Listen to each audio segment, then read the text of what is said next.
disait quelqu'un, il disait qu'il va falloir faire le tour.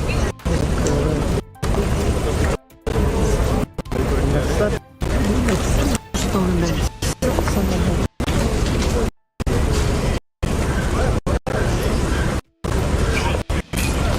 Pas réussi à vous apprendre tout ça. C'est pas... Ah ouais, d'accord. Vous êtes à...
I can go out and get this bike.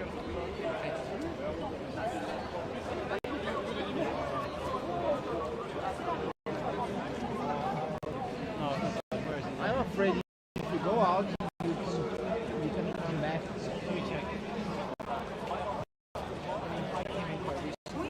Yeah, one or two questions. I just wanted to get I know that you guys are working right.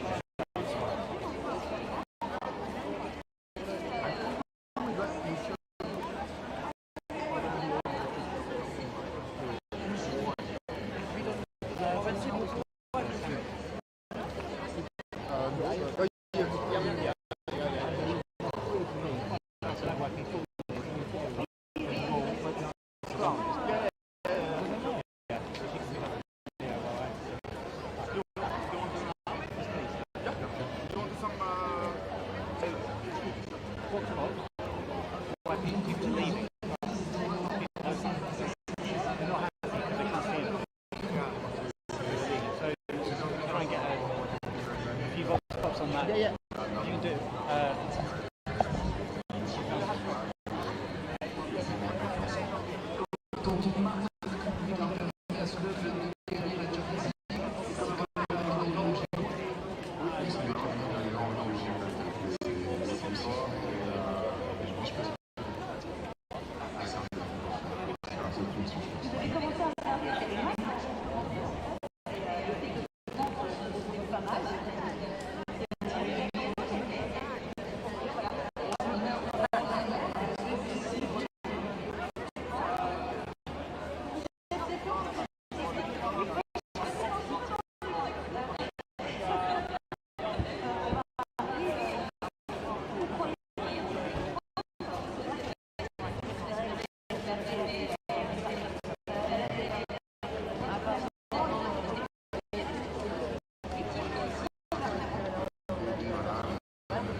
Right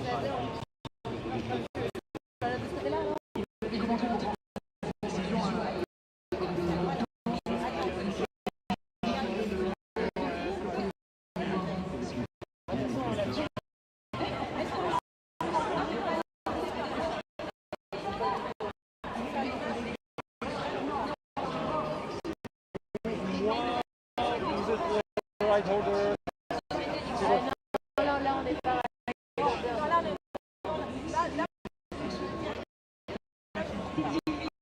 Ah, donc,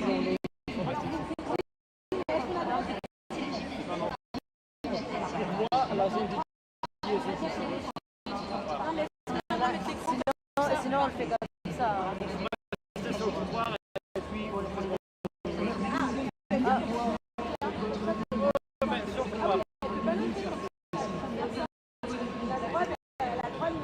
On voit rien derrière. Regarde.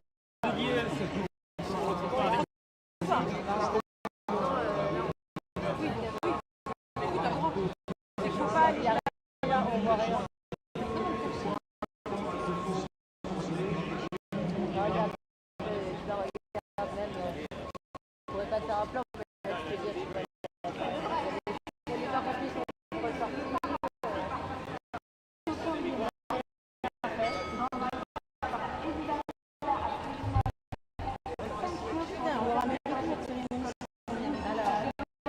Attention, on t'appelle. Alors, moi, on m'appelle.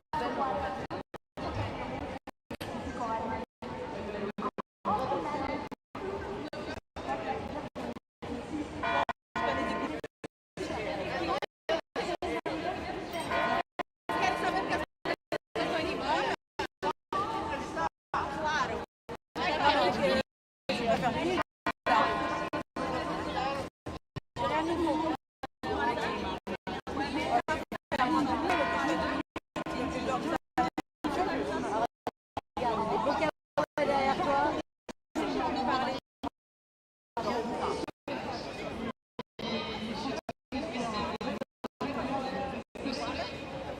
Tout va bien pour toi.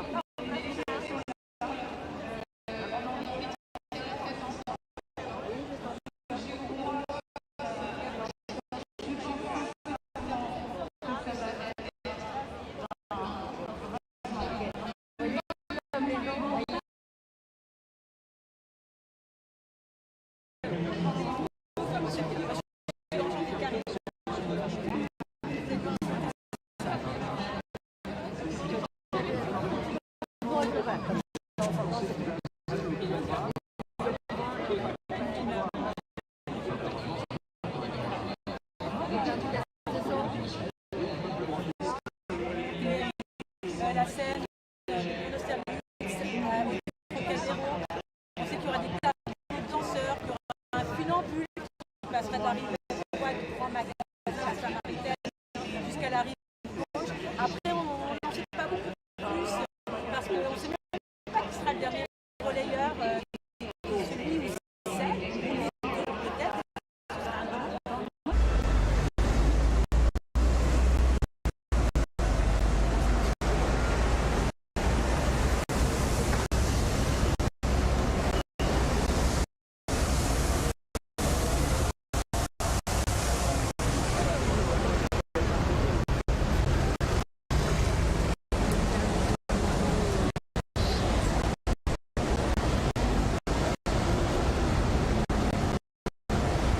Sur lui, il va nous dire pourquoi.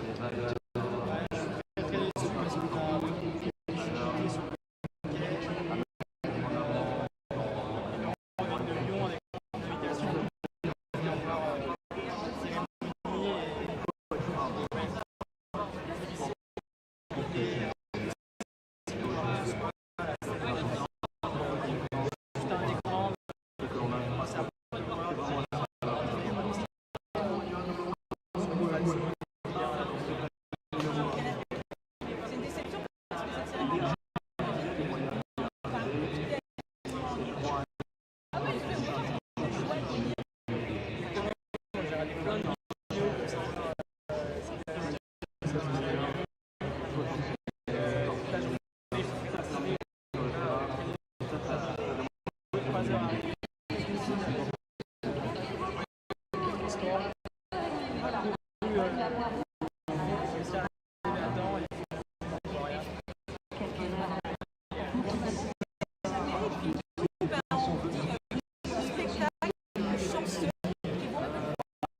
voit rien. La scène, les gradins. Allez, c'est les jeux.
Ouais, ils sont heureux. Ah non, mais après, le public, ça montre que c'est super, c'est grandiose.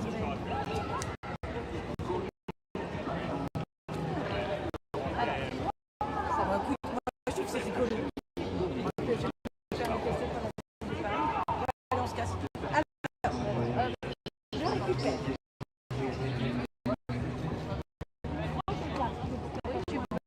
Tu l'as éteint? Voilà, juste. Je t'entends bien.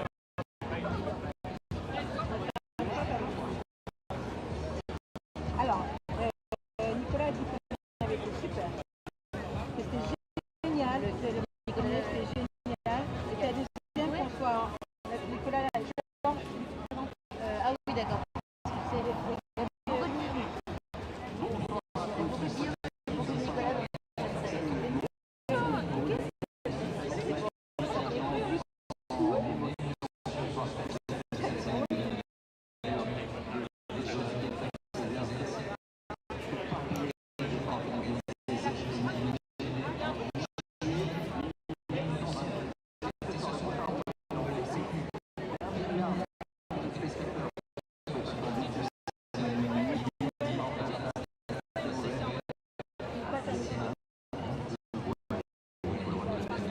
J'ai beaucoup aimé les autres artistes. Ouais, t'as vu? J'ai su. Ah, c'est ça, j'avais oublié. J'avais oublié.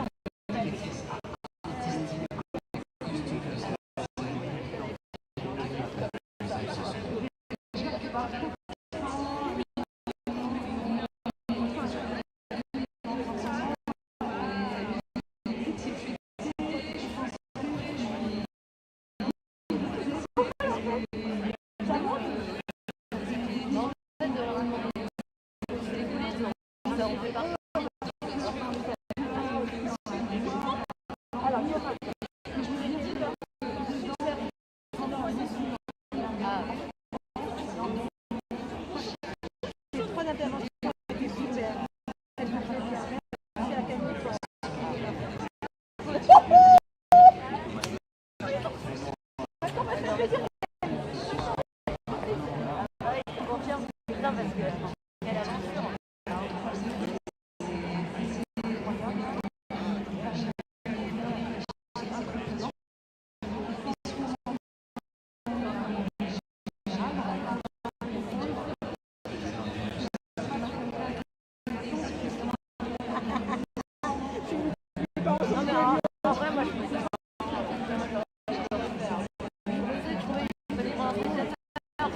Suède, ça.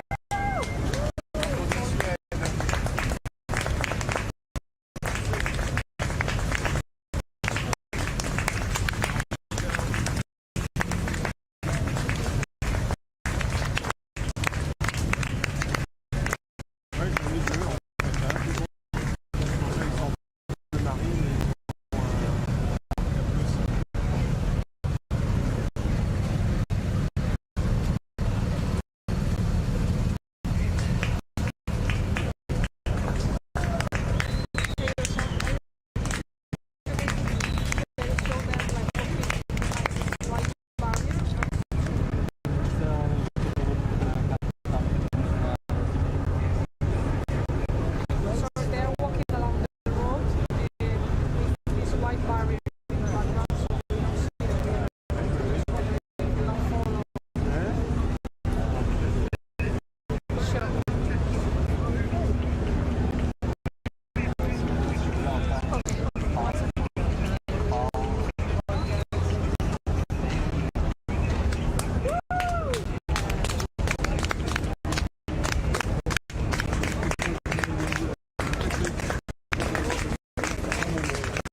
notamment sur 400 mètres, double vice-championne du monde, et puis la Belgique, important, qui a organisé les Jeux en 1900.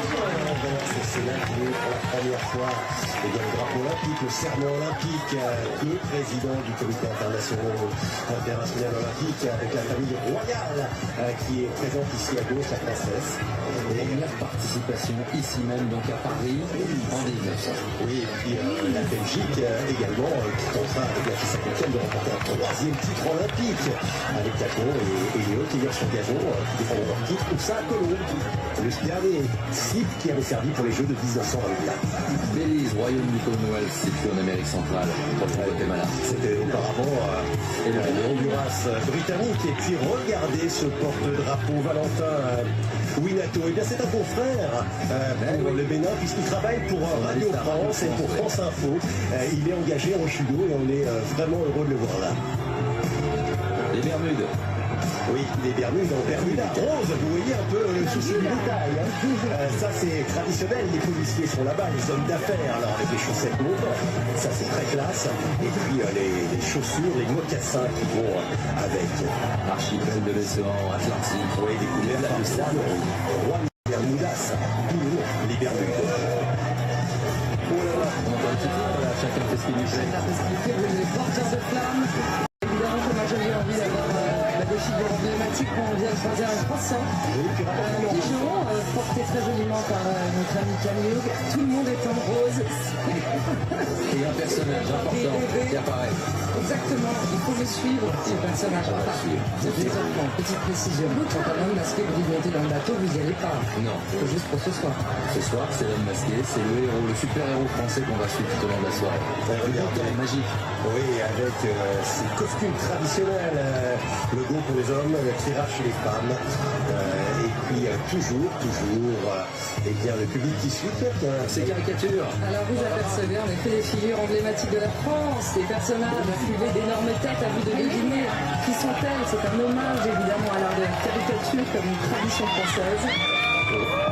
Ce drapeau vert jaune rouge, on pourrait croire que c'est un pays africain. Eh bien non, c'est la Bolivie avec la base, la capitale la plus haute du monde, Bosnie-Herzégovine. Et puis la Bosnie. Là aussi, on a toujours un petit pincement au cœur parce qu'il y a pile 40 ans, c'était Sarajevo, les Jeux d'hiver, et on sait ce qui s'est passé ensuite à Sarajevo lors de la guerre en Yougoslavie. La Bosnie qui souhaite intégrer l'Union européenne. Le Botswana. Ouais, C'est austral. avec de nombreuses médailles sur 4 fois 400 mètres, notamment Makwala, mais aussi Nigel Amos. Là aussi, une équipe que l'on verra est un pays qui brillera sur la piste de Saint-Denis au Stade de France. Et regardez notre pièce montée. Et puis le carnaval. Marceau. Bravo, bien joué. Et ce carnaval sur les bords de Seine, il va plaire forcément à la délégation qui a accueilli les Jeux en 2016. C'est le Brésil, les Jeux étaient à Rio, le carnaval bien évidemment. Parce que c'est des Brésiliens en volleyball contre l'équipe de France, championne olympique en titre. C'est l'épouse du président Lula qui représente le Brésil ce soir. Espoir de médaille en basket. En volley, ils sont brillantissimes. En football, bien évidemment. Ils avaient gagné chez eux pour donner des idées à la France qui a gagné son premier match 3-0 en football. Là. On voit le porteur de flamme. C'est important, ce porteur de flamme. C'est Thomas voulait créer un super-héros français, inspiré de plusieurs personnages masqués qui ont marqué la littérature et le cinéma. On peut apercevoir peut-être le Grigor, le Masque de Fer, le Fantôme de l'Opéra, Ezio d'Assassin's Creed, Grand Thomas ou encore même Arsène Lupin. Une croïta de 6000 km², Brunei Darsalam, qui est 100 fois plus petit que la France. Entre la Malaisie et la mer de Chine. Situé sur l'île de Bornéo, un petit état.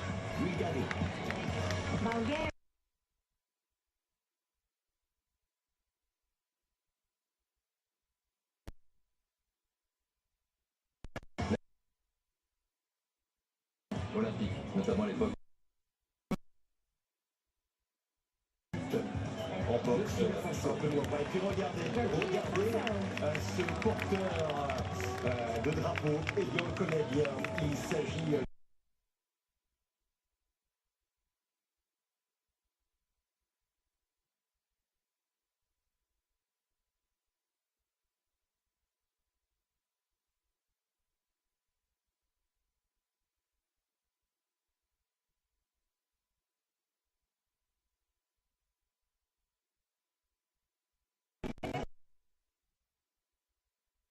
sur le lac Tanganyika et le passage. Cabo Verde. Le Cap-Vert, l'une des plus petites délégations des Jeux Olympiques. Tout à fait, avec Cap-Vert qui voit les cas de l'île de la Sicile et de l'île Saint-Louis, hein, puisqu'on passe de la rive gauche à la rive droite, me semble-t-il, et on va s'approcher tout doucement mais sûrement de notre endroit. Mais le stade français est là, avec nous, tout est en rose. Alors, oui, je le fais à chaque fois, les îles Caïmans, très dangereux, attention, ça d'habitude c'est pour la blague, sauf que ça fait courir personne, pourquoi? Parce que Jordan Brooks a remporté le titre mondial sur 50 mètres en massage 25 mètres il y a 1 an et demi, et il est prétendant à une médaille sur 50 mètres nage libre, la distance sur laquelle, eh bien, notre porte-drapeau Florent Manodou tentera d'aller chercher une 4e médaille consécutive en 4 jeux différents, ce qui n'a jamais été fait.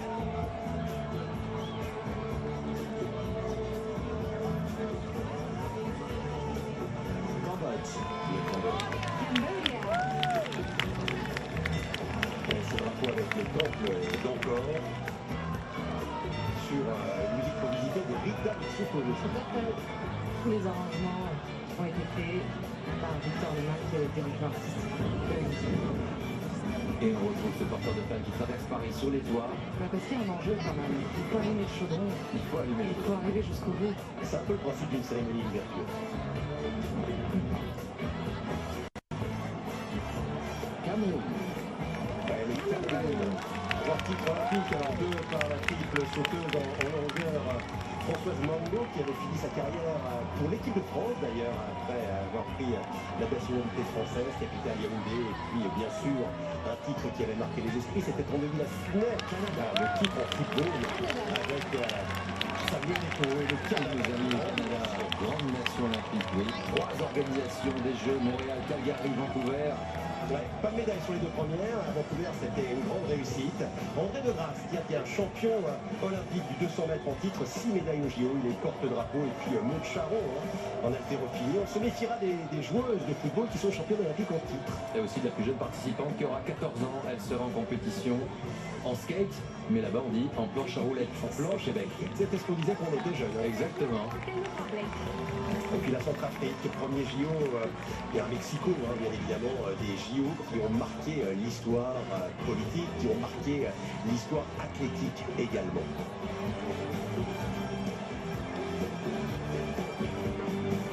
Le Chili. Oui. Alors le Chili, devise pour la force ou la raison, eh bien oui, c'est une devise qui pourrait s'appliquer pour n'importe quel participant aux Jeux Olympiques. 2 titres au JO en 2004, notamment en tennis, avec Nicolas Mathieu qui avait gagné en simple et en double. Et puis là, ce sera Nicolas Jarry qui sera le porte-drapeau. Alors qu'arrive un mastodonte, vraiment, des Jeux Olympiques, la Chine, qui avait titillé pour la première place, eh bien, les États-Unis d'Amérique. Ça sera une pluie sur Paris, mais une pluie de médailles. Une pluie sur Paris, mais une pluie de médailles pour la Chine une nouvelle fois. C'est Gilles Garçon, en tout cas, de la tribune officielle. Et Malong, qui est le meilleur joueur de tennis, double champion olympique en titre en simple. Il sera l'adversaire des frères Lebrun, les nouveaux prodiges de la discipline. Qui dit Paris, dit la France, dit Cancan.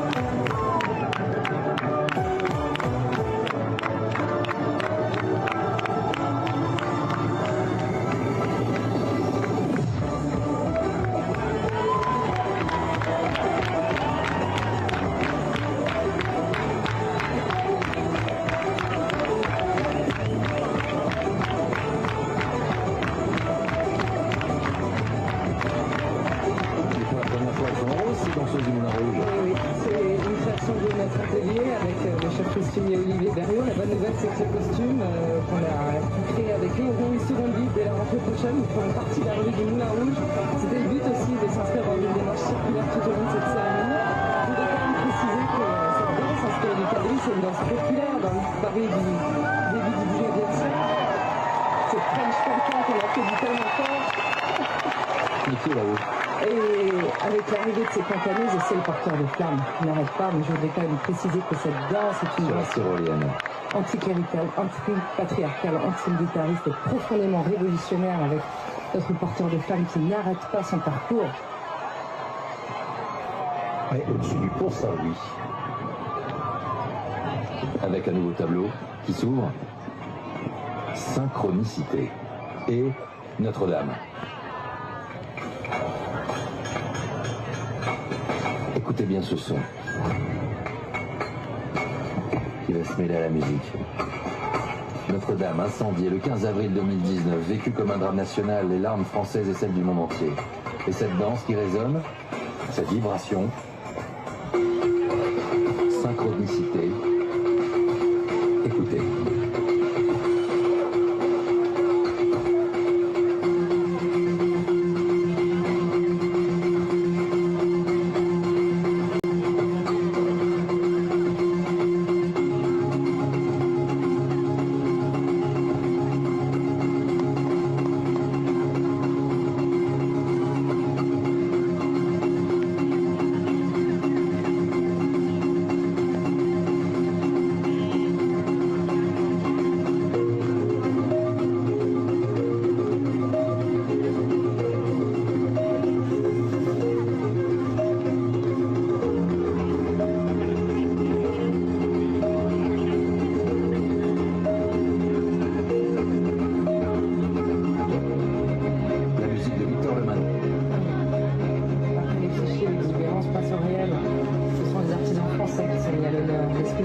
charpentiers, les menuisiers. Dans ces tableaux, Thomas, il voulait mettre en lumière le savoir-faire du métier d'art. Magique danseur, l'or, succès de Rose.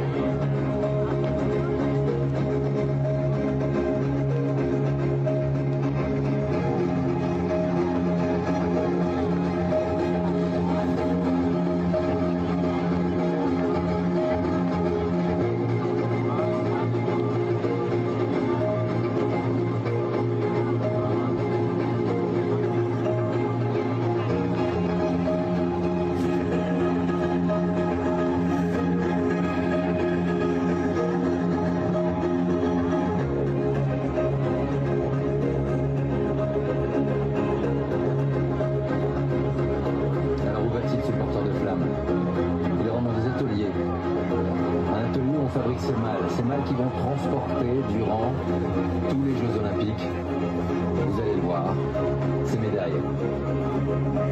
Hommage à ces artisans.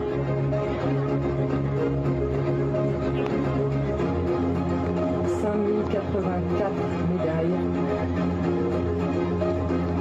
et 3 malles qui vont servir d'écrin de protection. »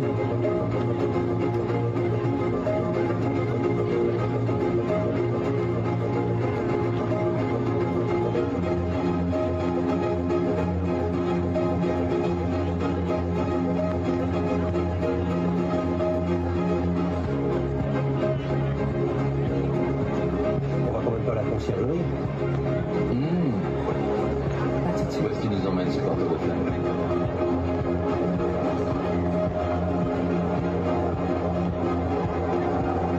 Parenthèse dorée, elle rend hommage à l'artisanat, aux aides qui font tourner le pays.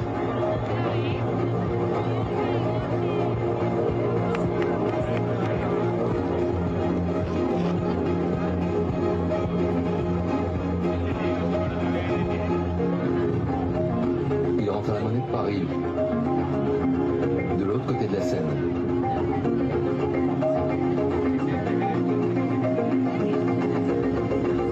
Qui frappe ces médailles, qui coule l'or olympique. Et dans chaque médaille se trouvera un bout de la tour Eiffel.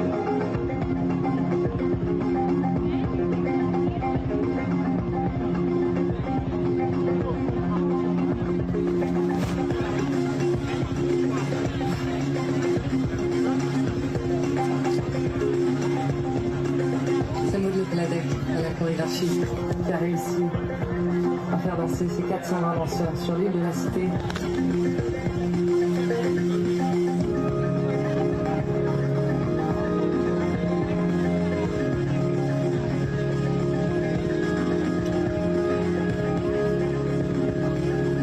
La voilà cette médaille d'or, si convoitée.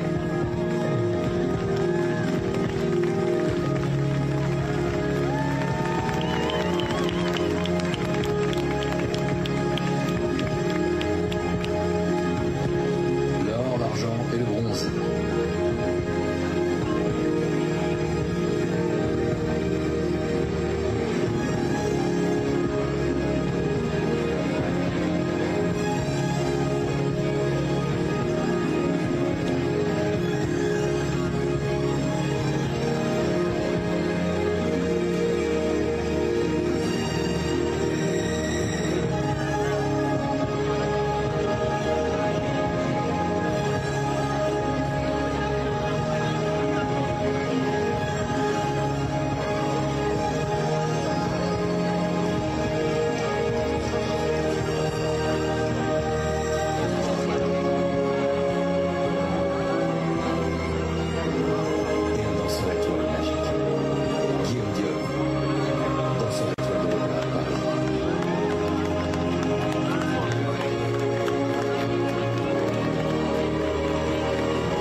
Le champion olympique, 33 globes en biathlon et à côté, Manuel French, olympien de l'histoire, 28 médailles aux Jeux, 23 titres, 26 titres mondiaux. C'est pas majeur, c'est un fils de possible.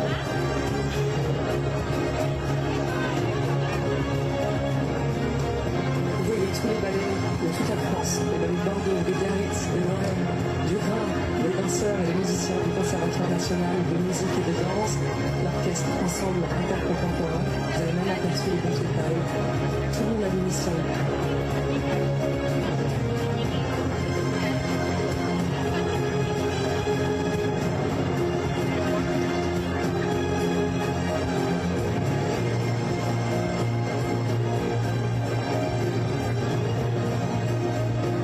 Et on danse aussi sur les toits de Paris.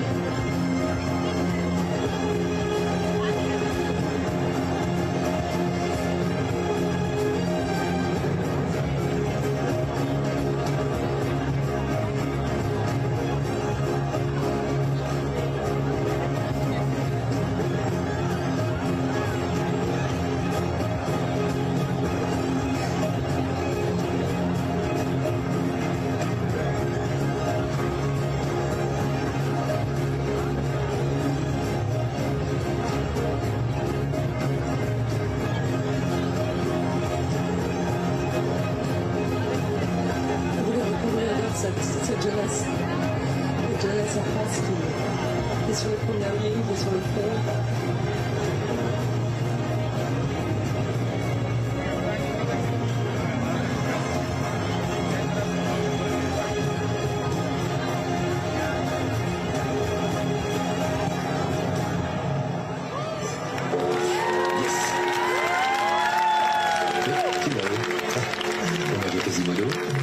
J'ai l'impression de reconnaître le personnage. Oui, Daphné. un petit côté de choc. À votre avis, Il ressemblait étrangement. Oui, on va peut-être lancer le petit défi sur les réseaux sociaux, savoir qui était en haut de Notre-Dame. on retrouve notre porteur de flammes sur le toit du théâtre du château.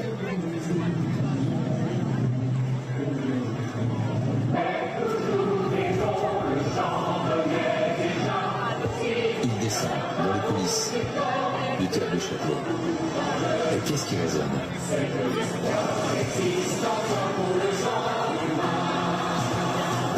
Une répétition. La comédie musicale des Misérables. Et le français Claude Michel Schoenberg.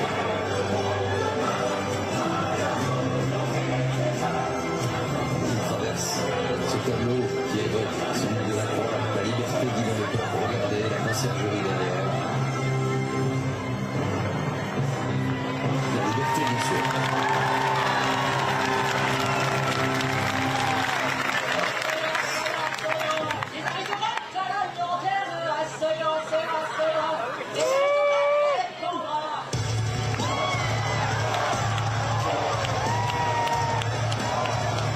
partie de cette cérémonie.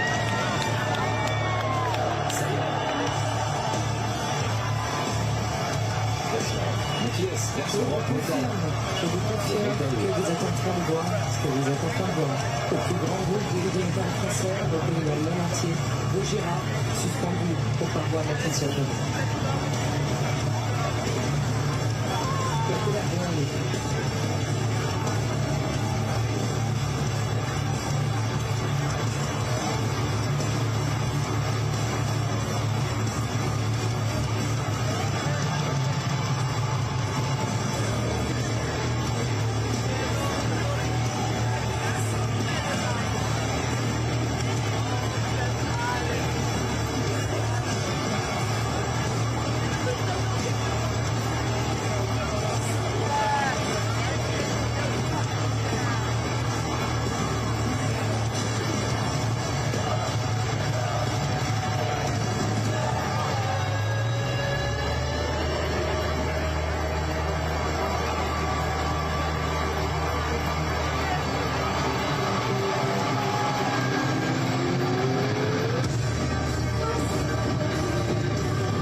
Et Marina Viotti sur le bateau de la ville de Paris.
Celle du corps, de l'amour, sur le petit une chorégraphie de Rachid Ramdam, la compagnie C'est Grec et la compagnie Gratte-Ciel que vous observez sur les mains aussi. Les costumes de Charlie Morin.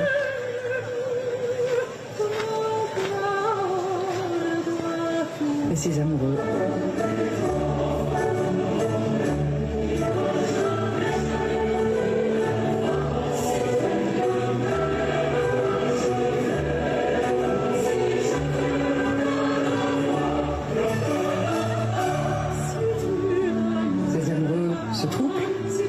À Julie Gilles. Dans la Bibliothèque nationale de France, parce que c'est une romance sans parole.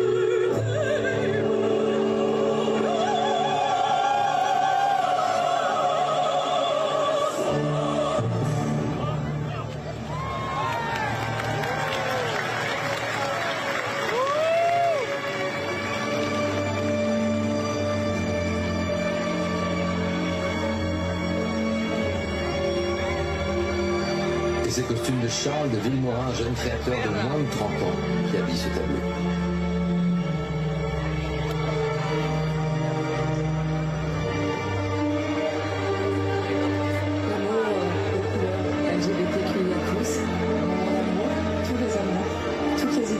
Ça est bien compris.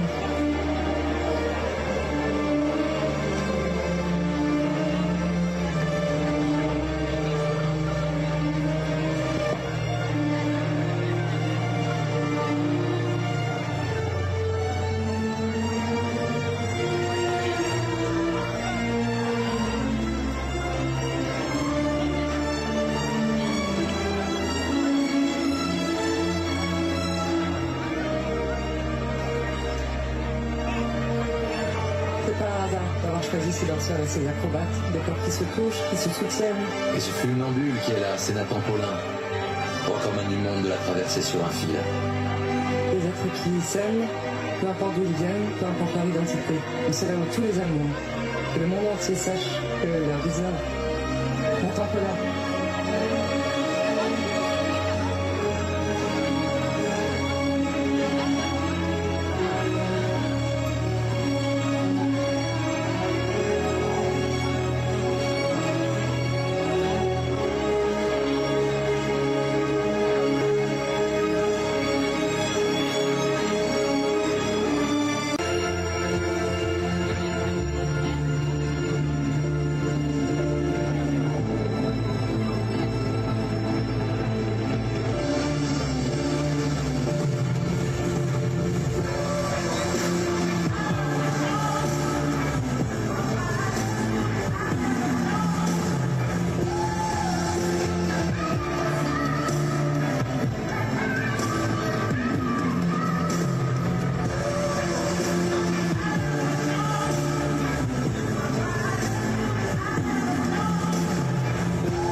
Tout à fait. En même temps, qui n'a jamais rêvé de s'embrasser à Paris?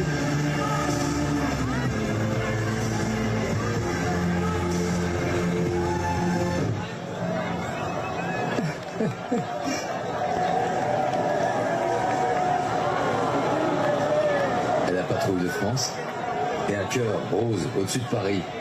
Et au-dessus du Pont Neuf, hein, qui est paradoxalement le deuxième plus vieux pont de Paris.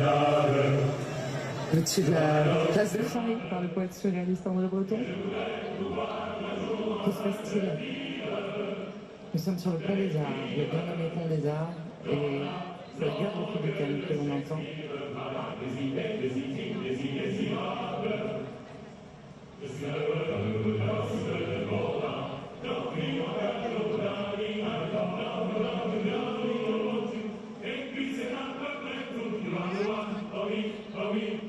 On fait face aux portes de l'Institut de France qui s'ouvrent uniquement pour le pape, le président et quelqu'un d'autre. Voici égalité.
CIO, et depuis 1972, l'anglais qui a été retenu. Les gens d'Ornesson disaient qu'il ne fallait cesser d'ouvrir ses portes de l'académie, si chose faite encore ce soir. En tout cas, avec ce tableau, on résume le troisième et dernier principe fondateur de la République française, la fraternité, et nous entrons au musée du Louvre.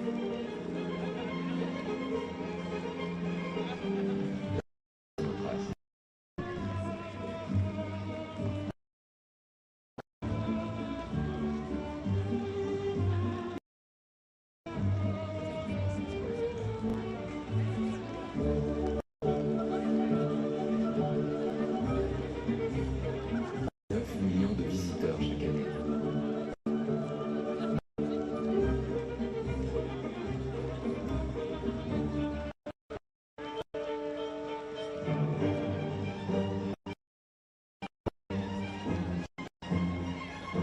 C'est le grand voyage de l'histoire.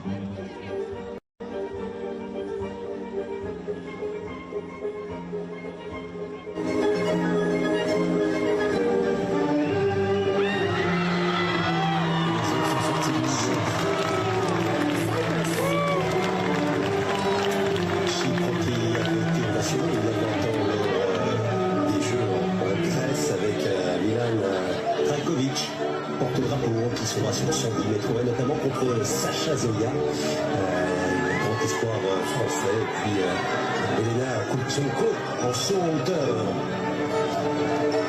Pour citer Thomas, qui dit que le fleuve, c'est comme le cours du temps. Les arguments, les époques, les délégations se trouvent dans un moment fraternité sur cette scène devenue un musée universel. C'est un pays d'Amérique du Sud, la Colombie, donc 52 millions d'habitants. Battu par la France hier, et puis la vice-championne du monde de lancer de javelot comme porte-drapeau. Et puis un pays minuscule, les Comores font partie au nord-ouest de Mayotte, qui fait partie de l'archipel des Comores, mais pas de l'état de Comores. Les 4 étoiles sur le drapeau d'ailleurs symbolisent les 4 îles de l'archipel, dont Mayotte. Mais Mayotte est français. L'Afrique centrale, Congo. Congo Brazzaville, comme on l'appelait auparavant. Partie à l'Afrique centrale, avec partie qui a accès à la mer, située du Congo, le fameux Congo Kinshasa, où a eu lieu l'un des matchs de boxe les plus mythiques. C'était il y a 50 ans, vous vous en souvenez tous, c'était le match des poids lourds pour le titre unifié entre Mohamed Ali et George Foreman. Mohamed Ali qui avait été radié parce que il ne voulait pas combattre contre des hommes qui étaient ses frères. Il avait été radié, c'était la guerre du Vietnam. Et puis au même moment, George Foreman en 68, lui avait agité le drapeau américain alors qu'il avait gagné lors des Jeux de Mexico. Vous apercevez les œuvres qui se situent au Louvre, qui participent au spectacle, les 6 visages iconiques qui émergent de l'eau. On a déjà été connaître quelques-uns, comme le portrait de Madeleine, le mari de Benoît. La Corée qui a organisé de nombreux jeux, à Séoul 88, et puis Pyeongchang d'hiver avec la Corée réunifiée, c'était une même historique. Là, on dira le du Nord un peu plus tard. Costa Rica qui, ça va vous faire plaisir, j'en suis sûr, d'être avec le Liechtenstein et le Zimbabwe, et l'un des rares pays où il y a plus de médaillés féminins que masculins. Ils ont sauvé cette pluie au bassin. Ils ont sauvé alors que ça commence. Ça marche pas mal. Donc ça fait plaisir à Didier Drogba que l'on a vu dans le public et qui est arrivé tout à l'heure, qui a porté la flamme d'ailleurs à Marseille, le Milan a pris la flamme, il est parti du Bélène, des mains de Florent Manoli. Et Cheikh Sissé qui espère obtenir un nouveau sac, Bien sûr, en période où le porte-drapeau d'ailleurs, et puis Marie-Josée Talou, double vice-championne du monde, c'était dans le stade olympique de Londres, malheureusement pas lors des Jeux de 2010. La Croatie, la Croatie, 14 médailles d'or aux JO. Pendant très longtemps, ils ont été les adversaires numéro 1 des Français. Et puis là, le champion olympique de fausse olympique, c'est le tir qui est porte-drapeau. Carlo Grasse et Barbara Matic en judo. double championne du monde de 70 kg. Un pays particulier en ce combat avec beaucoup d'intérêt. Lopez qui vient remporter un 5e titre individuel consécutif en lutte gréco-romaine. Et puis sachez que le plus bas c'est aussi la boxe, le drapeau est un boxeur. C'était une volonté d'Italie, une volonté de Fidel Castro, de mettre la boxe. Alors il y a eu Félix Savon qui était triple champion du monde, qui est resté amateur. Et pour la petite histoire, sachez que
Merci, merci.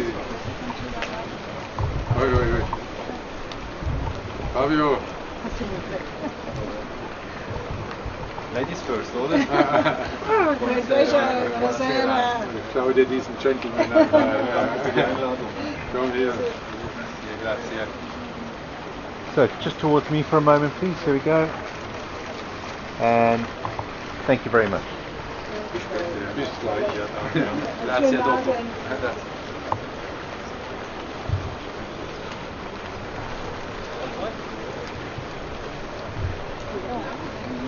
Tanja, hallo.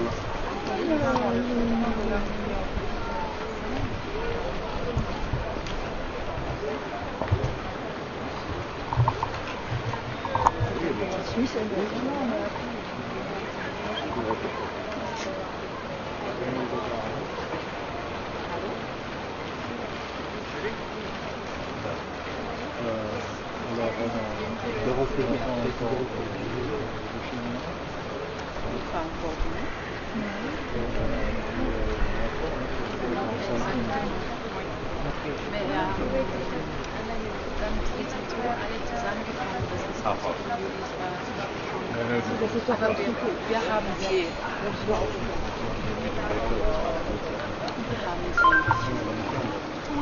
empfangen, ein bisschen gesprochen, uns aufgeheißen und uns bedanken für das Geld.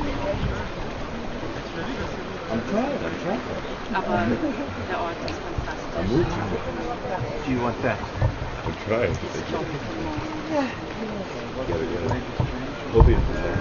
No, we need to integrate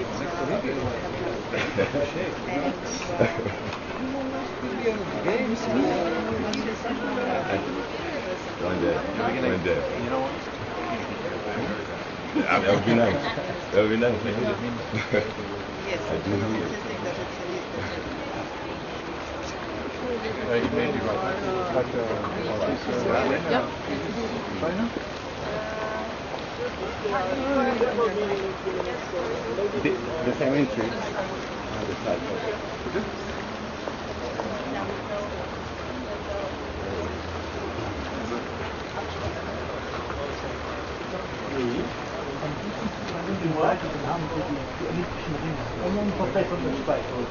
Don't come from your side. Okay? Because I need a walking. When I'm and then I clean him and then I'm walking. That is what they send me and I need a 5 minutes walking so I will put the thing on the effect. Alright?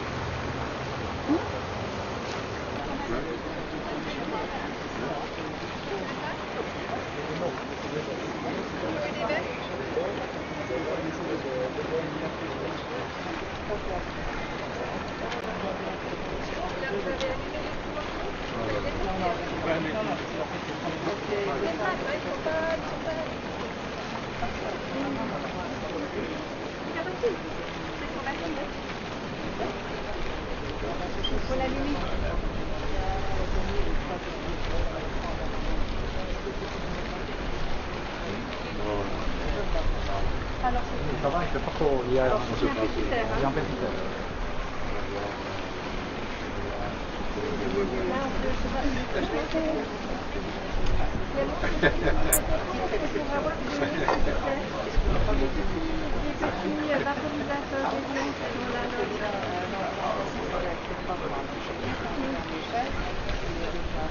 Oui, ça, mais ça, il faut voir demain quand on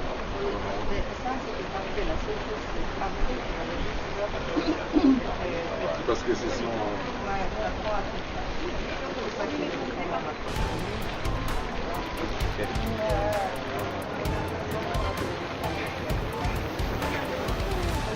How many photographers do you have?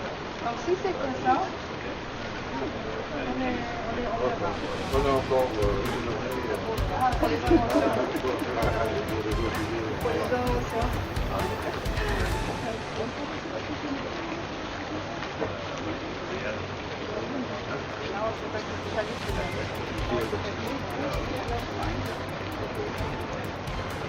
You have to do the cooking.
Mr. Prime Minister, welcome. Good to see you there from such a great sporting country. Thank you.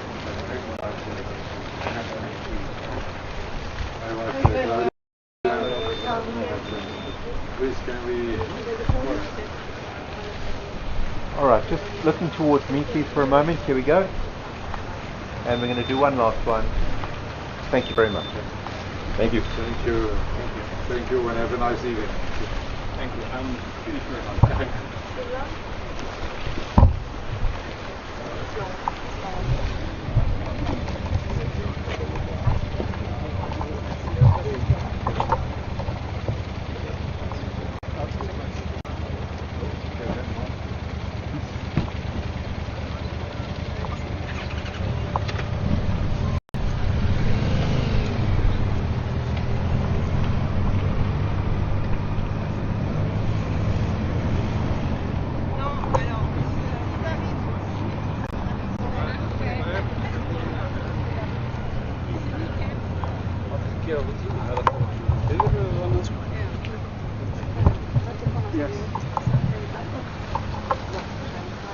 Excellency, welcome.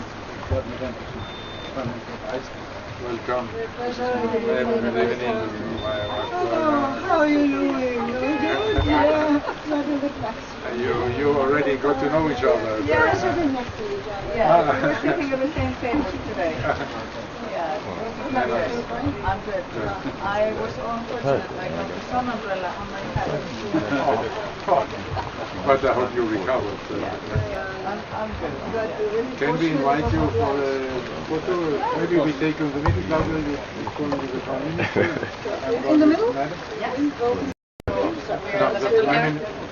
No. Okay. She insists to be in the middle. Alright, so just looking towards me for one moment. Here we go. And we're going to do one last one. Thank you very much. Thank you. So welcome to the Games. Make this show in the evening. Thank you so much. See you later. Yeah. See you.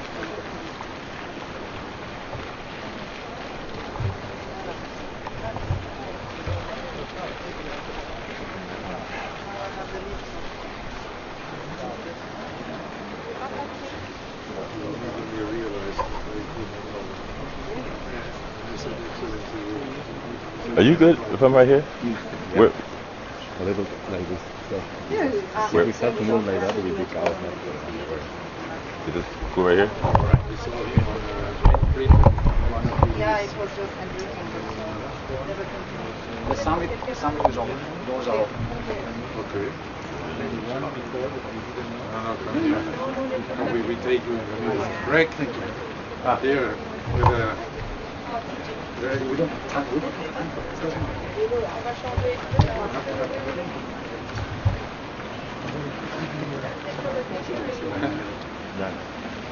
Alright, so here we go, looking towards me. And one last one. Can you smile, panel? The Minister of Happiness from Bhutan. Thank you very, very much. Mark, Christian, jump No, in you quickly. go. Go. Alex. Okay, come here. We get a chance. Okay, so we take the two in the middle. Okay. Take the agreement. With the CPOs. We might take you on. Yeah, no. We might give you a job. I'm Greg's assistant. On the red carpet. Alright. Are those do those badges symbolize That's anything? okay. Yeah. That's okay. Okay, here we go. And one last one. Christian, smile. Thank you. Very nice to meet you. Thank you. Good evening.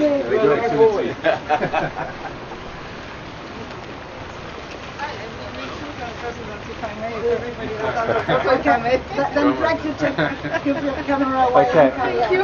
Alright, here we go. And Marina. And last one. Thank you. Thank you. Merci, President. Is there still time for you to take it up? Rachel will take a photo Come with here. you, Greg. Greg, come on.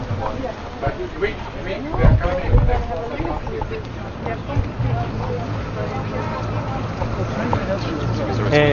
Excuse me. Sorry.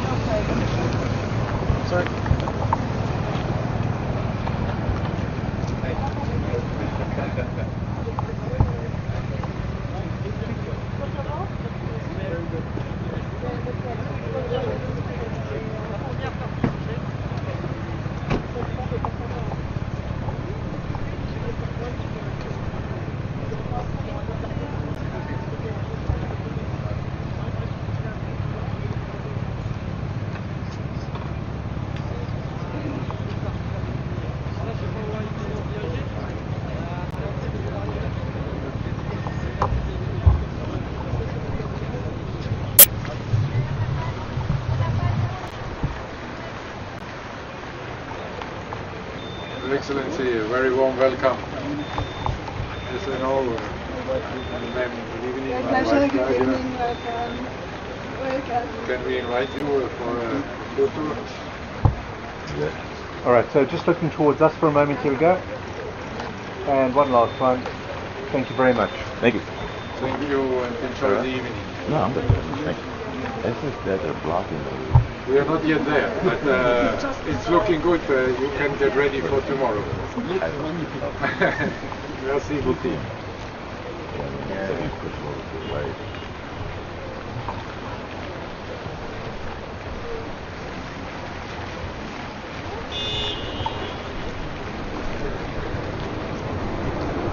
Again?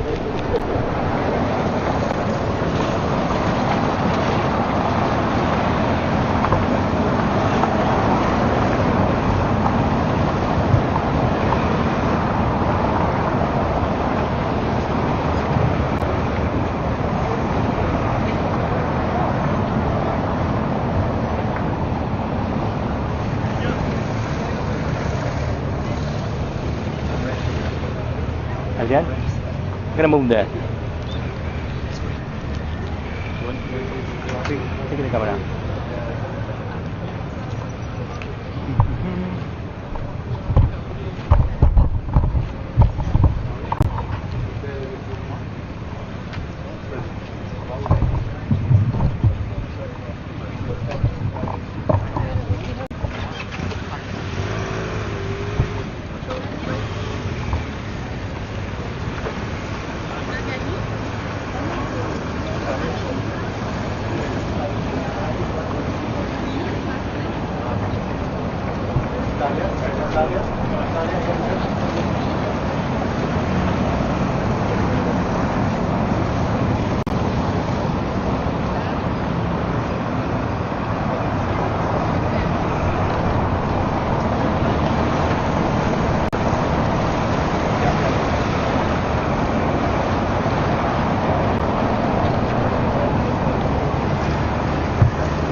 Mr. President, welcome.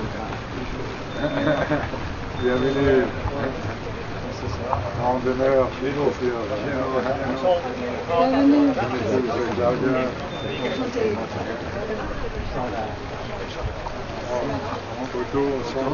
Alright, so just looking towards me for a moment. And just one more moment. And here we go. Oui, maîtrise, on le voit. Ici, s'il vous plaît. Merci. Ça fait merci. Alors, à tout à l'heure.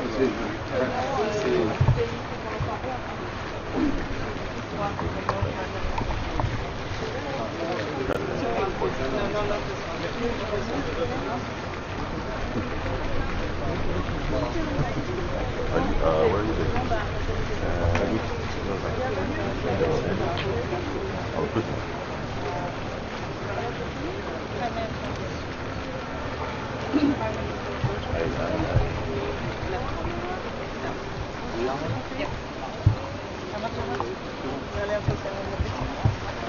Mr. Prime Minister, welcome. Great pleasure having you.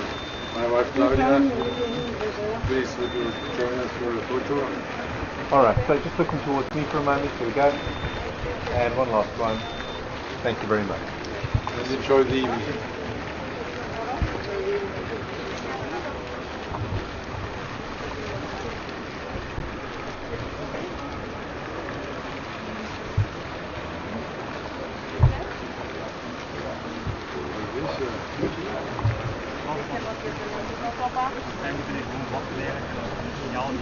Comment?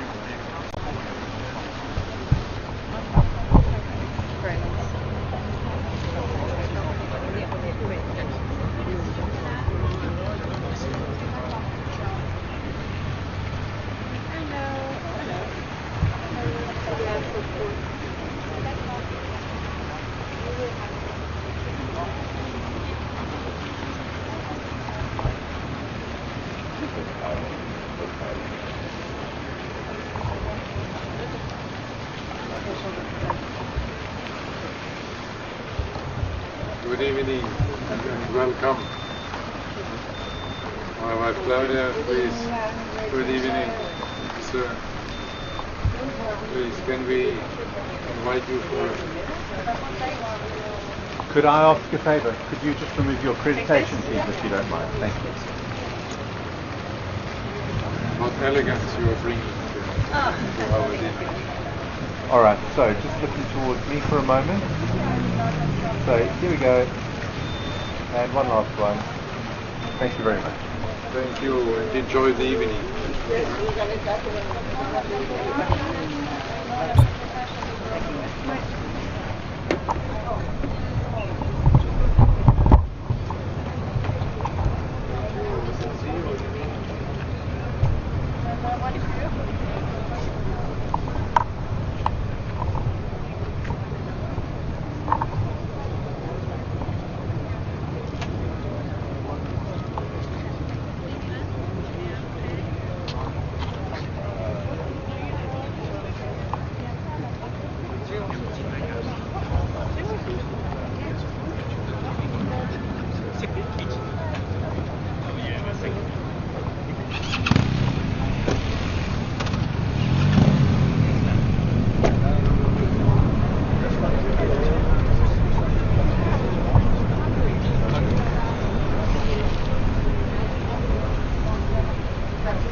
Looking towards me for a moment, please.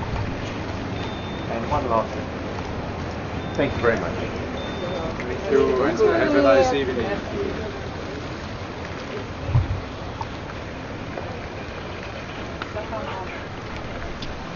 Oh, Mr. President. Good evening. Herzlich willkommen. Congratulations. Take the two of you in the middle. Okay, super. Alright, so just towards me for a moment. And one last one. Thank you very much. Thank you. Enjoy the evening.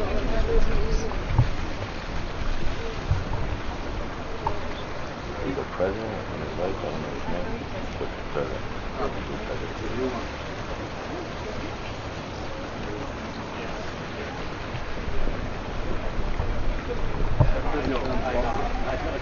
Herr Präsident,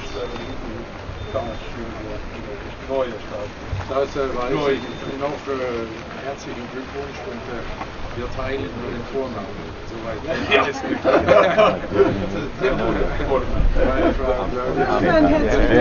You feel the moment? I've never said that. The first time. Yeah. Looking here for a moment, please. Here we go. And one last one. Thank you. Thank you. Einen schönen Abend. Wir sehen uns gleich. Ja, danke. Herzlich willkommen.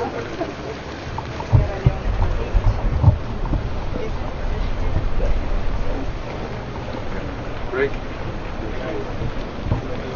Mr. President, welcome. Thank you. So good to have you. My wife Claudia.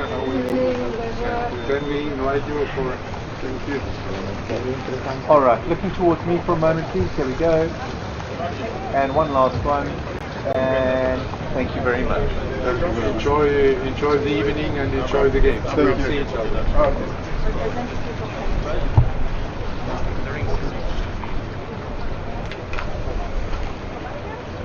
Good evening, Your Excellency. Great pleasure having you. My wife Claudia. Can we invite you for a photo? Okay, so just looking towards me for a moment, please. And last one. Thank you very much. Thank you. Enjoy the evening.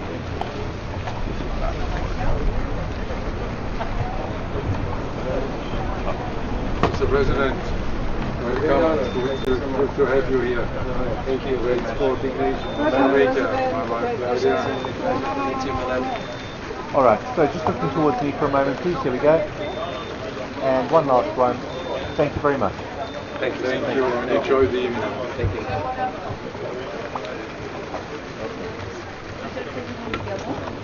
Monsieur le Président, enchanté, bienvenue. C'est l'honneur de vous recevoir. S'il vous plaît. Okay, just everybody looking towards me for a moment, please. Here we go. And thank you very much. Merci. Faites le souhaiter d'une belle soirée. Monsieur le Premier ministre, bienvenue. S'il vous plaît. Alright, so just looking towards me for a moment, please. And one last one. Thank you very much. Merci beaucoup. Ah. La boucle est bouclée. How are you, my friend? So good to see you.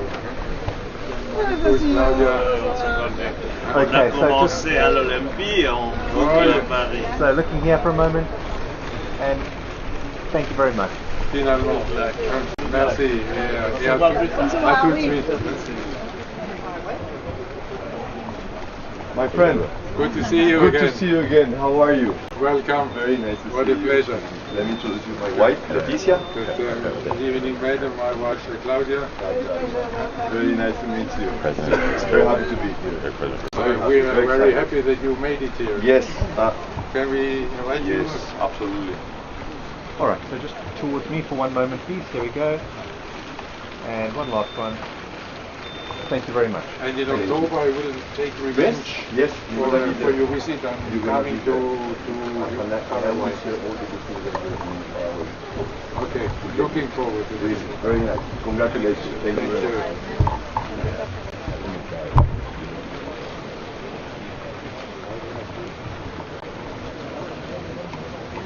Monsieur le Président, bienvenue.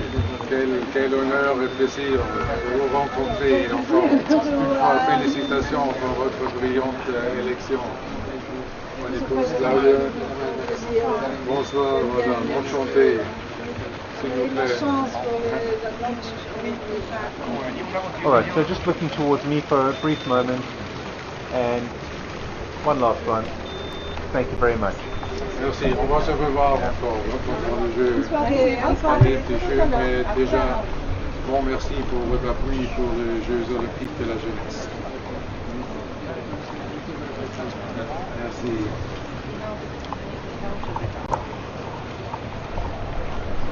Oh, thank you. Mr. President, welcome. Good to see you. My wife Claudia. Okay, so just towards me for a moment, please. Here we go.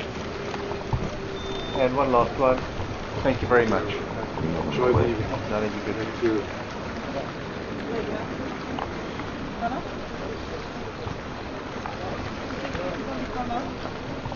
Monsieur le Président, enchanté. Bienvenue. Madame, je ne sais pas encore bouclé. Ça a bien commencé, ça a bien commencé. Peut-être au nom, mesdames, ici. Madame ici. Si vous permettez, madame. Quand ça commence bien, ça finit bien.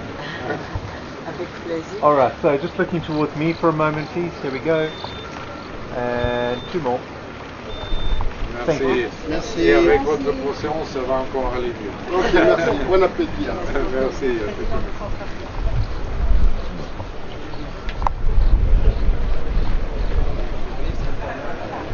Monsieur le Président, bienvenue. Merci. Quel honneur et plaisir. Mon épouse Claudia, madame, bonsoir. Bonsoir. Est-ce que je peux vous inviter? Oui, bien sûr. Alright, so just looking towards me for a moment. Thank you very much. Merci beaucoup. Merci et à vous. une belle soirée. Bonne soirée, à tout à l'heure. Merci. Oui, Merci.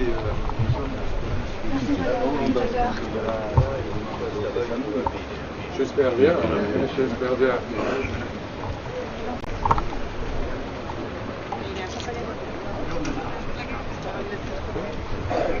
Mr. President, welcome. Please. Alright, just looking towards me for a moment. Here we go. And thank you very much. Thank you. Have a nice evening. Thank you. Ah. Alors, l'Olympienne. Bienvenue. Great pleasure to be here. No, And pleasure. I love your speech.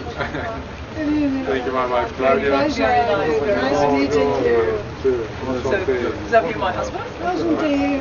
Vous venez à ma côté? Oui, bien sûr, bien sûr. C'est pas avec vous. Alright, so could I ask Can I ask you just to fill the gap slightly? Wonderful, thank you. Okay, just looking towards me for a moment. Here we go. And thank you very much. Merci pour votre invitation.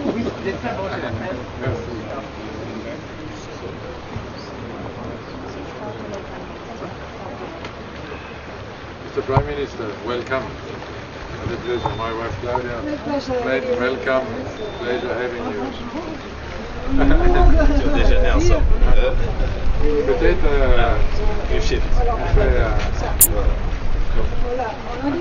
All right, just looking towards me for a moment, please. And one last one. Thank you. Thank you. Thank you. À plus tard et une très belle soirée.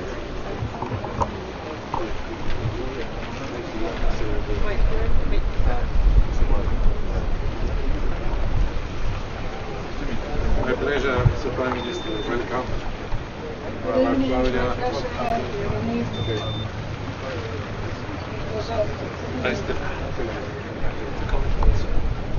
All right, just looking towards me for a moment, please. Here we go.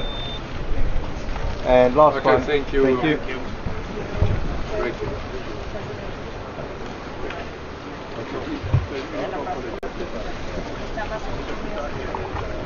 Mr. President, welcome. Thank you very much. Thank you.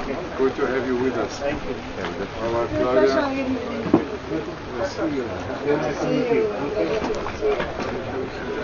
All right, just here we go. Looking here for a moment. Here we go. Thank you very much. Thank you. And have a nice evening. And enjoy the game.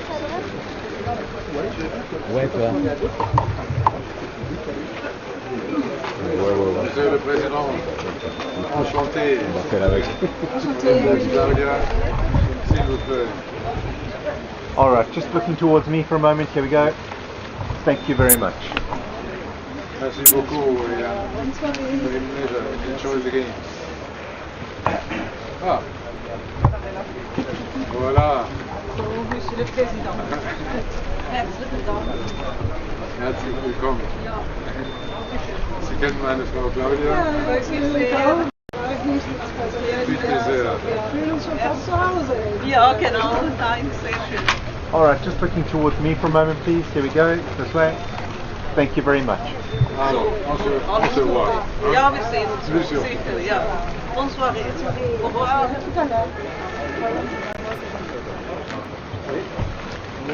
Monsieur le Premier ministre, très bien, bienvenue, ravi de vous voir. Bienvenue. S'il vous plaît. All right, just looking towards me this way, please. Here we go. Thank you. Just here we go. Thank you very much. Une très belle soirée. Merci à vous. Merci madame.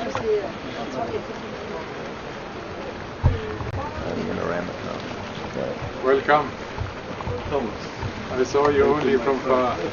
How are you? So good to see you. My wife Claudia.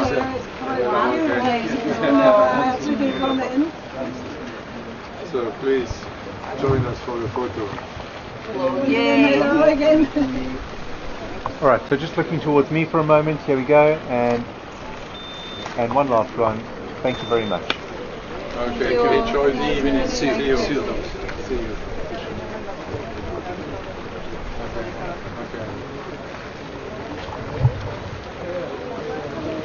Bonsoir madame, bienvenue, très bien, mon épouse Claudia. Bienvenue.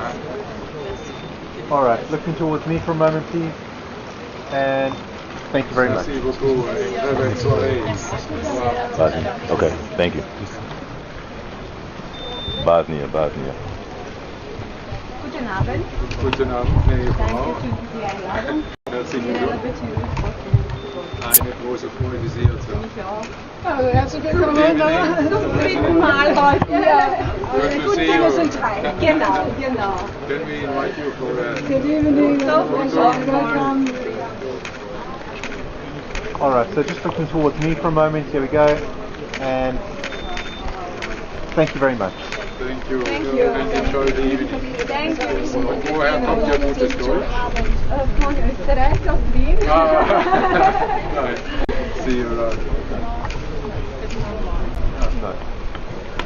My pleasure. Yeah. Mr. President, welcome. Yes, I know very well. I know very well. You're a good ambassador, but the photo shoot has to do everything. Good evening. Please, Mr. President, come. To see you again. Come in the meeting. Okay.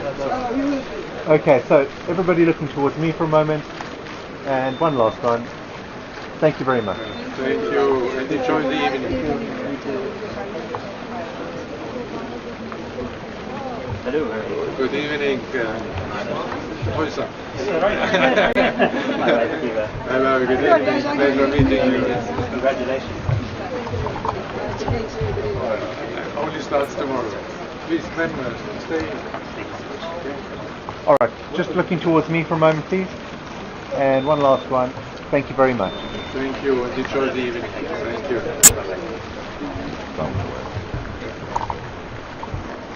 President, Herr Premierminister, die Frau, meine Frau Claudia, dürfen wir Sie sehr gerne. All right, so just looking towards me for a moment, please. Here we go. And one last one. Thank you very much. Einen schönen Abend. Ja, Sie haben ja einiges gemacht.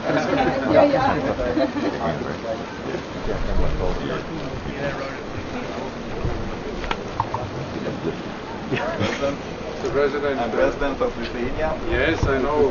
Welcome. Thank you very much. Good to have you at the games. Thank you. My spouse Claudia, welcome. Please. Can we?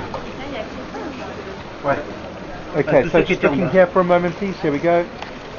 And one last one. Thank you very much. Thank you. Thank you and welcome to the games. Thank you. And good luck for your team. Yes, of course.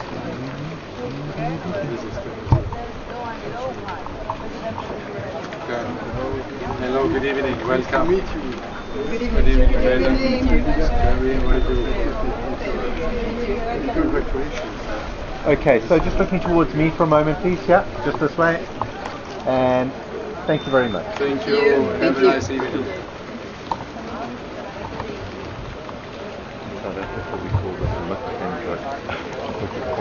Monsieur le Premier ministre, enchanté et bienvenue. Mon épouse Claudia. All right. Moi, c'est pas. Just looking here for a moment, please. And thank you very much. C'est un bon début pour notre amitié. Bonne soirée.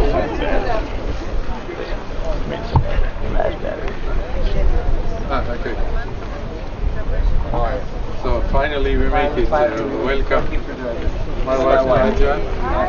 Hello, good evening. Please join us for a photo. How are you, Alex? All right, just looking towards me for a moment, please. Here we go. And thank you very much. Thank you for putting up with it. I really appreciate you putting up with it. Mesdames, Messieurs, est-ce que vous vous décalez très légèrement vers les anneaux olympiques? A long time no Voilà. see. Yes, So yes, hello, yes. Kim Shapiro. Hello, Shapiro. Nice to meet you. Please, my wife Claudia. Kim, come here. Thank you so much. Second. Yeah, can I ask you just to squeeze in a bit there, please, Claudia? Thank you. All right, so looking here for a moment. And thank you very much. Thank you. Thank you so enjoy much. the evening. Thank you for having me. Thank you.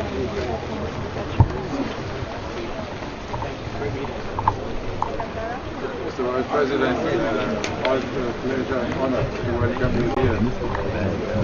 Great pleasure. Please.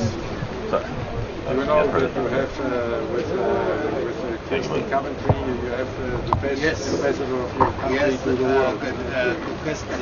Just looking here for a moment, please. Merci. Thank you. Thank you very much.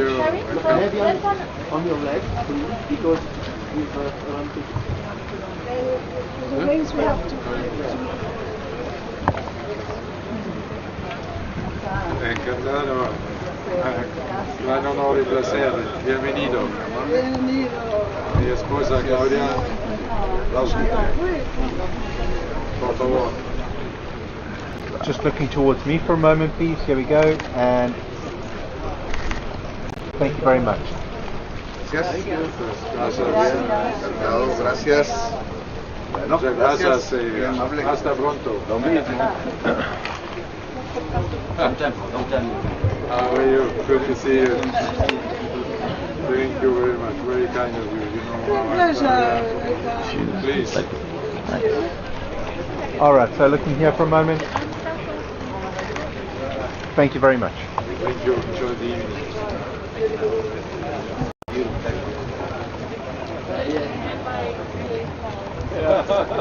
Monsieur le Président, enchanté et bienvenue. Merci beaucoup. S'il vous plaît, soignez pour la photo. Voilà. All right, looking towards me for a moment, please. Here we go. And thank you very much. Une très belle soirée ensemble. Merci à vous.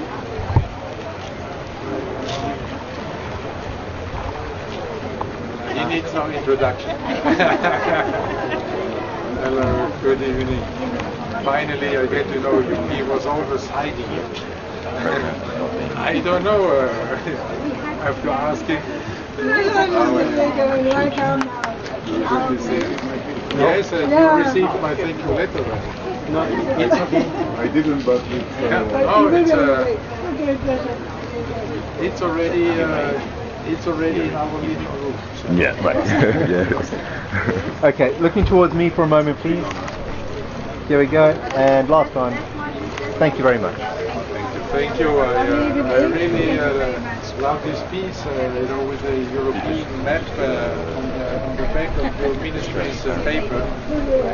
It's always very creative. You're torturing handy in a while. You know, with you, never a torture.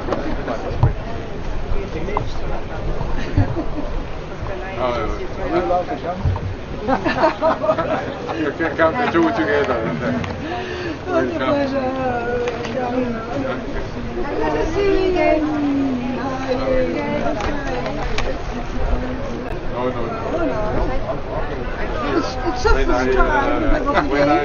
And when I saw the two of you, I got another shot of Thank you. So just looking here for a moment, please. Here we go. And thank you very much. Thank you very much. It's always uplifting. See you in a bit.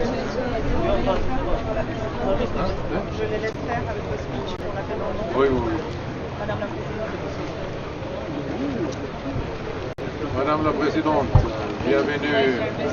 Thank you so much for having us, and also thank you for the historic role you played for including my country and making sure that we are competing with everyone else and uniting more importantly. And you know, I didn't regret it for one second. Thank you so much, and of course, all the young people in our country are so grateful. Such an honor to meet you. Please, thank you so much, my husband. Good evening.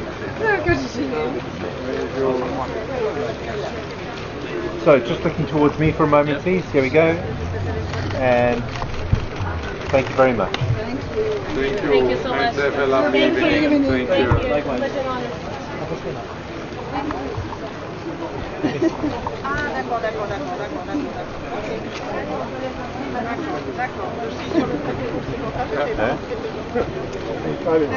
Il faut pas discuter avec le il faut pas discuter avec le protocole. Laisse pas discuter en Pretty much did. Yeah, I just looked for a moment. I forgot to model that in. That's what it is. All right, so just towards me for a moment, please. Thank you very much. À tout à l'heure.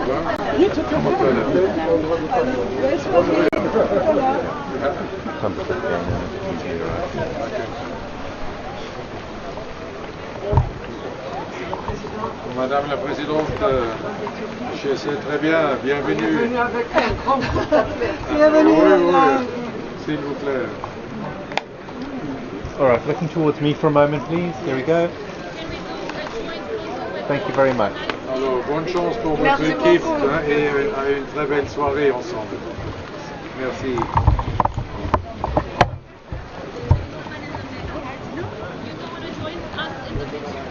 Mr. President, welcome. My pleasure.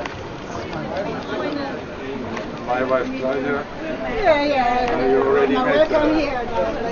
Okay. Please, can we... Alright, so just looking here for a moment, please. Thank you very much. Okay. Enjoy the evening and good luck for your team. Thank you very much. Hello. Wonderful to see you. Good evening. Welcome. What a pleasure. And I was so happy we had lunch. Lunch again. I so welcome. Good to see you. Thank you. Everything going well? Please, ma'am.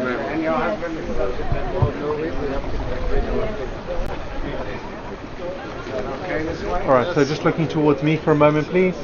Here we go. And one last one. Thank you so much.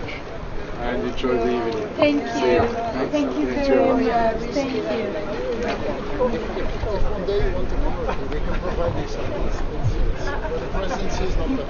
Mr. President, welcome. Pleasure to have you here. Very much welcome. Small but strong. Good evening.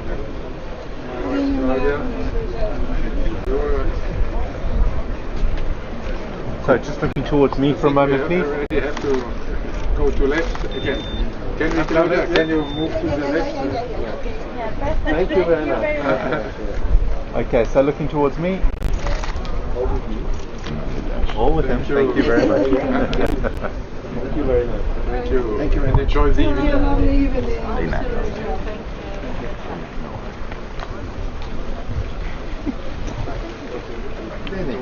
Mr. President, welcome. Good to have you here. Please. It's almost over. Alright, so just here for a moment, please. And thank you very much. Good luck for your team. Thank you very much. Have a nice day. Yeah, we all.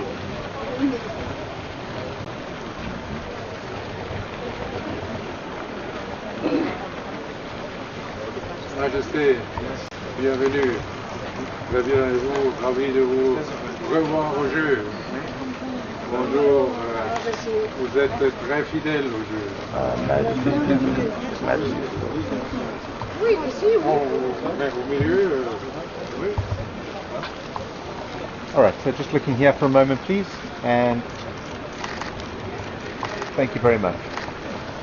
Alors, bonne chance pour votre équipe et merci à vous. Merci, bonne chance pour toute l'organisation. Merci, c'est très gentil, Majesté. Merci beaucoup. À tout de suite.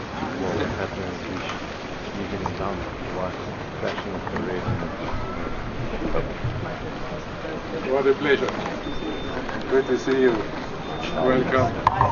We always meet in open air. Yeah, right. Exactly. And then last 4 months, they were just at me and they're like, who are these people? Right. Alright, so just here for a moment, please. And one last one. Thank you very much. You're welcome. Good luck for your team. All the best. I know.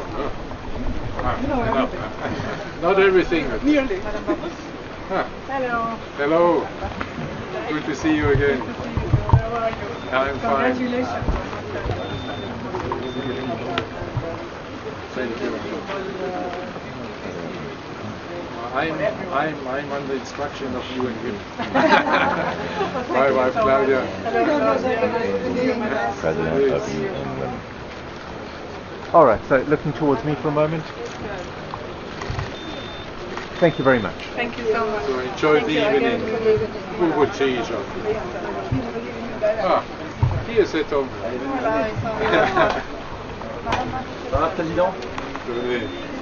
Bienvenue. Merci. Même avec cravate. J'ai vu avoir une centaine de photos avec Tony en cravate. Hein? C'est pas souvent. Jean-François, bienvenue. Plaisir de vous voir. Alors, rebonjour. Tony, viens ici. Can I ask a favour? Can you just your accreditation? Thank you. I messed the hair up. Est-ce que vous pouvez, s'il vous plaît, vous décaler très légèrement vers les anneaux? Vers la gauche? Vers votre gauche, ouais. Allez. Merci beaucoup. Alright, so just to me for a moment, please. Par ici, s'il vous plaît.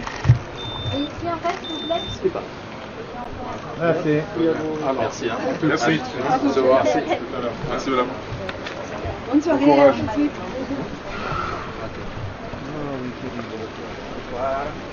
Bonsoir et bienvenue.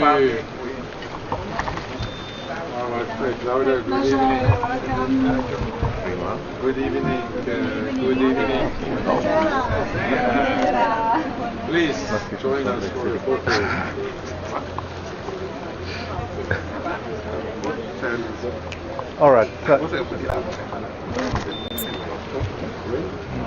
Alright, so looking towards me for a moment, please. Can I ask that we just come in slightly? Yeah, that's. Thank you very much. Thank you very much. Merci beaucoup. Grazie mille. Arrivederci.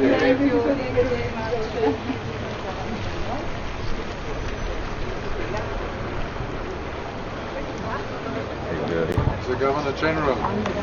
You are the Governor General. That's very much welcome. Pleasure to meet you. Sir, good evening, please.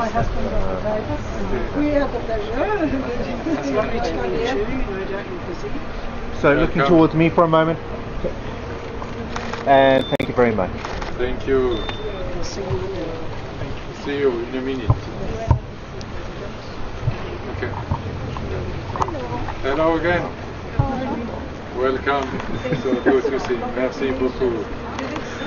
Bye bye. Thank you. Please. Right, in your way. You good? Unfortunately, I did not get enough time to mention you and OTC as well. I was waiting for that mention. Alright, so here we go for a moment.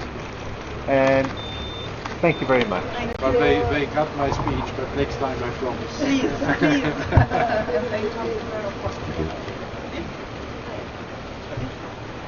Hallo, guten Abend. Herr Bundeskanzler, herzlich willkommen, meine Frau Claudia. Bitte, in die Mitte. Okay, looking towards me for a moment, please. Thank you very much. Danke sehr und noch einen schönen Abend.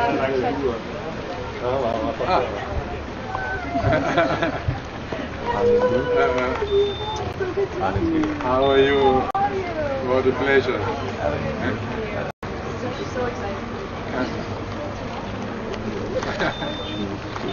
So do we have a Claudia? Welcome. Nice to meet you. Come here, Eileen. Alright. So looking towards me for a moment. Here we go. And one last one. Wonderful. Thank you very much.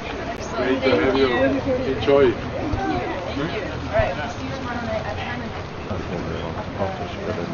You know my agenda better than I do. You're a busy man. Thank you. Président. Ou monsieur le député. Bienvenue. Félicitations. Merci. Bonsoir, madame. Enchanté. Mon épouse, bon, c'est... Allez-y. Non,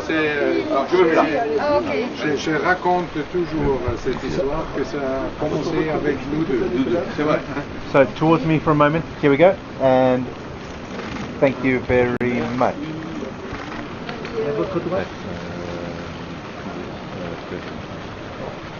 Bon. Merci. Pardon. Merci d'être là.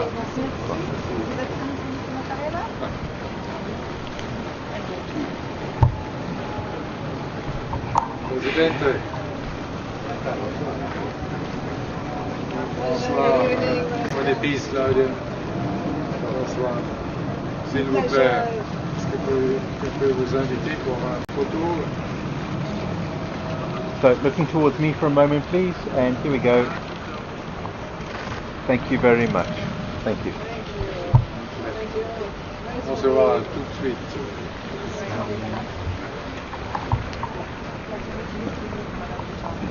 Ah. Merci beaucoup pour ces décors uniques.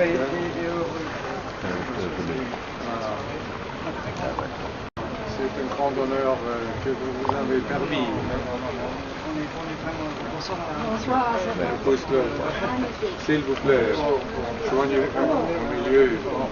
Alright, so just towards me for a moment. And here we go. And one last one. Merci.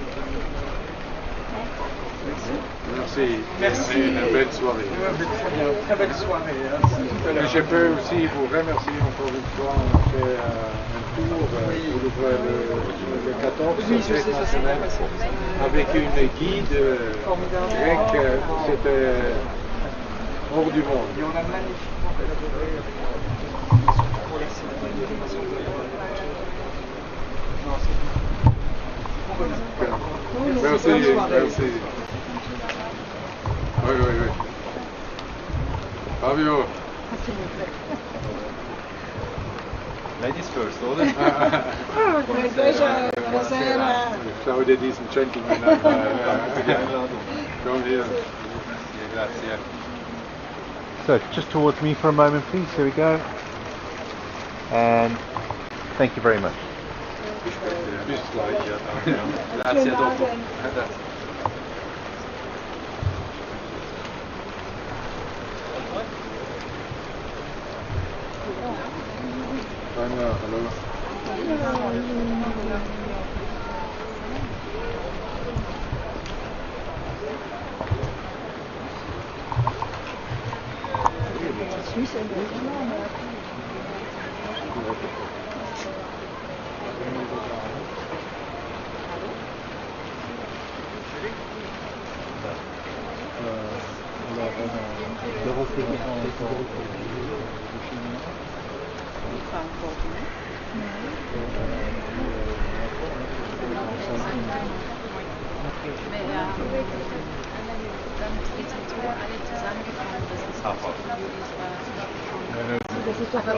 Wir haben sie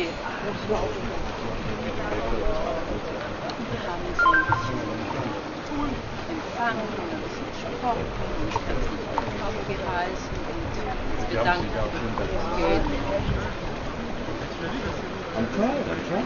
Aber der Ort ist fantastisch. Do you want that? I'll try it. Yeah. No, we need to integrate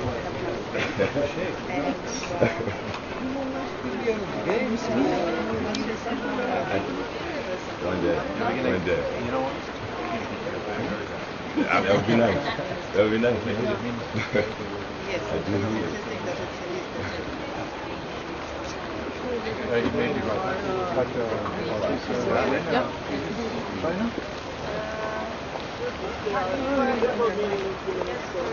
The cemetery on the side.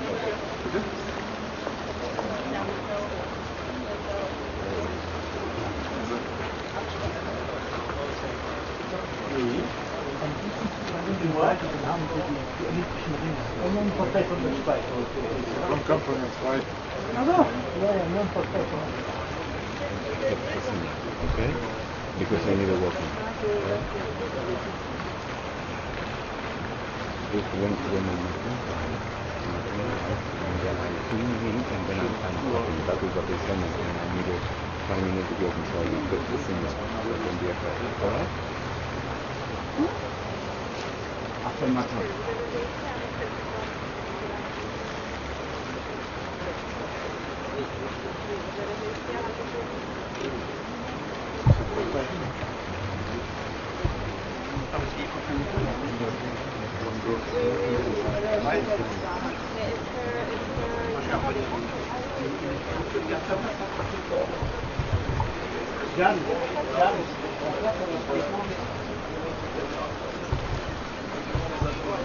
On va réfléchir.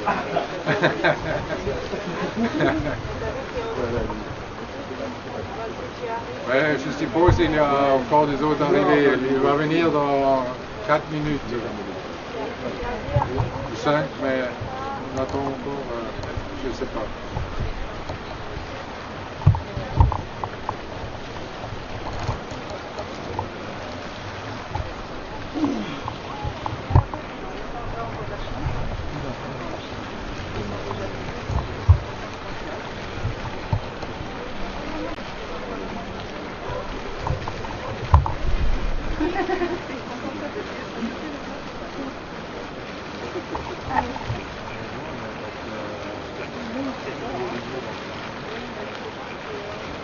les premiers jours, non?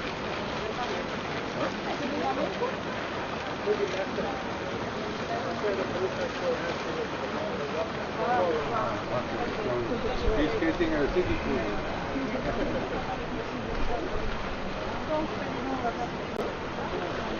Thank you and have a nice evening. Thank you. I'm finished very much.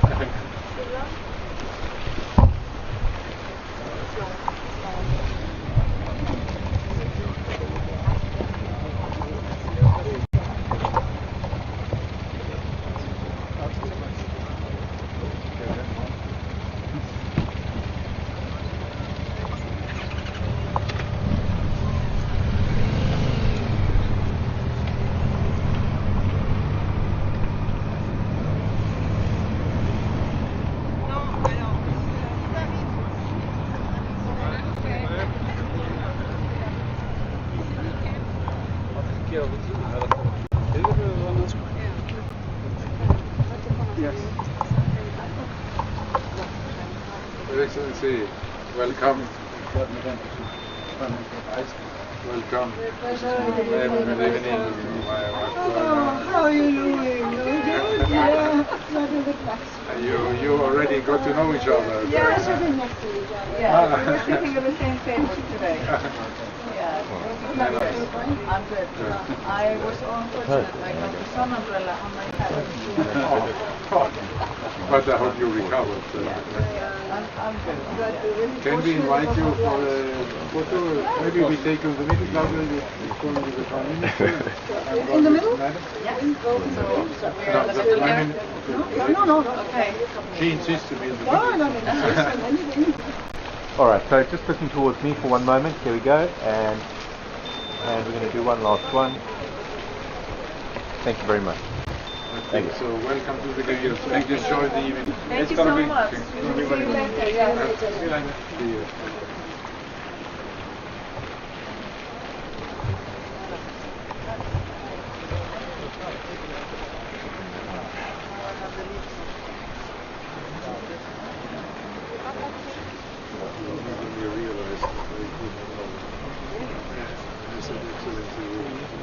Are you good if I'm right here?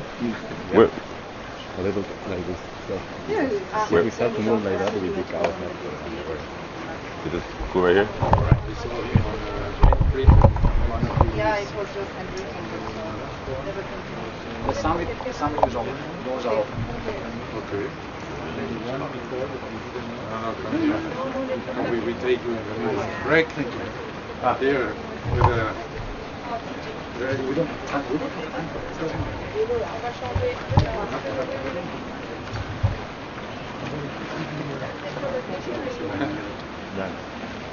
Alright, so here we go, looking towards me. And one last one. Can you smile, panel? The Minister of Happiness from Bhutan. Thank you very, very much. Mark, Christian, jump in. You go. Go. Alex. Okay, come here. We get a chance. Okay, so we take the two in the middle. Okay. Take the yes. With the CPOs. We might take you on. Yeah, no. We might give you a job. I'm Greg's assistant. On the red carpet. Alright. Are those do those badges symbolize That's anything? okay. Yeah. That's okay. Okay, here we go.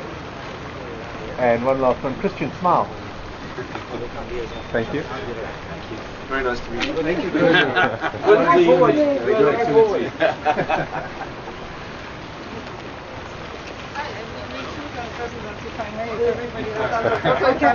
Then practice it.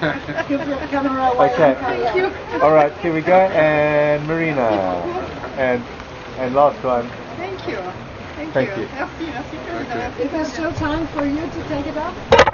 Rachel will take a photo Come with here. you, Greg. Greg, come on. But we are coming.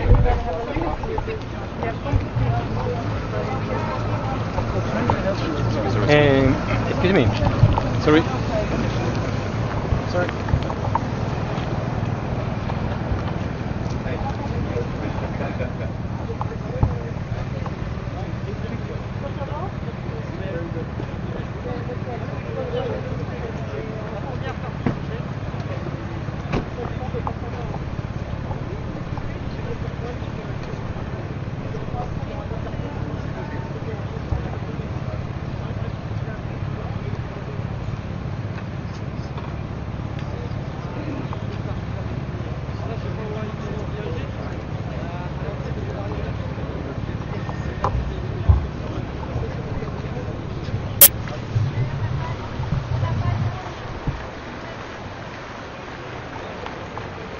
Your Excellency, a very warm welcome. As I know, and then good evening, my wife Claudia. Can we invite you for a photo? Alright, so just looking towards us for a moment, here we go. And one last one. Thank you very much. Thank you. Thank you and enjoy the evening. No, I'm good. Thank you. This is that they're blocking. We are not yet there, but it's looking good. You can get ready for tomorrow. Merci beaucoup.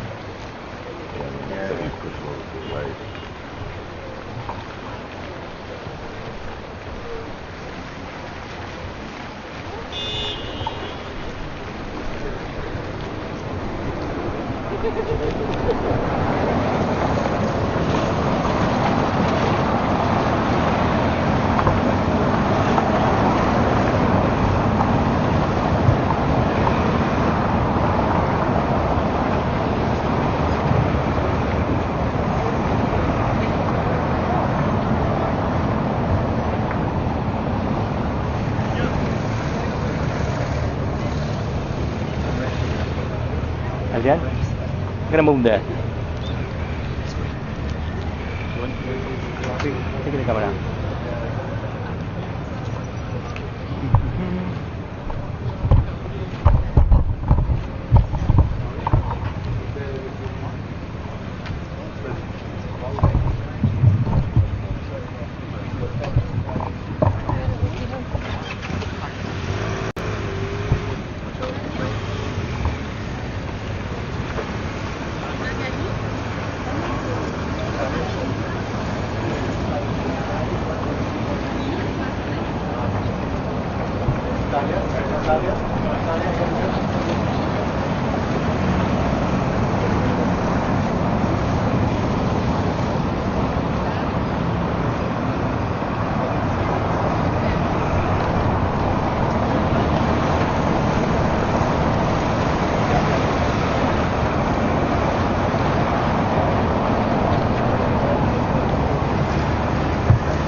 Mr. President, welcome.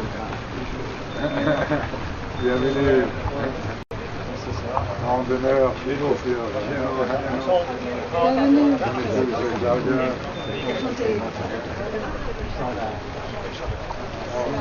Photo ensemble. Alright, so just looking towards me for a moment. And just one more moment. And here we go. Oui, maîtrise, on le voit. Ici, s'il vous plaît. Merci. Ça fait une Merci. Alors, à tout à l'heure.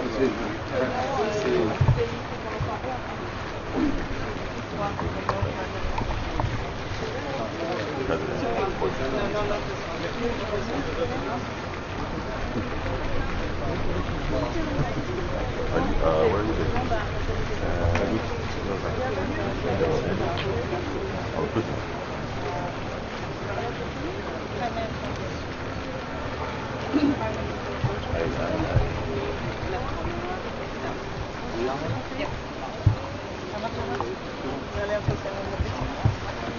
The Prime Minister, welcome. Great pleasure having you. My wife Claudia, please would you join us for a photo? Alright, so just looking towards me for a moment. Here we go. And one last one. Thank you very much. And enjoy the evening.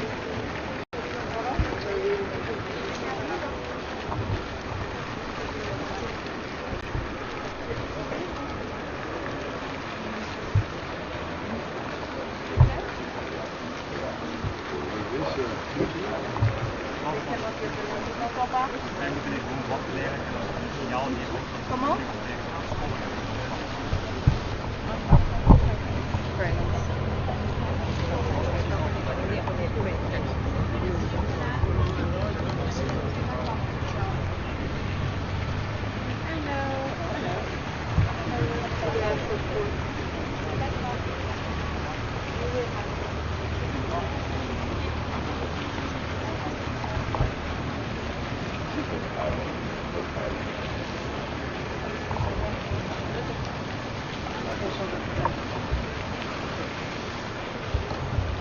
Good evening and welcome. My wife Claudia, please. Good evening, sir. Please, can we invite you for...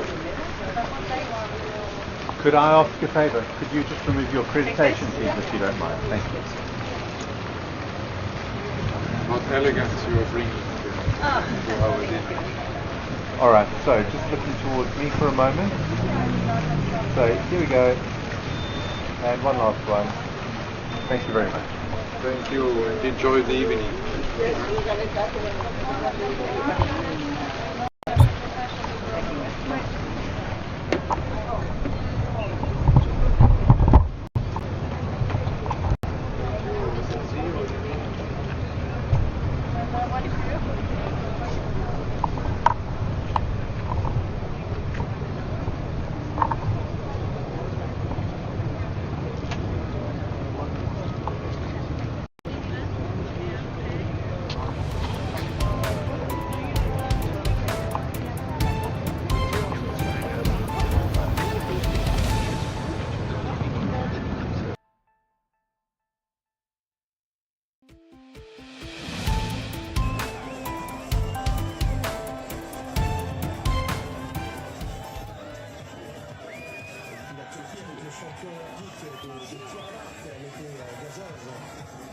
Qui se déroulera aux Invalides avec le site qui servira aussi de l'arrivée du marathon.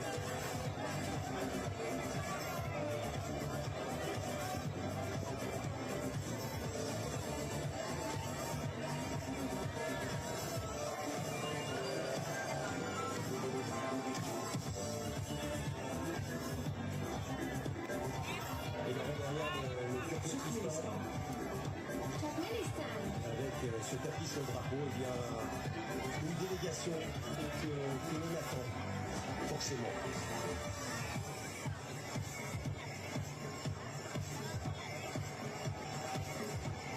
Le Turkménistan, Tuvalu. Je vous le disais, Tuvalu est apparu à Pékin en 2008.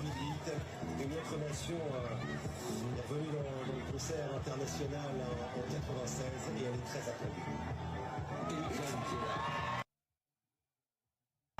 2 ans et 5 mois sans l'Ukraine, ses athlètes. Une source de motivation, de fierté d'être présent pour ce rendez-vous, bien sûr, sur le regard du monde entier. Une centaine d'athlètes présents, avec une reine de l'athlétisme sur hauteur, Miroslava Munichik, reconnaissant championne du monde.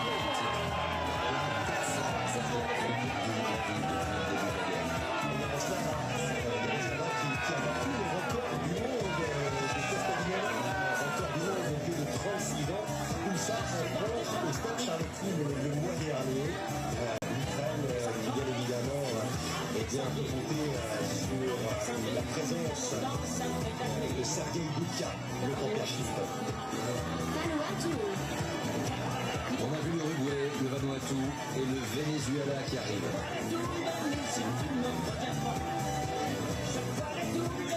Avec 300 000 habitants au nord-ouest de l'Australie. Et le Venezuela, avec une porte-drapeau qui ne va pas participer, qui est une athlète, la championne olympique en titre du Venezuela. Deuxième place au jeu de et bien celle qui bouge les bras, malheureusement elle est blessée, elle a voulu être présent et c'est la première fois à la connaissance qu'une athlète blessée est porte-drapeau d'une délégation. Moi je me suis planté sur Daft Punk et Stardust en confondant. Là c'est quand même peu de points sur qu'on entend durant la cérémonie d'ouverture des JO. C'est le grand bal populaire sur la passerelle de Villiers. C'est une cérémonie forever.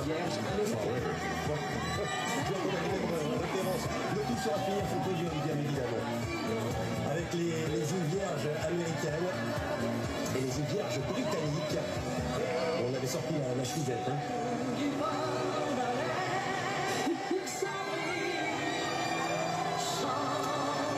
Îles Vierges britanniques.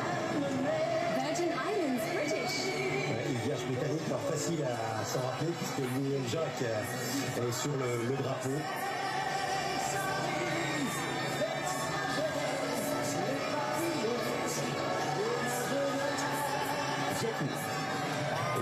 environ 100 millions d'habitants.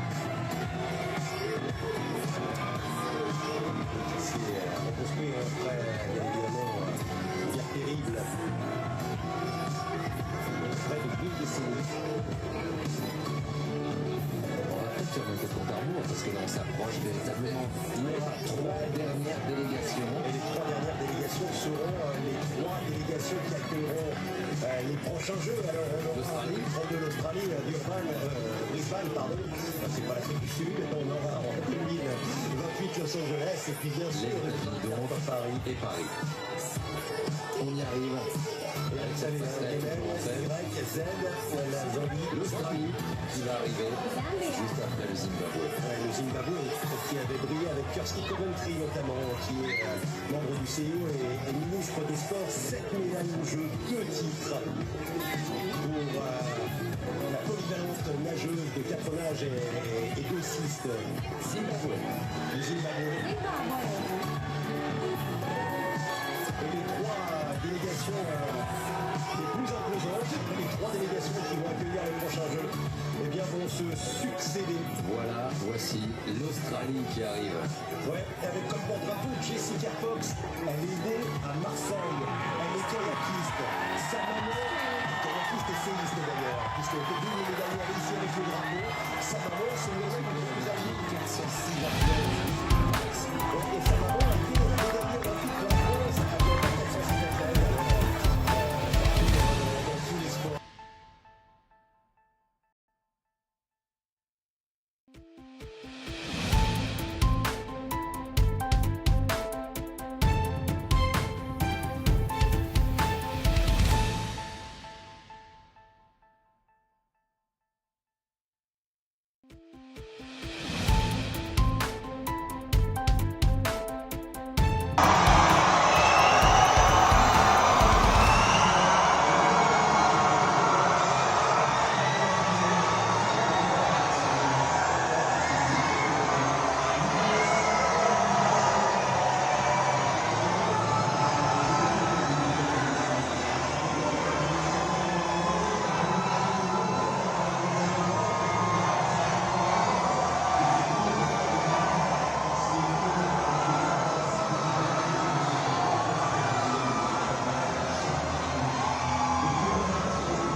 Well, let's go. I think we can find another angle. Yeah.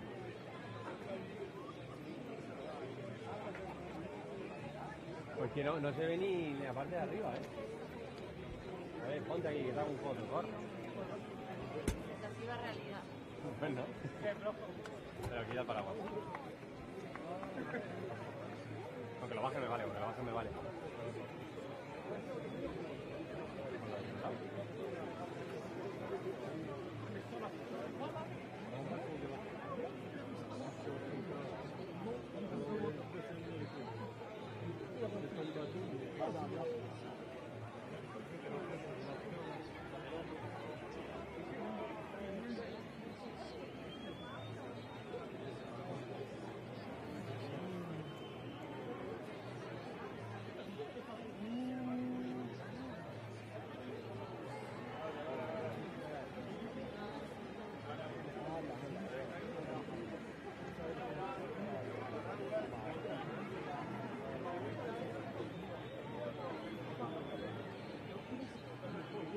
Umbrellas, please.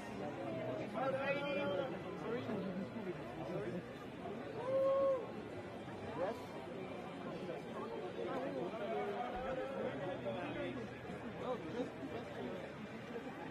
Good? You have to leave down?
No, yo te digo para... Ah, no, estoy aquí. Pues ahí ves bien. No, ahorita nos ponemos al lado. ¿Ahí ves Tú bien? al lado y yo al lado. Luis, vole que tú. Como yo para el video, lo que tú con el paraguas,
Allez, pas rappeler, faut pas rappeler.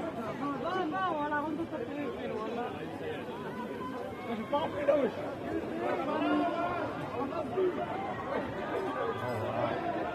Pas remplie là. Elle est pas remplie. Merci de votre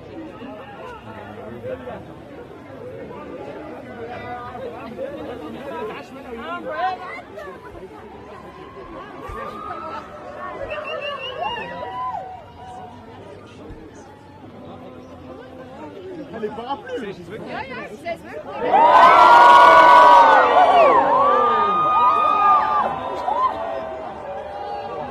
Elle est pas rappelée.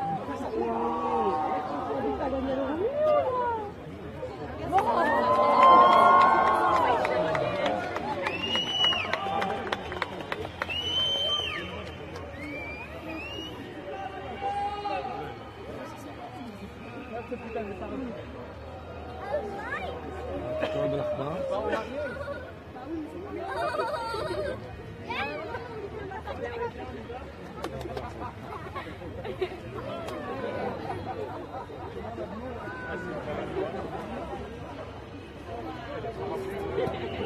ما شاء الله اصعب الاخبار.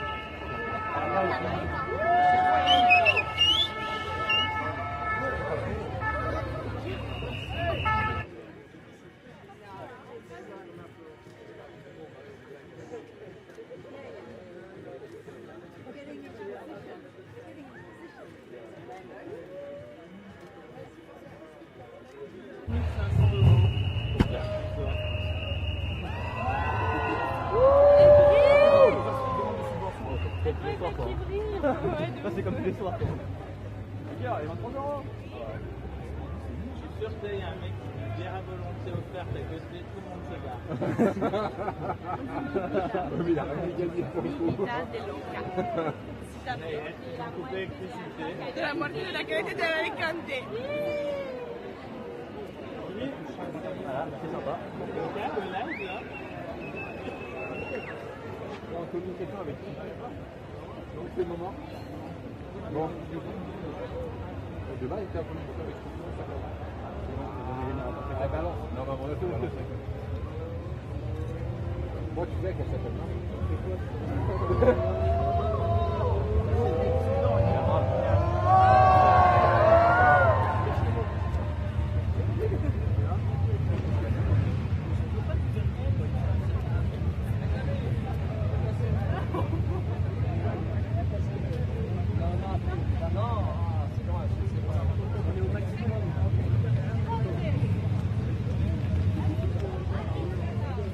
Ah, le parapluie. Ah oui, merci. Ouais, je vais exploser. Merci. Après, voilà. Vous voyez?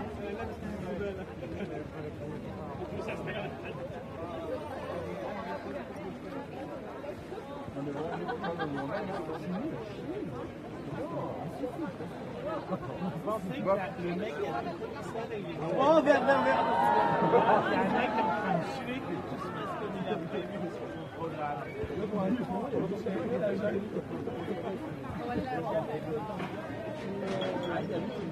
خلي النور ده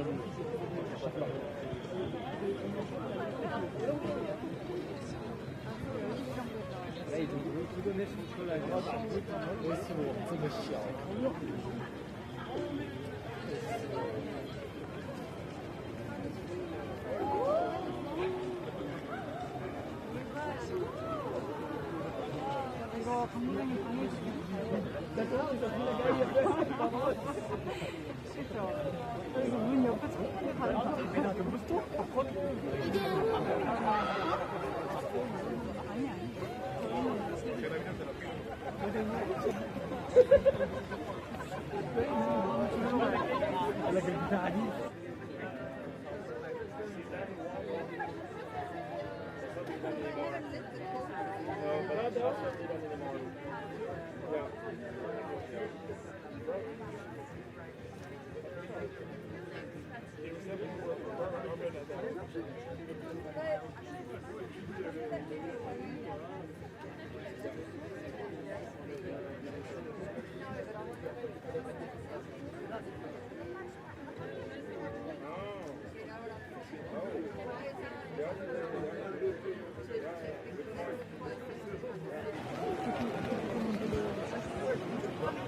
Just a few inches in this foot.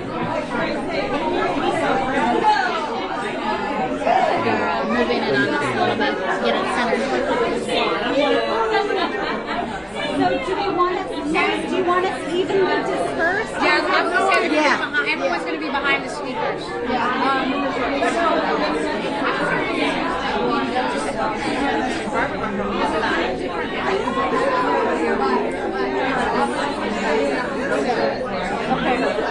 They sent it to me, so yeah, it's low end. Oh, okay. As long it's just because you said to focus on like the Trump agenda. Okay. Just check pretty.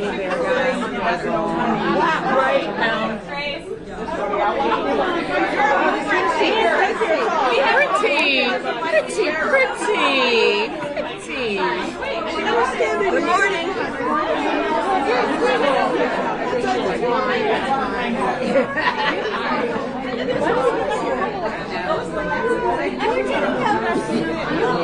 I'm just stand right here. So there's a shot of my face.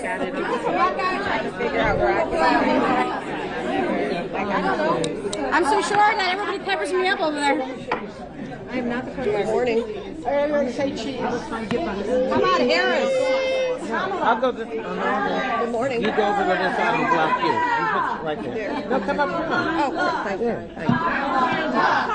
Kamala.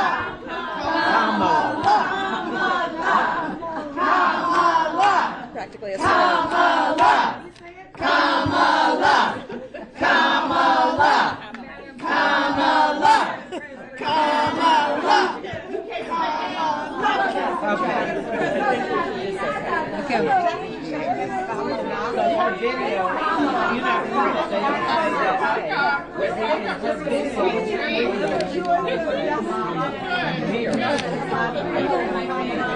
Did I read that right? Did Teresa get engaged or married or something? Yes. What happened? Engaged? Yes. In Tanzania, apparently. Right. Yeah. This is Casey's type, right? Yes. TMI.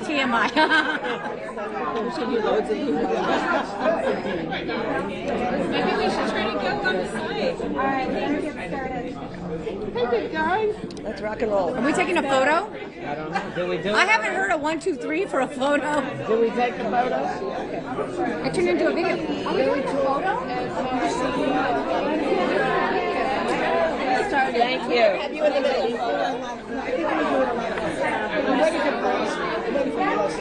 She was here. I saw her come in. Yeah, did we see Pelosi? No, she's 3 minutes out. This is my speech. I'm going to leave it right there. I'm going to leave my speech right there. This is my speech. Okay. Mine is one sentence. Mine is one sentence. Stuff they gave me, I rewrote it. Okay. Mine is one sentence. I didn't rewrite. I just sounded. Oh, Pelosi, yeah. Come get in the picture. Madam Speaker, get in the picture. We're taking a picture. We're taking a picture. There we go. Yeah. All right, Grace. Get Grace in the picture. Madam Speaker, this way. Oh, she's in the wrong place. Somebody get Madam Speaker in here. She's in it. Okay, here we go. Lois, get Nancy over next to you. Yeah, I'm going to get her. Okay, let me go there. I got her. Wait. She's coming, Lois. I think the signs we should be in the front because we're going to cover up somebody's face. Well, okay. That's a good idea. There we go. That's fine. Okay, I'm fine. Start over. Put a chair. Get somebody short. No, you should go sit in one of those chairs. Balance it out. No. Sit in the chair. Brittany, don't get on your knees for the photo.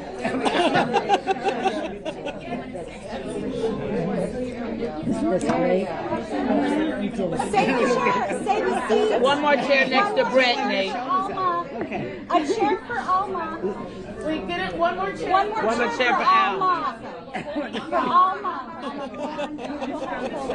We're all cooks in the kitchen. But I didn't want her on her knees in the kitchen. I'm sorry. Yeah. People sometimes it comes Alma in the hat. Okay, could y'all go 6 inches this way? Okay, where are we looking? You should. See, she's tall, so she dominates. She goes over all of us. Can I have one? Can I have one? Can I have a sign? Here's one. No, they have them over there. They have plenty. Did anybody see Haley Stevens? I like Beverly. I like the contrast. Who's from Michigan? She has her own. Is Haley here? She's her sister. She travels with her own sign. There we go. Where's America?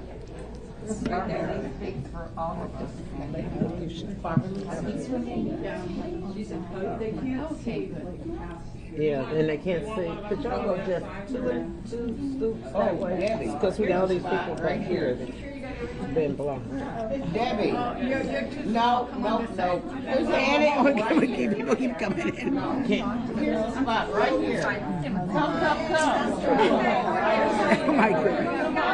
Maybe if they take the picture, this is all for the picture, not yet the person. Oh my God, this is like a clown car. And nobody's counting, so we don't know where we're looking. I just want to know, is Catherine visible? Yeah, she's very tall. Visible, Catherine? Yeah. Stand on your toes. Stand on your toes, yeah.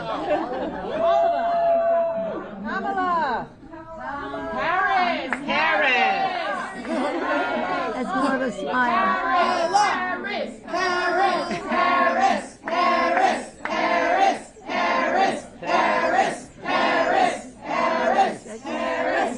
Okay, all right. Let's do it. All right, let's get this started. Let me get the party started.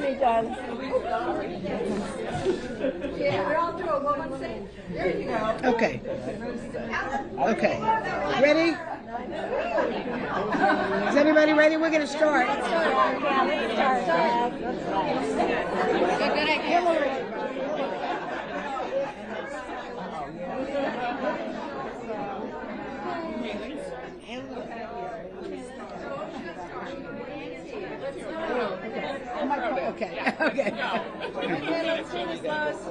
Okay.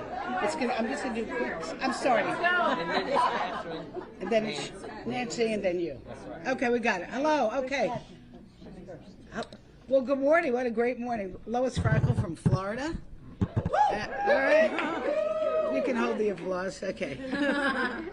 Well, listen, today I am here with, as you can see, many members of the Democratic Women of the United States Congress, but more importantly, we are grandmothers and mothers and wives and daughters and sisters. And aunts. And Catlin. Okay. And bonus moms. And we are here to endorse for president a champion for our freedom, for our safety, for our economic security. And of course, you know who that is, Kamala Harris and Kamala Harris. That was an inside joke. And with that, I turn this over to our whip, Catherine Clark. Thank you so much. What a pleasure to be here. Thank you to EDW and Lois Frankel for gathering us together. Let me start by expressing my immense gratitude for the selfless patriotism of President Joe Biden. He is one of the most impactful presidents in modern history, with a record of achievement that will reverberate for generations to come. Now, as Vice President Harris seeks to build on that progress, as she fights to save our democracy and create an economy that works for working people and to protect reproductive freedom across this country, the Democratic women of the House offer our proud, full-throated endorsement of her campaign for President of the United States.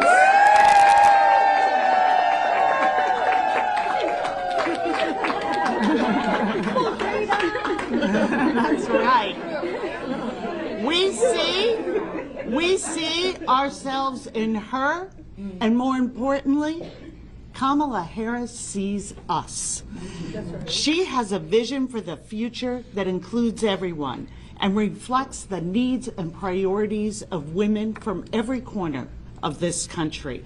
She has a vision of freedom and dignity and opportunity for all of our children. Donald Trump has another vision: relegating women to second-class citizenship, rigging the economy against working families, and eroding the most basic values of our democracy. The American people face a choice in the months ahead. Will we have freedom for all or power for a few? Will we ban abortion or invest in childcare? Will we build an economy that works for everyone, or will we endow corporations with more rights than our daughters? Vice President Harris has been in this fight her entire career. Through every chapter of her public service, she has been the antithesis of Donald Trump. She leads with dignity and compassion. He capitulates to cruelty and greed. She stood up to Big Pharma. He gave them a tax break. She cut childhood poverty in half. He crashed our economy. She lowered the cost of health care for millions of families. He wants to gut Medicare and repeal the ACA. She prosecuted sex offenders. He is one. The stakes of this election are without precedent. Our democracy is on the line. Our freedom is on the line. The unfulfilled promise of our republic is on the line.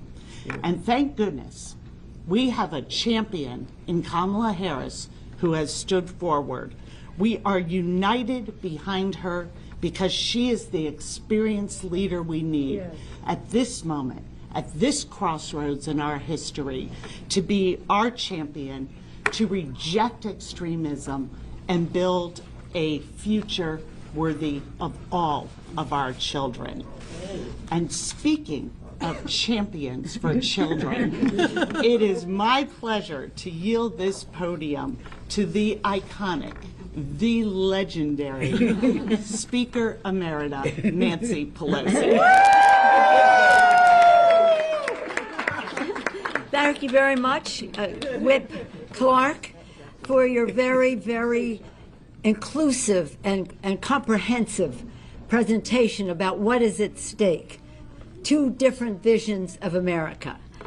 America was truly blessed, has been, continues to be blessed by the wisdom and the magnificent leadership of President Joe Biden. With with love and gratitude, I salute President Biden for always believing in the possibilities of America. You know, when he said, when they say, what's one word? When people ask me, give me one word about America, he said possibilities. And those are possibilities for every family to reach its fulfillment. In his belief in possibilities, in his goodness, in the goodness of the American people, and working to make it possible for people to reach their fulfillment. Last night, we saw President Joe Biden talk about his legacy, which frankly is our legacy too. The House Democrats passed those occasionally bipartisan, hopefully more so in the future, but nonetheless. And Whip Clark went through some of that in saying the difference between the two visions for America, for Kamala, Vice President Harris, soon to be President Harris, and what's his name? So last night we saw President Biden, one of the most consequential presidents in American history, who accomplished so much in the progress that we've discussed, to say the best way to have the progress go forward is to pass the torch to another generation. And that is what he did, with great eloquence, with great values, with great vision. And as our distinguished Whip Clark said at the end about our children, and what Kamala Harris is about, and I've known her for decades. I know her officially, her strength. Kamala is about strength and determination in terms of public policy. We know most recently in terms of a woman's right to choose, but the list is vast, as Whip Clark mentioned. I know her personally. She's a person of great faith, of deep faith, and commitment to public service in the most unselfish way. And again, politically, make no mistake, this is a politically astute Vice President of the United States. I've seen her in action. I can talk about it on another occasion at more length, but let me just say, she is capable, officially, personally, and politically, to lead us to victory in November. So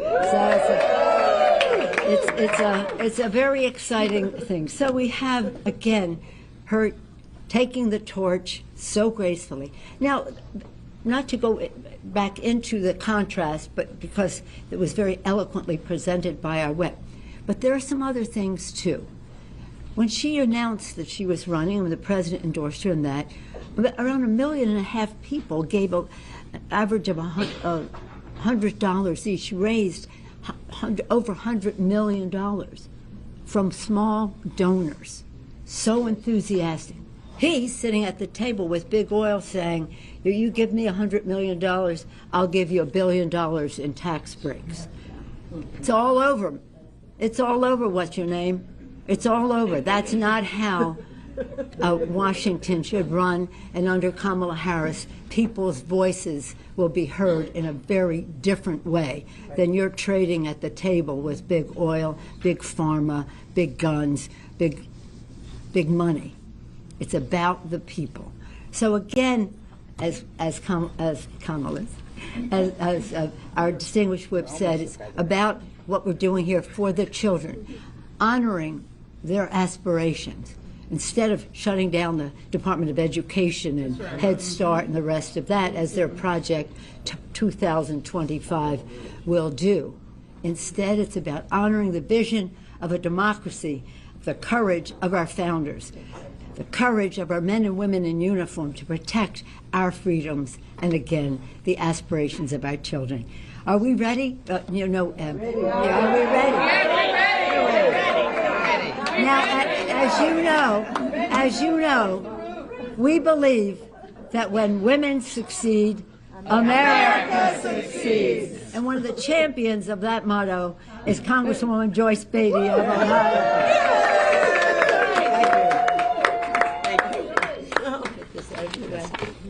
Thank you so much. I still call you Speaker Nancy Pelosi. It is indeed my honor to join EDW today to endorse Vice President Kamala Harris as our candidate for president.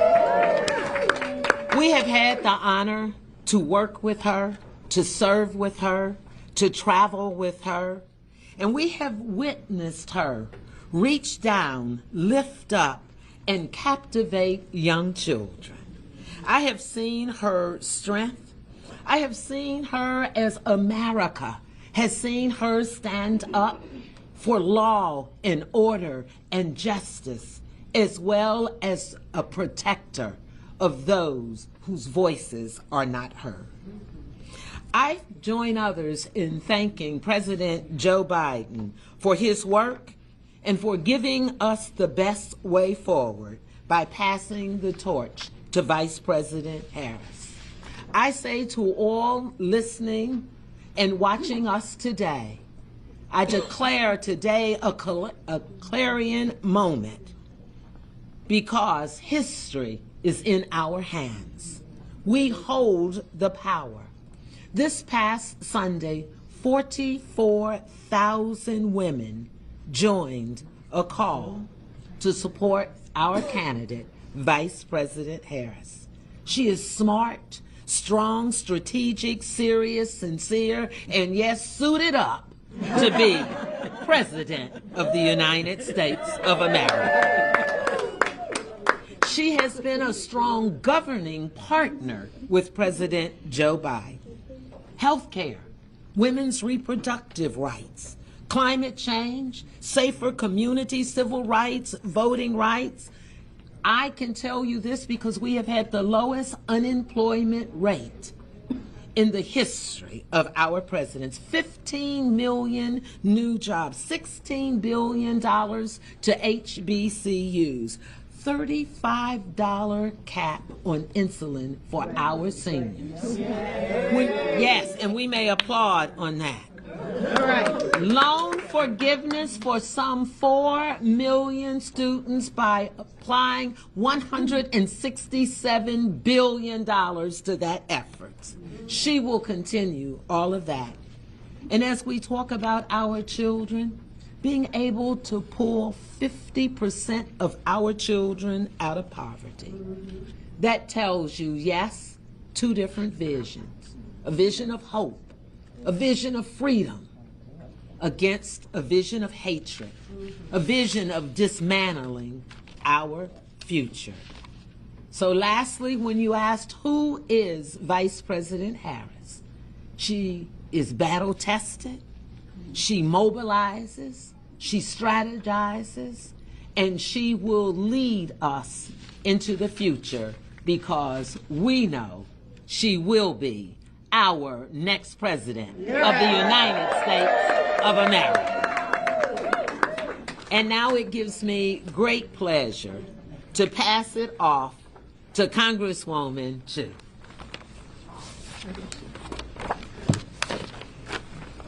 Hello, I'm Congressmember Judy Chu, and I'm proud to stand with elect Democratic women as we endorse Kamala Harris as our next president of the United States. And let me talk about the issue that is front and center for women right now. 2 years ago, the MAGA justices on the Supreme Court ripped away reproductive freedoms from tens of millions of Americans with their Dobbs decision. For the first time in America's history, young women have fewer rights than their grandmothers. But Vice President Harris has been on the front lines in the fight against this. She's not only been our party's leading messenger on reproductive freedom, she will ensure that Trump's role in overturning Roe is front and center in this election. We know all too well that the stakes can't be higher this November. Our very rights are on the line. All of us are here today fighting hard to protect women's freedom to make deeply personal decisions of when to start or grow their families. We are fighting to ensure that women's health care decisions remain between them and their doctor. Democrats have been winning on this issue in every state where abortion has been in the ballot, including deeply conservative states. That is why we've seen Republicans try to hide their extreme stances, knowing how unpopular they are. But make no mistake, regardless of what he says on the campaign trail, if Trump wins, he will pass a national abortion ban on day one. But this will not happen with Vice President Harris as our nominee. Democrats will run a campaign focused on our vision to build a better future, a country where hard-working American taxpayers can breathe easier, and our fundamental freedoms, including every woman's right to make her own health care decisions, are respected.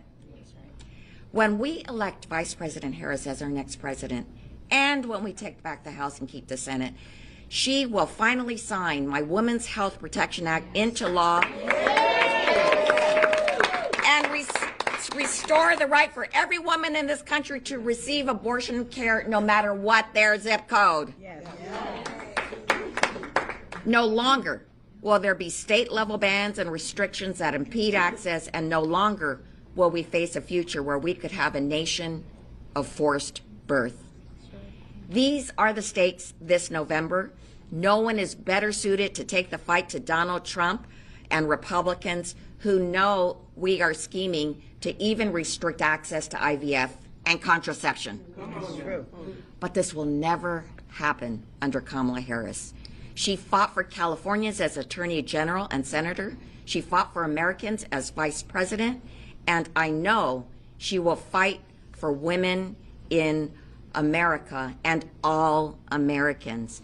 I am so honored to say that elect Democratic women is fully behind Kamala Harris to be the first ever Asian American, Black American woman to serve as President of this United States. And now, I have the honor of turning the podium over to the chair of the Congressional Hispanic Caucus, Congressmember Nanette Barragan. Well, my colleagues have said it all, but this is about moving forward, not going backwards, right? This is about freedom. And if you didn't see her video today, watch it. It will inspire you. It was so good. Vice President Harris is the candidate best positioned to beat Donald Trump. No one is better prepared than Vice President Harris to prosecute the case against Donald Trump. Elections are about a choice. And this November, we have a choice between a hard-working prosecutor and a convicted felon. Vice President Harris was part of the only ticket to ever beat Trump, earning 81 million votes in 2020 as Joe Biden's running mate. We cannot risk another Trump presidency. If he's elected, he will implement his extreme Project 2025 agenda on day one, which is a 920-page blueprint to take over the government, take away freedoms, and threaten the middle class and seniors. He would criminalize abortion nationwide with no exceptions, raise costs on the middle class, and end both Social Security and Medicare as we know them. He chose a running mate who may be even more extreme than he is on restricting women's rights to an abortion, and who have also advocated for women staying in abusive relationships. His choice of J.D. Vance made clear that he has an anti-woman agenda if he gets back in the White House. That's right. This is a man who, when he had the chance to unite the country last week at the Republican National Convention, chose to further stoke hatred toward immigrants as his extreme MAGA followers waved around mass deportation now placards. He does not care who gets swept up in his deportation operations and has even admitted that some innocent Americans may get deported. But he's okay with that, as long as he accomplishes his goal of mass deportations. The American people deserve leaders like Vice President Harris, who put people over politics, not extreme MAGA Republicans who will make our lives harder and take away our rights. And as the Vice President says, we are not going to go backwards. We are going to move forward. We won't go back. We won't go back. We won't go back. We won't go back. We won't go back. So we're going to do everything we can to win and support her. Women, we got to be on the road, on the campaign trail, because this is going to take women on the road. And with that, we turn it over back to our leader, Lois Franklin. Here we go. I don't know about that. Okay. All right. So we thought for the purposes of the campaign, we'd bring up two of our members from swing states, from Pennsylvania, Madeline Dean, and from Michigan, Haley Stevens. They're just going to say a word of what they think this nominee means for election in their state. Go ahead, Madeline.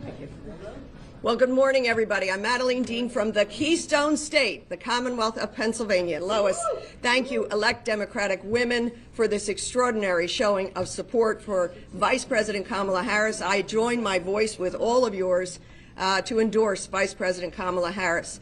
I'll be brief. I want to first say about the president. How beautiful was his speech last night, his remarks to the nation. It was just magnificent. A round of applause for the selflessness. How lucky have we been to serve alongside him these 3.5 years, and for the next 6 months, I can't wait for what the future brings. But I say that I come from the Keystone State. You know, by way of our history, Pennsylvania was considered the Keystone State back in the colonial era, the founding of our country, because of its geographic, political, and economic centeredness. We are going to be the Keystone State again in this election when we elect Kamala Harris and whomever her vice presidential running mate might be. It is her choice. I can't wait to hear what it might be. But Pennsylvania is so excited, so ready for the first African American, Asian American woman to be President of the United States. I associate myself with the beautiful, eloquent words of everyone here, and I want to end with what she just started today. If you saw her campaign launch video, her phrase is, "We choose freedom. We choose freedom. We choose freedom. We choose freedom." The contrast couldn't be greater. Proud to stand here endorsing Vice President Kamala Harris. Thank you, Haley. Michigan is in the house. Michigan, Haley Stevens from Michigan. And I just want to say from the heart of automotive country, Joe Biden has passed the keys to Kamala Harris to be the first woman, the next president of the United States. Kamala Harris loves Michigan. She was there making sure. Oh, yes, it does. Yes, it does. It does, because she was in our state making sure we were getting vaccinated when we rolled out the Rescue Act. She's been there doing the infrastructure bill rollout, making sure that that is executed, and she has been shining alongside our manufacturing economy. Every time I see our next president of the United States, I tell her, please come to the mitten, because we love you and you fire us up. So I'm so proud to stand here alongside my sisters, elect Democratic women who do the work to get women into office. And now we are taking on the ultimate charge, which is to get Kamala Harris as our next president. This is a big moment. I am so proud of President Biden. I was proud to support him, and I am proud to support him now in endorsing Kamala Harris as our next president. Right from the mitten. Thank you. All right. Any questions from the press today? Yeah, go ahead. One of the main things that Republicans have already decided to go after Vice President Harris for was her role in curbing migration at the southern border. Can you just respond? How do Democrats plan to counter that argument from Republicans ahead of the election? Well, first of all, this is some more misinformation and disinformation. The vice president was never in charge of the border. She was never in charge of immigration policy. On the contrary, it's Department of Homeland Security Secretary Alejandro Mayorkas is in charge of border policy. He's in charge under Homeland Security. And Republicans already tried to impeach him and failed. So what are they doing now? They're making it up and blaming her. What Vice President Harris was in charge of addressing root causes of migration, a diplomatic effort in other countries, in the Northern Triangle in specific. And you ask, what did she do? She helped raise $5 billion to invest in the economy in these countries with the private sector. And when she first started, migration from those countries started at 41%. 41% of people that were migrating were coming from those Northern Triangle countries. In 2023, that went down to 21%. So don't come and start the false lies, because we're going to make sure to correct them. All right. Bring the receipts. Chair. Oh, but the other thing that I didn't mention is we are actually at a low of border crossings, lower than even when Biden left. So what has been done by this administration right now has been working, and we got to continue to get Congress to pass comprehensive immigration reform, and that is ultimately what we got to do to fix the broken immigration system, something Republicans are not interested in doing. Now on January 20th, when Joe Biden took the oath, day one, he had an immigration reform bill, which Republicans have walked away from that and other bills that were approved by border security agents because they want the issue and not the solution. 2 days. Take another question. Okay, wait, another question, yes. We can't hear We can't hear you say. Response to them calling her a DEI candidate. You can go. No, just you can answer. First of all, it's ridiculous. Sorry, just so we can.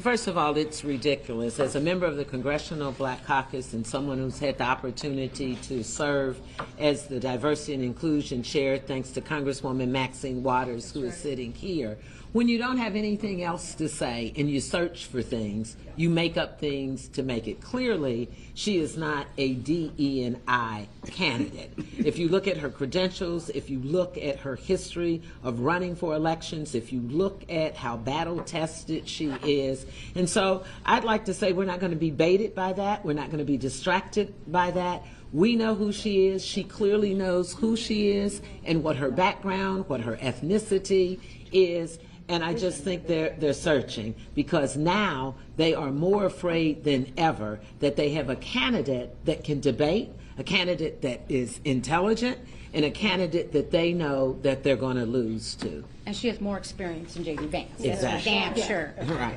I'll just build on that. They are nothing if not consistent. These are no longer dog whistles. These are full-on bullhorns. And it's predictable. But Kamala Harris has been a woman of color her entire life. She knows what it is to be underestimated. She knows what it is to be discredited. And those who underestimate her do so at their own peril. Kamala Harris is poised. She is prepared. And she is qualified. And she is poised and to build the broad coalition that we need to win decisively in November. Okay. Well, I wish, just think about it. She was the Attorney General of California, the U.S. Senator, and the Vice President. District Attorney. And she was a District Attorney? All right. That other question? Yes. The Washington Post. I just wanted to ask, there's been all this discussion about whether Vice President Harris should choose a white man with her on the ticket. What do you all make of that discussion, and whether that's a consideration when she's choosing her potential running mate? She should choose whoever the hell she wants. But let us officially say, there you go. She will choose the best qualified person for the job, the best person to serve this nation with her. Yep. Last question. Yes, Claudia Quesadas with NPR. We keep hearing about the Biden campaign infrastructure moving over to Harris. Can you talk a little bit about hitting the campaign trail for Harris, if you're doing it before for Biden, how it changes, how it may not change? I think I can just say this, we'll all be out there for her. Everybody in this room and many more. Go ahead, I think we can speak to that. In meeting with her campaign folks, let me just tell you, it was a Biden-Harris ticket. And so when the Biden-Harris ticket was put together, they jointly worked with, approved with those individuals who were serving. Think about it, 105 days before the election, who in their right mind would try to vet, start over with a new campaign, with new financials, and with the momentum that we've had from day one with her? I'd say this team is doing just fine. Yep. And are there certain states that are more in focus now in terms of the messages that you'll be bringing to the campaign trail for her? I think the important thing to remember is that in this moment, yes, I mean, new states will be in play because in real time, we are building a new battleground map, and she's putting together her coalition of voters. So that will certainly impact the strategy. But if you look at the groundswell, I mean, it is just, right. I don't want to get into too much polling data, but the point is that there's great enthusiasm, a lot of excitement, and we all have already been on the trail, and we can't wait to get back out there. Yep. Yeah. Thank you. Let's get in. Let me get one more question. Oh, okay. Go ahead. Lastly, it's been such a tumultuous session of Congress. Democrats have had just, a hard couple of years. It does seem like, there is this sort of new energy. If it's to one of the questions, we to address that. What are you seeing in the district? What I'm happy to take it. Okay, I mean, a lot of this is going to be anecdotal. I can tell you my colleague from Wisconsin told me that 2 weeks ago they had a rally, there were 400 people. This week they had a rally, there were 3,000 people. And I think that's what we're hearing over and over. You could see the number of volunteers that registered overnight when the Vice President made her candidacy known. And did you want to? I just wanted to add to that. Jan Schakowsky from Chicago, and Team Schakowsky has been organizing people who want to go to Michigan and to Wisconsin to help knock on doors. In the last 2 days, 400 people have signed up to get on the bus and go to your state. It's so exciting. Suzanne Bonamici from Oregon. We've also seen an incredible increase in enthusiasm from younger generations and an increase in voter registration among 18 to 30-year-olds. It's been really phenomenal to see the engagement of younger voters, which is really, really exciting and inspiring. Okay, now you know the old saying, and then there were none. No, Maxine Waters. Max, okay, Maxine Waters. Oh my, okay, this is it. The woman who's going to have the gavel back in her hands. That's right. Yeah. Let me just say that the response is so great until we have in Los Angeles tomorrow morning at 10 o'clock several thousand people who are showing up to endorse. Not because we had to organize them. They bugged the hell out of us. They've been calling. They have been trying to get connected. And so finally, my daughter and I said, okay, we'll get a place. We'll send the information out to the press. And so I'm anxious to get home, to get on the plane, because tomorrow morning in Los Angeles, there will be this great outpouring of individuals supporting Kamala. We know her. Yep. I've known her for years. We know that she's competent, she's capable, she's had a career that leads her right to this moment. This is transformative for America. What we're seeing now is someone who's going to help unify this country, someone who is at the right time, at the right place to do the right things, having not only had a career that led her here, but she had a partner in Biden.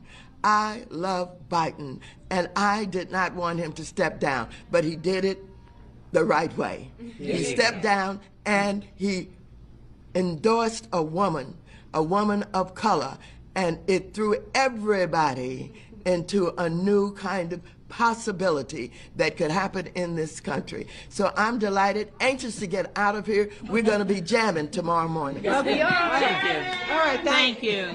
Thank you. We be jamming. Talking about the press conference. Why not?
all of your thoughts on last night's unimaginably horrible debate, an early opportunity for Joe Biden to convince voters of his strength and ability to lead in the face of threats to our democracy.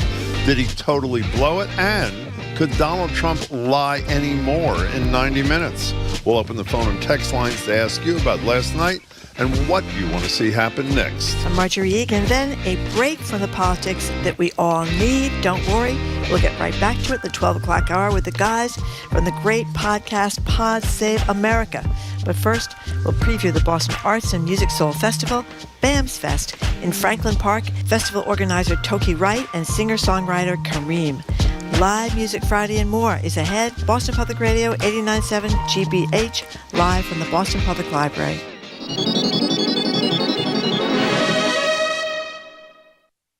Live from NPR News in Washington, I'm Corva Coleman. The U.S. Supreme Court has released major opinions this morning. That includes one of the most anticipated decisions this term. The court ruled on a federal law used against rioters involved in the January 6th insurrection at the U.S. Capitol. The High Court says that in order for federal prosecutors to use the law, they have to show that the rioters blocked the use of documents or other things in an official proceeding. The case now goes back to a lower court to find out if this narrower interpretation of the rule applies to defendants. In a second decision, the High Court overturned a 40-year-old decision affecting how federal agencies regulate mandates that have been passed by Congress.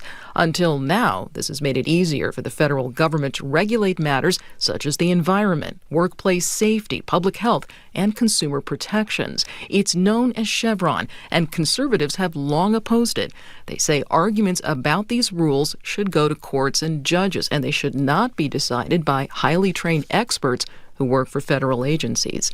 In yet another decision, the Supreme Court has supported a ban on public camping in Oregon. It's a major case about homelessness. The court has made it easier for cities to ban sleeping outside.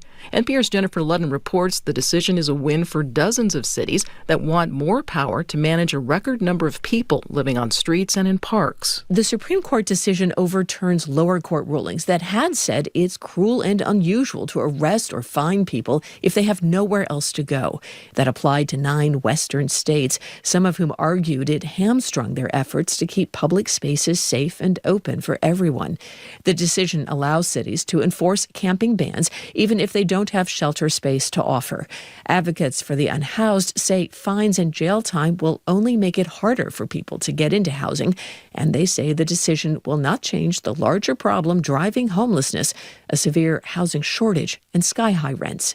Jennifer Ludden, NPR News, Washington. Last night's debate between President Biden and former President Donald Trump featured them both trading personal insults. They sparred over issues such as abortion and the economy. Trump continued to lie about the outcome of the 2020 presidential election, but Biden is drawing a lot of criticism for his halting performance with his raspy voice and moments when he appeared to lose his train of thought.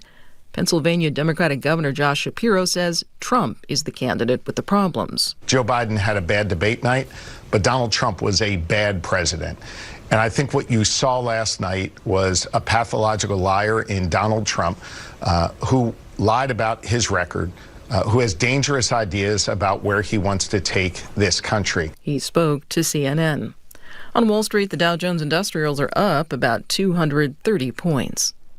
You're listening to NPR News. Good morning. With the latest from the GBH Newsroom, I'm Henry Santoro. Prospective Gen Z voters in Massachusetts are among those having mixed reactions to last night's presidential debate. It was the first between President Biden and former President Trump this election season. Kunal Botla is a Lexington town meeting member and an undergrad student at Tufts. He picked up on the chaos of the evening. I think it was a pretty clear example of what a lot of people are feeling in terms of the whole political situation at the moment being really messy and not really yielding much conversation about substance or about the issues that most Americans care about, but instead being more of a hashing of almost like a personal feud. Some local lawmakers also responding. Massachusetts Senator Elizabeth Warren posted on X last night, "The choice is clear. President Biden is a strong champion for working people who's fighting to lower costs, restore abortion rights, and defend democracy." Well, the month-long closure of the Sumner Tunnel starts a week from today to finish upgrades to the almost century-old piece of infrastructure. MassDOT is out this morning with a mitigation plan that includes making the entire Blue Line free in both directions, discounted tolls for the Tobin Bridge and Ted Williams Tunnel, and making the East Boston Ferry free. In addition, the Winthrop Ferry is adding Logan Airport stop, and 5 Chelsea bus routes, which include routes to and from Logan, will also be free. Red Sox open a series with the Padres at Fenway tonight. In the forecast, mostly sunny, upper 70s today, 69 in Boston right now. This is GBH News. Support for NPR comes from Sony Pictures Classics, presenting Daddy-O, starring Dakota Johnson and Sean Penn. A woman and a cabbie connect and engage in intimate and mysterious conversations during a taxi ride. Now playing only in theaters.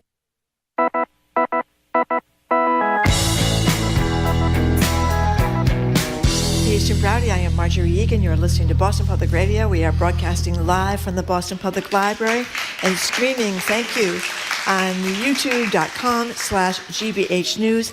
Later in the show, we're going to be joined by the guys from the great political podcast Pod Save America, as well as John King from CNN, who'll do his debate analysis. He did it last night. He'll do it again for us a little bit afternoon. We're going to be gone for most of next week, Tuesday through Friday. We'll be doing a repeat of shows, but we will be back on Monday because the Supreme Court is finally going to issue its immunity decision involving President Trump's alleged crimes. We'll be back here at the Boston Public Radio on July 9th with Boston Public Library, on July 9th for another edition of Ask the Mayor. And meanwhile, you can check out our TikTok page. It's a very funny one involving Jim, Boston Public Radio. One last thing. Hey, Marjorie, if you need a little soothing on an unsoothed day, if that's a word, we just heard the rehearsal of some performers. Incredible. So be with us at 11:30. I would really get on down here. So on to the subject at hand. Debating last night against Donald Trump, Joe Biden officially defeated Medicare. If you woke up feeling anxious after last night's debate, you're certainly not alone. If you're looking for a space to work it all through, you've come to the right place. A lot of today's show is going to be getting your reaction to the two presidents' performances, what they will mean in November, how Democrats need to handle the next 3 months if they want to stop Trump from securing another 4 years in the White House. And we're starting with you. Call or text at 877-301-8970. Where do the Democrats go from here? Does President Biden need to step aside for the good of the country? If yes, who should be brought in to replace him?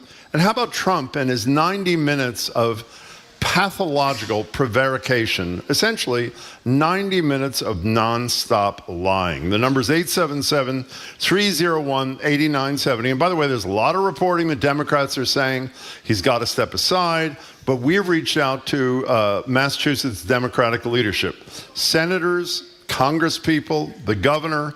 Every one of them was unavailable or declined to join us today. The number is 877-301-8970. What's your takeaway? Well, I was stunned. I was shocked. It was very painful and sad to watch Joe Biden unable to put together any kind of cogent arguments or almost no cogent arguments. I couldn't believe how out of it, frankly, he seemed. Something has happened to his voice, something has happened to his gait. We don't know what that is. On the other hand, as you point out, President Trump lied throughout this whole performance, but it almost doesn't matter because I think all anybody's talking about is Joe Biden and can he continue, and I don't think he can. In any case, I would say this is the worst debate I have ever seen. And I don't mean the two candidates alone. I mean for our country. Van Jones, one of the commentators who worked for Barack Obama on CNN last night, described it as the old man and the con man. Yeah. And I think honest people have to say it's pretty hard to suggest, no matter how much you want to beat Donald Trump, that Joe Biden can survive as president. I don't mean survive life and death, but survive as president until he's 86 years old. I think that's a reality. I don't know if it's a reality for the president himself and what he's going to decide to do.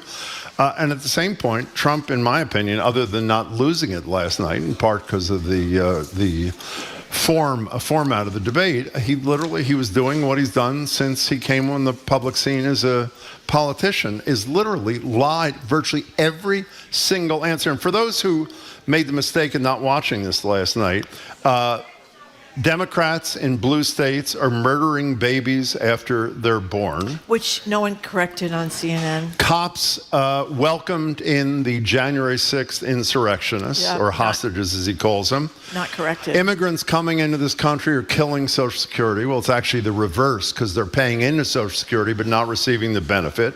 Biden's going to raise your taxes 4 times what they currently are. Continued denial about losing the election in 2020. It was like this endless litany of grotesque lies. And one of the troubling parts, as you hinted, is Joe Biden was not up to the task to essentially counter almost any of these things, and particularly even on things like abortion, which is such a central issue for voters in this country, and particularly a plus for the Democrats.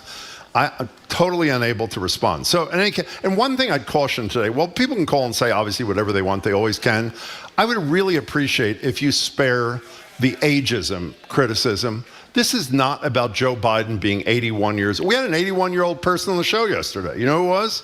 Doris Kearns Goodwin. Yeah, I don't think anybody would say Doris Kearns Goodwin is not one of the sharpest people on the planet. People age differently. Obviously, and the president has really aged, and it's incredible that he could do what he did back in January at the State of the Union, and then do what he did last night. Well, that makes it even scarier, doesn't it, considering this small period of time? So, again, if you want to call us ageist, because I think Marjorie and I are on the same wavelength, you're entitled to it. But I just want to say in defense in advance, it's not about his age. It's about his ability, in my opinion, at least based on last night, to do the job. 877-301-8970 is our number. Sean and Dedham, you're first on Boston Public Radio. Jim and Marjorie, it's been a while. Oh, my God. Hey, this Sean. is the Sean. How are you, Sean? Great to talk to you. I'm doing great, guys. Jimmy, you still the pregame show for the Red Sox on that? No, I was NECN, and I don't work there anymore. But thank you, Sean. I appreciate it. What do you think of last night? They fight. Unbelievable. They're both great golfers, Jim. Great golfers. I was excited to hear about their golf game. Yeah. I could be honest with you. You just made it. The reason I'm calling Jimmy is you just said the Democratic leadership doesn't want to come on and talk about Joe Biden. That, to me, says it all. They know what I think we all know. It's time for Joe to step aside, and Democrats need to pick a better leader. I think we all need to pick a better leader on both sides, really. But they need to do something and do something fast. That ship, the Titanic is sinking.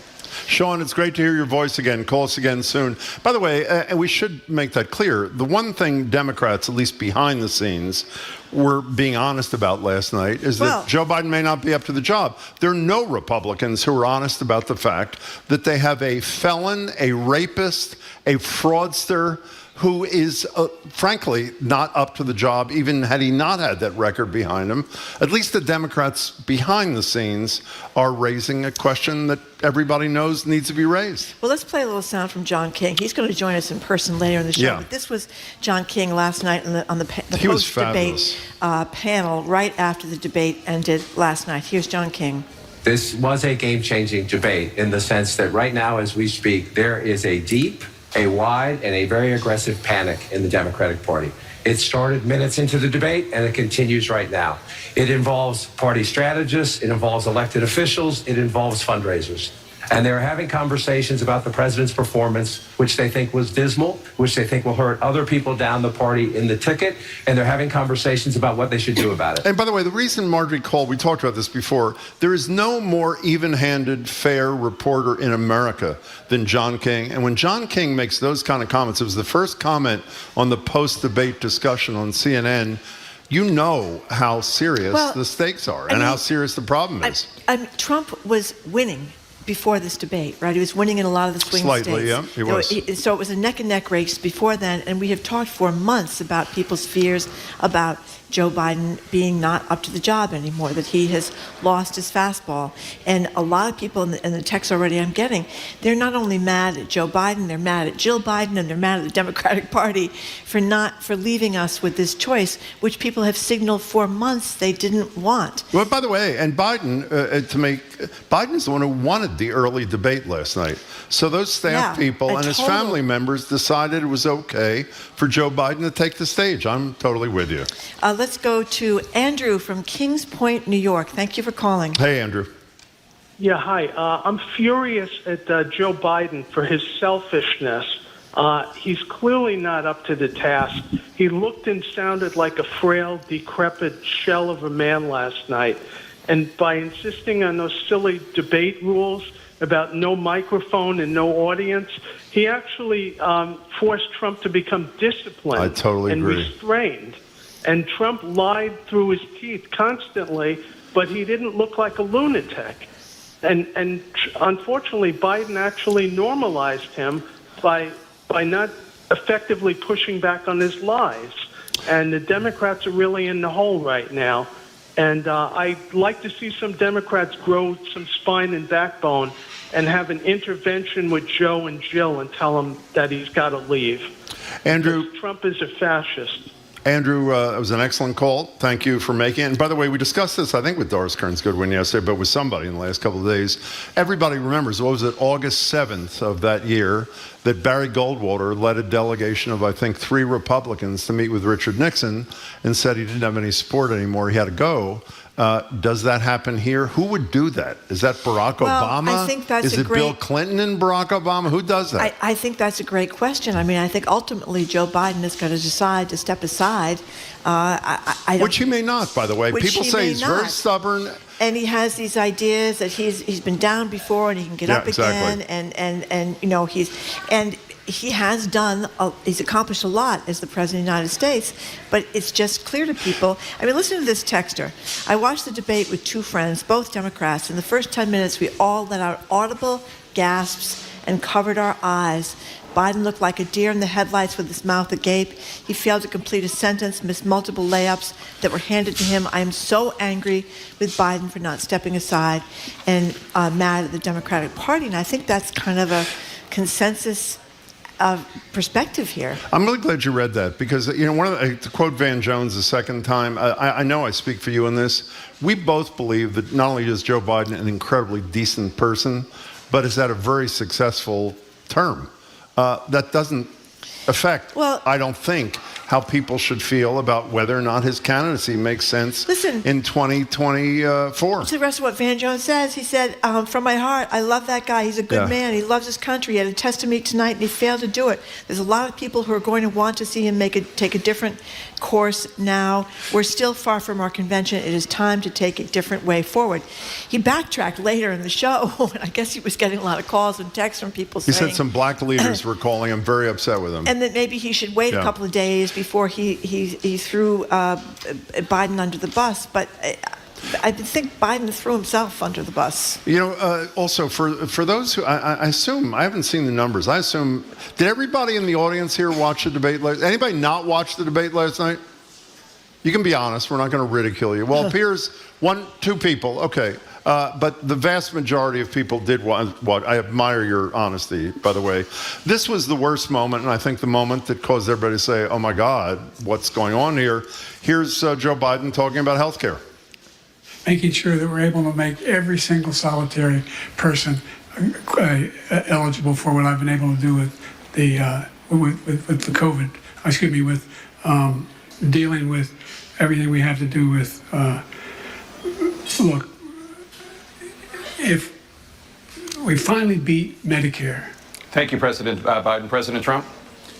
Well, he's right. He did beat Medicare. He beat it to death, and he's destroying Medicare. It's really sad. I mean, it's really a sad and painful moment for a guy who's devoted his whole life to public service. It was really sad, not just for the country, I would argue, surely not just for the Democratic Party, but for Joe Biden and the people who love him. But it is what it is. Yeah, and the things that really matter to people, abortion, we've talked about that many times. You would think there have been so many stories in the last few months about women in extremis, women whose health has been damaged terribly, who have been near death, getting septic and having to be near death. He could have just told one of those stories. Instead, he started out with this kind of hard to follow thing about first trimester and second trimester, and then he goes to a woman who was murdered by somebody that came into the country illegally, but you didn't really know what he was talking about. What did this have to do with abortion? I mean, he was trying to preempt Trump for talking about this later, but it was just non sequiturs. That was what was so disturbing. Yeah. Sharon in Newburyport, you're on Boston Public Radio. We're obviously talking about last night's debate and what happens now. Welcome, Sharon. Thank you, Jim. I am nervous, so please just bear with me. Sure. I watched the debate in pieces because I was out somewhere and I watched it on my phone on the way home, whatever. And yes, I was very disappointed the first time that I saw it, but then I decided to watch it again. And President Biden was clearly not feeling well, number one. And as he said, and I can't remember the exact words, but it was something like, it's hard to debate crazy. My God, Trump is so terrifyingly insane. He's just not normal. He cannot speak one sentence that makes sense. He only talks about himself. He doesn't care about America or Americans. I don't blame President Biden. If you watch it a second time and you watch his face, how sad he looked at a president, a former U.S. president, talking about the current president, our country, and well, you know, Sharon, if I can interrupt you, that's who Trump is. Trump is no different. Other than the fact that he didn't talk all over Biden, Trump was Trump last night. That's who he is. He's a lying machine. But having said that, lying machine or not, a guy who wants to be president, Joe Biden, again, has to be able to deal with it. And respectfully, I don't think he could. Sharon, thanks for the call. Yeah. Heather Cox Richardson, the legendary historian on Twitter. Why is everyone talking about Biden's voice without mentioning that Trump didn't say a single true thing in the entire debate? I would say to Heather, whom we admire greatly, two things can be true. Donald Trump is a lying machine, and Joe Biden appears not to be up to the task of the presidency. I think the difference is, with all due respect, we knew Donald Trump was a lying machine. Yeah. We expected him maybe to go a little crazier than he went last night, because when he was asked about retribution, he didn't say he was going to get SEAL Team 6 and start shooting. He said his retribution was going to be success, so he obviously decided he better temper the vengeance kind of thing. But we knew who he was. We were hoping we were going to be vindicated, those of us who thought that Biden was not as far gone as he appeared last night. That's what we hoped for. And because of the performance, I mean, extend what Heather Cox Richardson said a minute ago, what we're not talking about, but clearly should. Dana Bash asked him 3 times, Donald Trump, if he would accept the results of the election, even if he lost.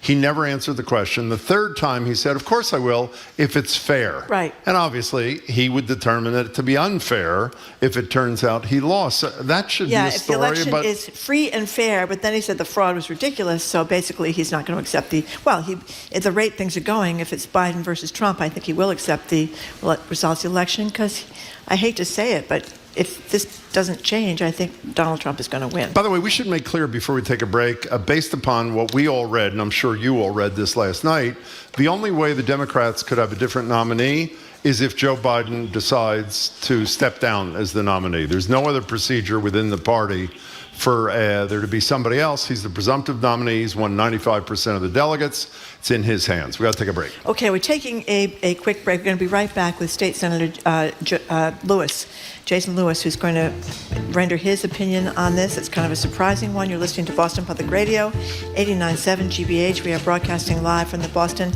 Public Library and streaming at youtube.com/GBH News.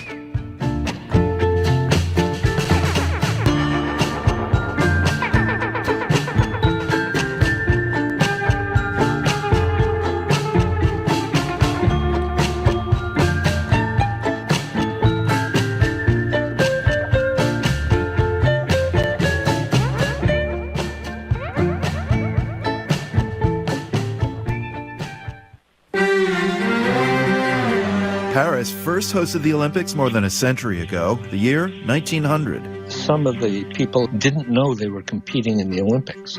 Now in 2024, it's a whole new ballgame. For 2 weeks or 3 weeks this summer, Paris is going to be the center of the world. The Paris Olympics, then and now, next time on The World. This afternoon at 3, here on GBH News 89.7. Our programs are made possible thanks to you. And MIT Federal Credit Union, committed to helping homeowners make use of the equity in their home with the MIT Federal Credit Union Home Equity Loan or Line of Credit. Learn more about how you can become a member at mitfcu.org. And Wellwithal, believing that self-care is community care. Wellwithal is committed to leading the fight for health equity, donating 20% of profits to support underserved communities. They won't stop until it is truly well with all. Wellwithall.com.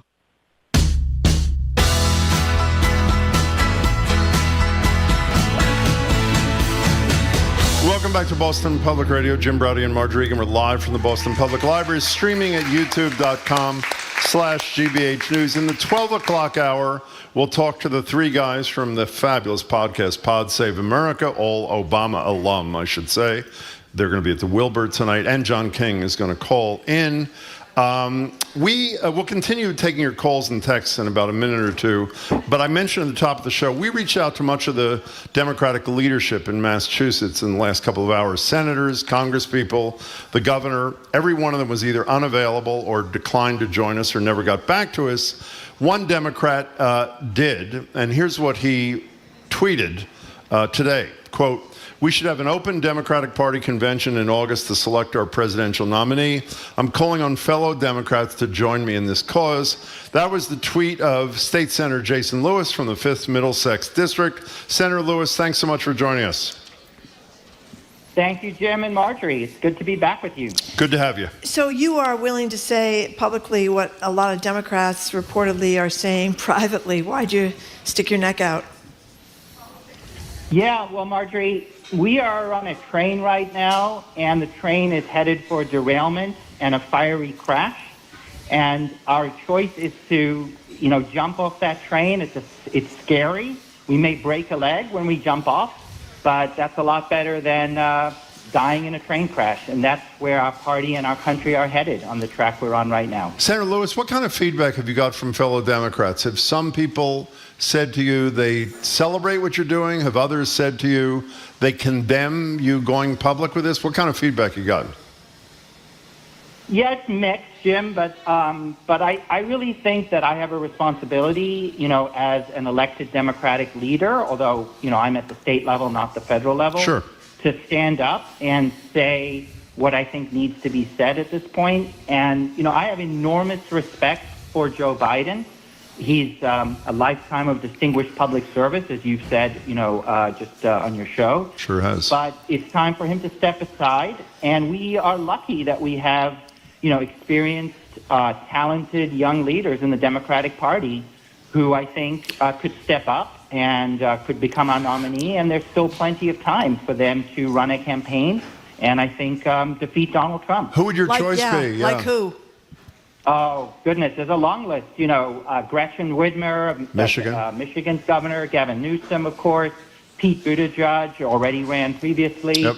Josh Shapiro, the new Pennsylvania governor, Kamala Harris, of course. Hey, how about Maura Healey? I've heard of her. I think she's the governor of Massachusetts. So, Senator Lewis, before you go, are you assuming that come Monday your desk is going to be out in the hall in the state Senate or not? I hope not. Look, this does come down to Joe Biden personally making the decision. Of course it does. But, my thought is if enough leaders in the Democratic Party are willing to speak up and call for him to step aside, it's time, and to retire gracefully, then maybe he'll do that, and then we can have an open convention, which, by the way, we used to have open conventions for centuries before the 1970s. Senator Lewis, we really appreciate, whether people agree with you or not, we appreciate your candor, and we appreciate your making some time for us. Thanks so much. Talk to you soon. Jason Lewis, State Senator, 5th Middlesex. And by the way, before we get back to the calls, we didn't mention this. We did mention that the immunity decision will finally be handed down by the Supreme Court on Monday. Marjorie and I will come in to bring that to you.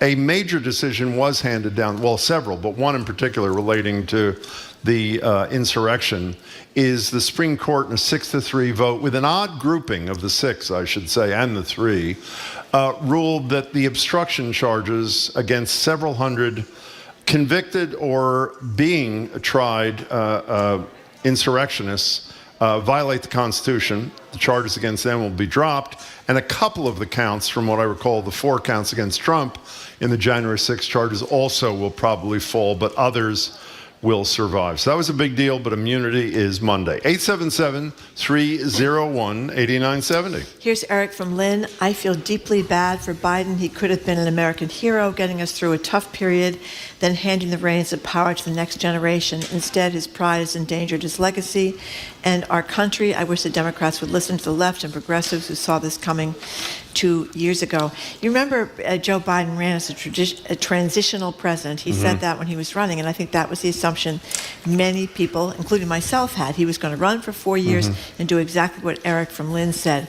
And somewhere along the line, he decided he wasn't going to let go, and so here we are. But I do wish that the party members had been what's incredible about this, how many months have we been talking about the double haters, people being very unhappy with Joe Biden, liking his policies. And Trump. Double haters hate them both. Yep, being very happy with Joe Biden's policies, which are much closer to what the American people want than Donald Trump's, but being very unhappy with him as a candidate second time around. And it's almost like they got an idea to shove people down the voters' throats, because Hillary Clinton was second only to Donald Trump as the most unpopular candidate we ever had. And then they did it again with Joe Biden. I just don't get it. Think she's making calls this morning? I Yes, bet you I she do. is. Yes, I Mike do. in Swansea, you're next on Boston Public Radio. Welcome to the show. Hi. Hi, good morning. Thank you for taking my call. Pleasure. I essentially had, my comment was that had you elected Bernie Sanders the first time around, instead of having Senator Clyburn kneecap him by supporting Joe Biden, and then essentially Buttigieg and Klobuchar dropping out of the race the next day, even though Bernie was pretty much killing everybody in that primary, you wouldn't have this problem. He's also 81 years old. 82. But he sure, 82, but Yeah. he sure doesn't come across when you hear him on TV, I agree. in interviews, the way Joe Biden came across. That's for sure. Well, you know, Mike, the only place I'd disagree with you is when you said Jim Clyburn, who's the most senior black member of Congress. He's from South Carolina, who's throwing his support to Joe Biden, changed the whole trajectory of the primary campaign in 2020. I don't think he kneecapped anybody. He's a great admirer of Joe Biden, and he supported the person he thought was the best candidate, and he didn't think it was Bernie Sanders. So with the exception of that, I think you make a fine point. Mike, thank you very much for the call. 877-301-8970. You know, we talked a lot about anxiety before this thing. Mm-hmm. Could you ever have I have never, by the way, I know I'm hyperbolic. I have never seen a debate on both sides for two very different reasons that was as horrible ever at any level of government. One candidate literally saying almost nothing that was honest or truthful, even though his performance was quite good, I have to say. He said he had the biggest heart in the stage. He Jim. did. You Well, of didn't course. think that was... Well, that's an opinion thing. It's not quite whatever. And obviously what we've talked about with Joe Biden, it was just abysmal. And you say to yourself, how did we end up here? I don't know the answer to that question. John in Newport, hi. I was just, first of all, I was struck, first time, long time. Thank you. I was struck by remembering that yesterday Doris Kearns Goodwin said that when her husband was prepping Kennedy, that Kennedy didn't talk for the couple days That's a very before good point. the debate, and he was writing his answers down on legal pad. Yep. I can't believe that the people behind Biden essentially screwed this up so much that they let him go out there sounding hoarse like that and unprepared and just not sounding like he's up for the job. And I'm with John King and him saying that the Democrats are panicked, because I'm panicked really for the country. Because if Trump wins again and he puts 3 more people on the court and institutes all these authoritarian things, I'm panicked for the country right now. Every word you said, I agree with, John. Thank you for the call. I feel exactly the same way you do. I said this, I don't know if I said it today, but I've certainly said it before. I wish we had a little transparency. Bill Clinton used to lose his voice constantly because he was yelling and screaming so much. He was giving speeches, and he would talk about being hoarse. He almost couldn't talk. If Biden had lost his voice because he'd been talking all week long, I would have liked to know that. If Biden can't walk normally anymore because he's got arthritis or he's got whatever he's got, I just like to know. You see him even walking out on the stage last night, the first second you were like, oh my God. And the expression on his face where his eyes were almost not blinking. It was really frightening. The New York Times, it rarely says these kinds of things. On their live blogging of the thing last night, described it as his mouth agape was the word they used. His eyes darting back. I have to say, and I don't want to, I know you're going to make fun of me here as if I'm whatever. The walking doesn't bother me, and even the voice didn't bother me, even though it's symptomatic of a problem. The problem was, it was incoherence for much of 90 minutes. You can be hoarse and have really solid, coherent sharp thoughts. He didn't. Right, but I'm saying it's not knowing what has happened. Maybe you're right. We talk about transparency all the time, from medical issues. No, you're mental right issues, about that. That's true. That's true. Just say he's been rehearsing all week. He's lost his voice. He sounds terrible. Or he's got arthritis. Millions of people have arthritis. Doesn't affect your head. Just say Joe has got arthritis. He doesn't walk as well as he used to. What is the problem with that? Instead, you don't know. And it's scary not to know. You know, if you're right, let's assume you're right. I think the quid pro quo, though, should be if his people were honest, Trump's people before this debate should say, yes, it's true, our candidate is mentally ill, and he's going to lie for 90 minutes. So at least you know in advance what to oh, my God. He said Charlottesville was a made-up story. He said Trump, he never said losers and suckers to... about the soldiers, and that was a big lie, too. Nick Kristof, who was with us yesterday from the New York Times, headline of his column today, President Biden, it's time to drop out. Tom Friedman, another admirer of Joe Biden in the New York Times today, said it's time to drop out. Here is a part of what Kristof wrote.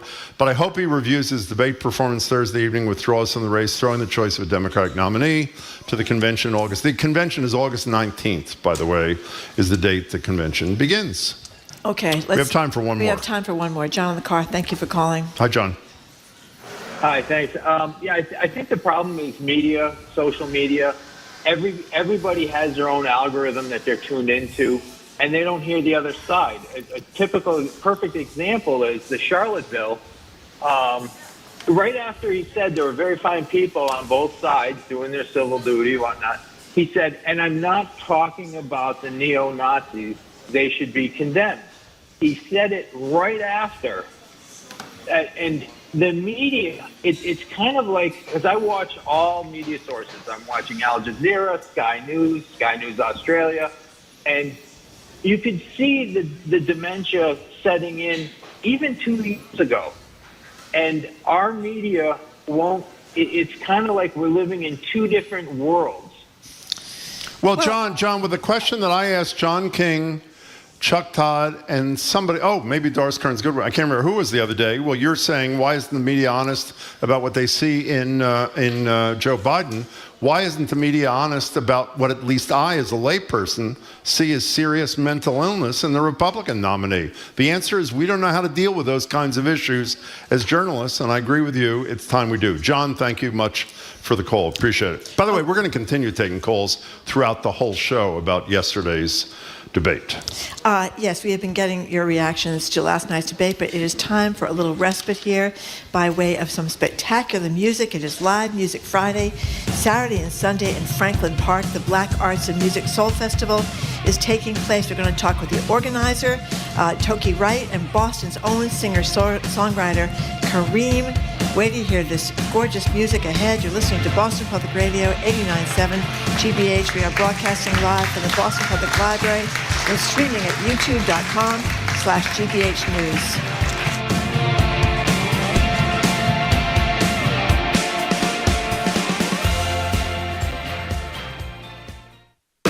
I'm Jared Bowen. Today on The Culture Show, it's our Arts and Culture Week in Review. A coalition of Boston theaters are producing a 2-year festival celebrating Mfaniso Udafia's 9-play cycle that follows 3 generations of a Nigerian-American family. And Sean Penn says in today's Hollywood, as a straight actor, he could never be cast as Harvey Milk. Plus, a museum skirts a gender discrimination suit by way of a ladies' restroom. We take on that and more on The Culture Show today at 2 on 89.7 GBH. Support for GBH comes from you. And Furniture Consignment Gallery, curating pre-owned luxury home furnishings for over 30 years. Current inventory is available to view in their showrooms in Burlington, Natick, Hanover, and Plymouth. More at FurnitureConsignment.com. And Safety Insurance, offering auto insurance policies designed to help for when the worst happens. You can ask an independent agent about safety insurance. Safety Insurance. We'll help you manage life's storms.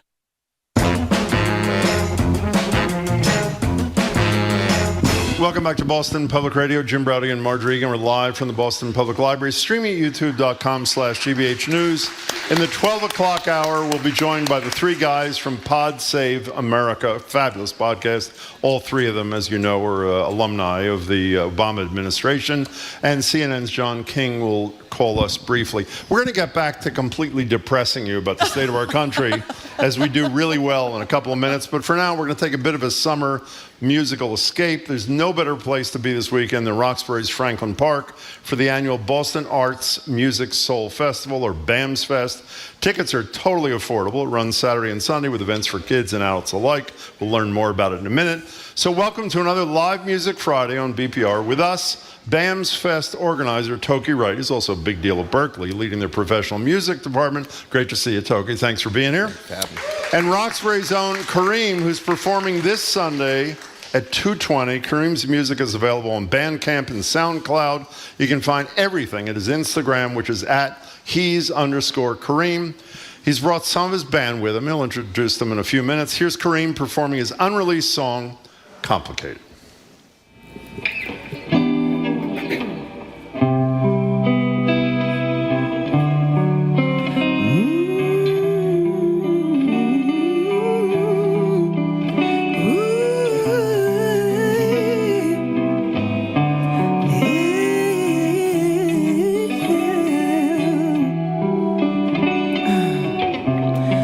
It shouldn't have to be so complicated, but it is, and it be. More often than not, I feel jaded. This ain't for the weak, no it ain't, I swear, I swear. No it ain't, I swear, I swear. Though at times life isn't fair, there's always worse to compare, or so they say. Does that make it okay? Forget all that noise.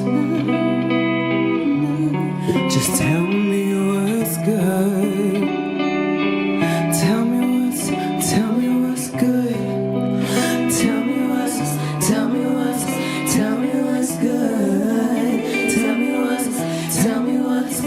me what's good, good, good. Tell me what's good, good. Tell me what's good.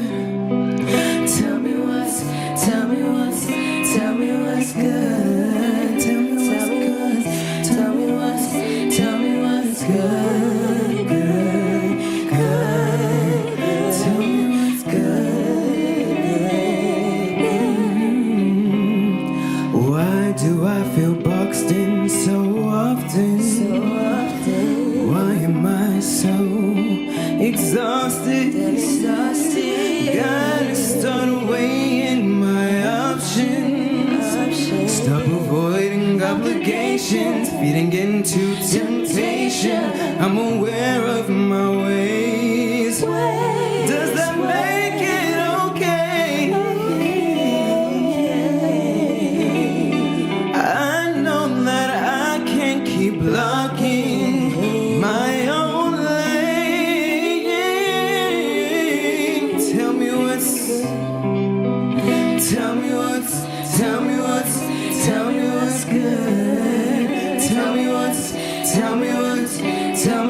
good, good, good. Tell me what's good, good, good. Tell me what's good. Tell me what's good. Tell me what's good. Tell me what's good, good, good. Tell me what's good,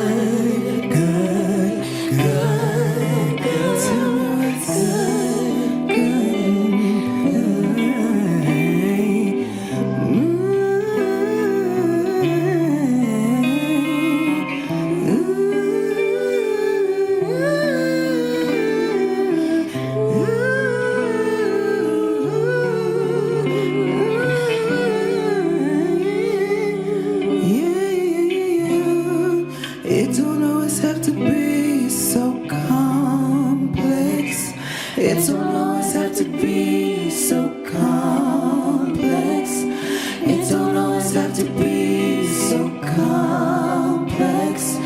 It don't always have to be so complex. It don't always have to be so complex. It don't always have to be so complex. It don't always have to be so complex. So complicated.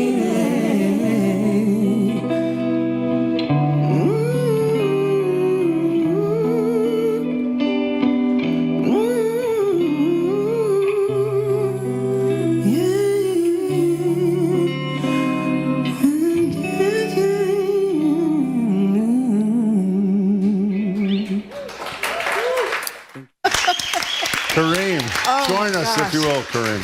That was It's fabulous. Gorgeous, gorgeous, gorgeous. Toki, while we're waiting for Kareem to get over here, tell us about this festival. What's going to happen in addition to Kareem and his gorgeous musicians? Absolutely. Good morning, Marjorie. Good morning. Well, this is the 6th BAMS Fest, Boston Art Music Soul Festival. We're really excited. It's happening down at Plaisted Field at Franklin Park, starting Saturday and Sunday from noon to 9 p.m. on Saturday, noon to 8 p.m. on Sunday. We've got over dozens of artists from the Boston area, as well as Grammy-nominated and Grammy-winning major label acts like BJ the Chicago Kid and Rhapsody and Elle Varner, Butcher Brown, who just did a Tiny Desk that was pretty amazing. And we have 60 local businesses that are out there vending, a kids performance area called Kidchella, a big dance pavilion. And it's an opportunity to see a lot of the new and emerging artists that come from this area and that make soulful music. And when we talk about soul and music, we're really talking about artists that actually care about the listener. They care about the listener enough to be honest about their content and honest about their storytelling. And that's why people like Kareem are extremely important, because Kareem not only is extremely talented, but is extremely vulnerable and honest in his music. So we appreciate having Kareem on the stage. Toki, bamsfest.org to get tickets, right? Yes, absolutely. We'll talk about the sliding scale in a minute. That was unbelievable, Yeah, Kareem. gorgeous, That was just gorgeous, You want to gorgeous. introduce your bandmates for a second? Yes. So on guitar we have Jermaine Kelly. Hey, Jermaine. On vocals we have KLA and Eva Davenport. You know, Kareem, you were fabulous. You have a quote, though, that I didn't know what to make of. You're quoted in an interview saying, I don't think Boston's the best place for music artists. Why'd you say that? It's pretty, why'd you say that? So I think because we're overlooked a lot, we have an immense amount of talent, and it's just like, it just goes like unnoticed a lot.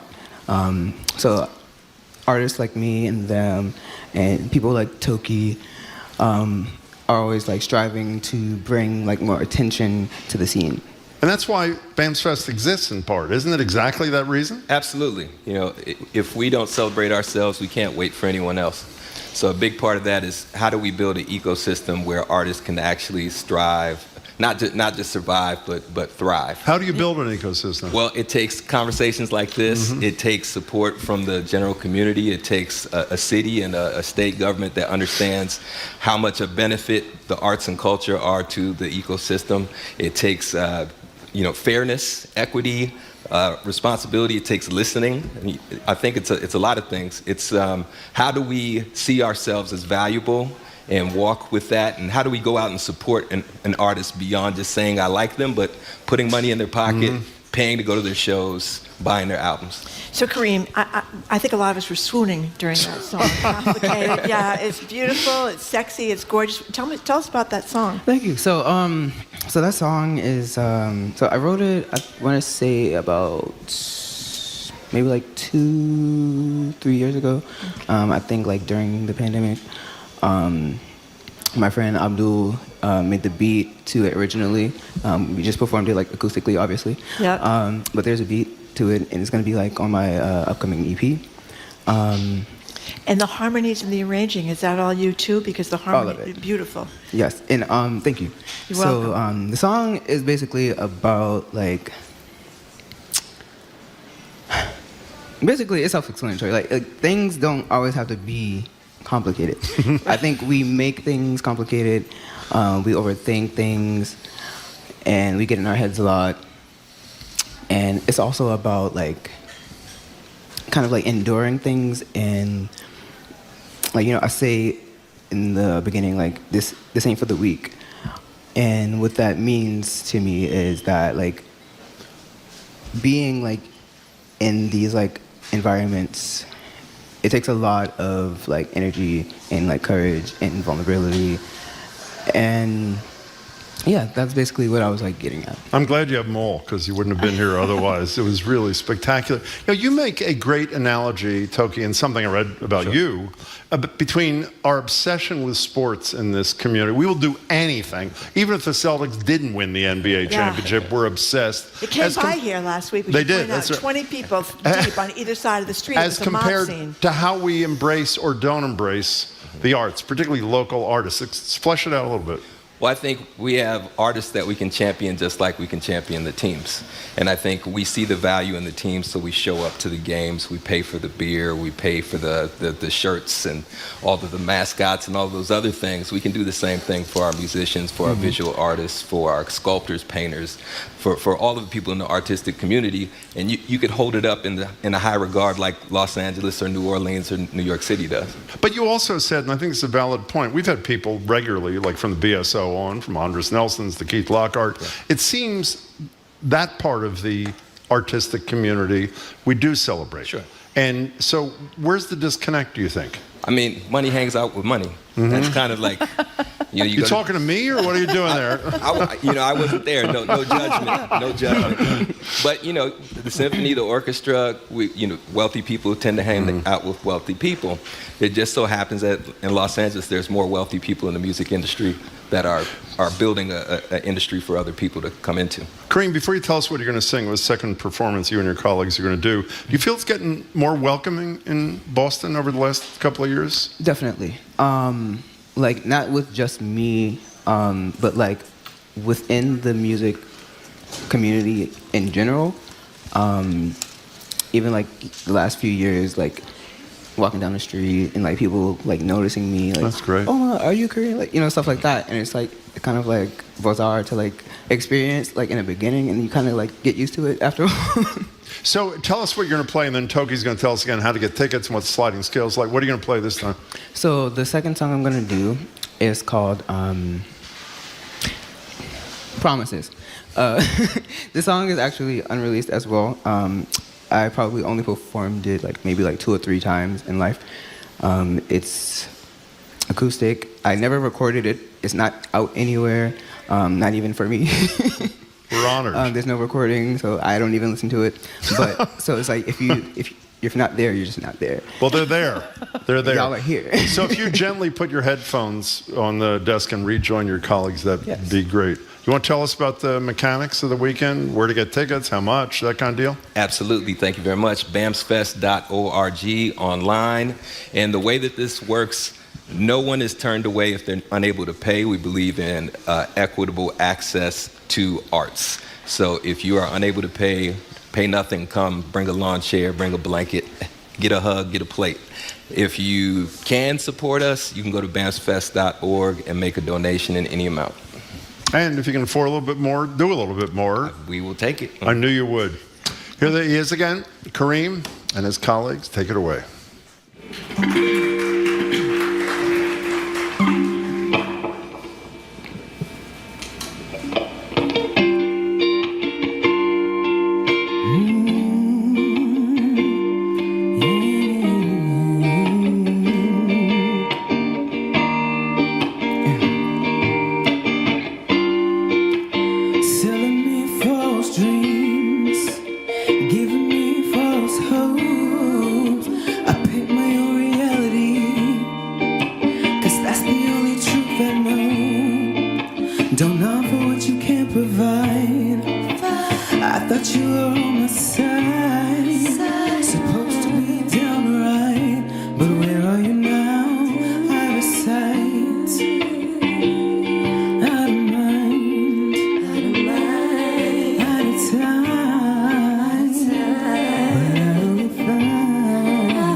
Stick to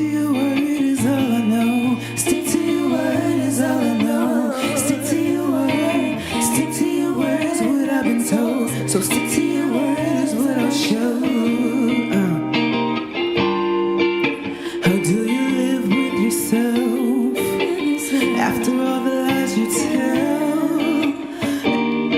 all the broken promises you can keep to yourself.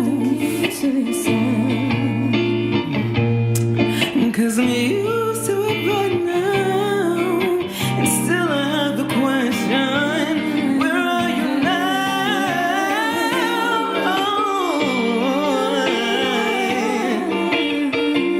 Out of time, but I'll be fine. Out of sight, out of sight, out of mind, out of mind, out of time.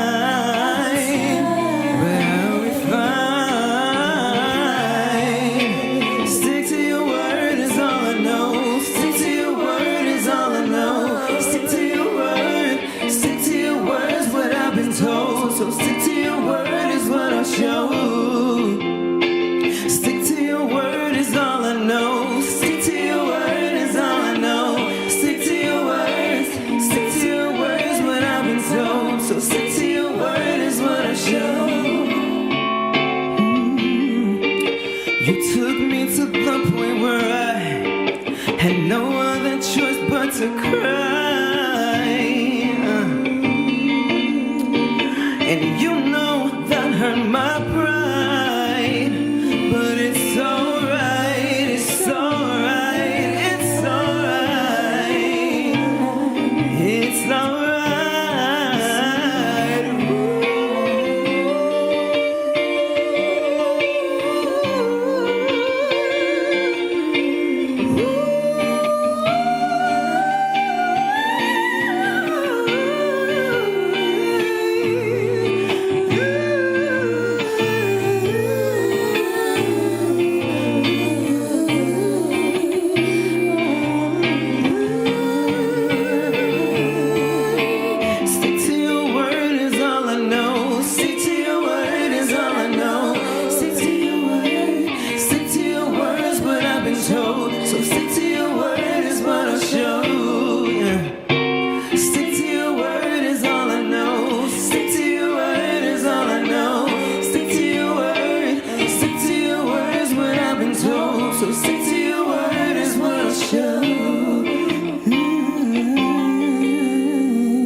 Thank you. And the singer, songwriter Kareem is performing Sunday. We just rocking out with him. Nor has he. So thank you, because y'all just killed it. Thank you. Thank you. Thank you, guys. The BAMS Fest, as well as organizer Toki Wright. For more on Kareem, check out his Instagram. He's _Kareem. That's HES_Kareem. He's Kareem. And for tickets to the BAM Fest, which is Saturday and Sunday in Franklin Park, the website is bamsfest.org. Sue O'Connell coming up after the new news. You're listening to Boston Public Radio, 89.7 GBH.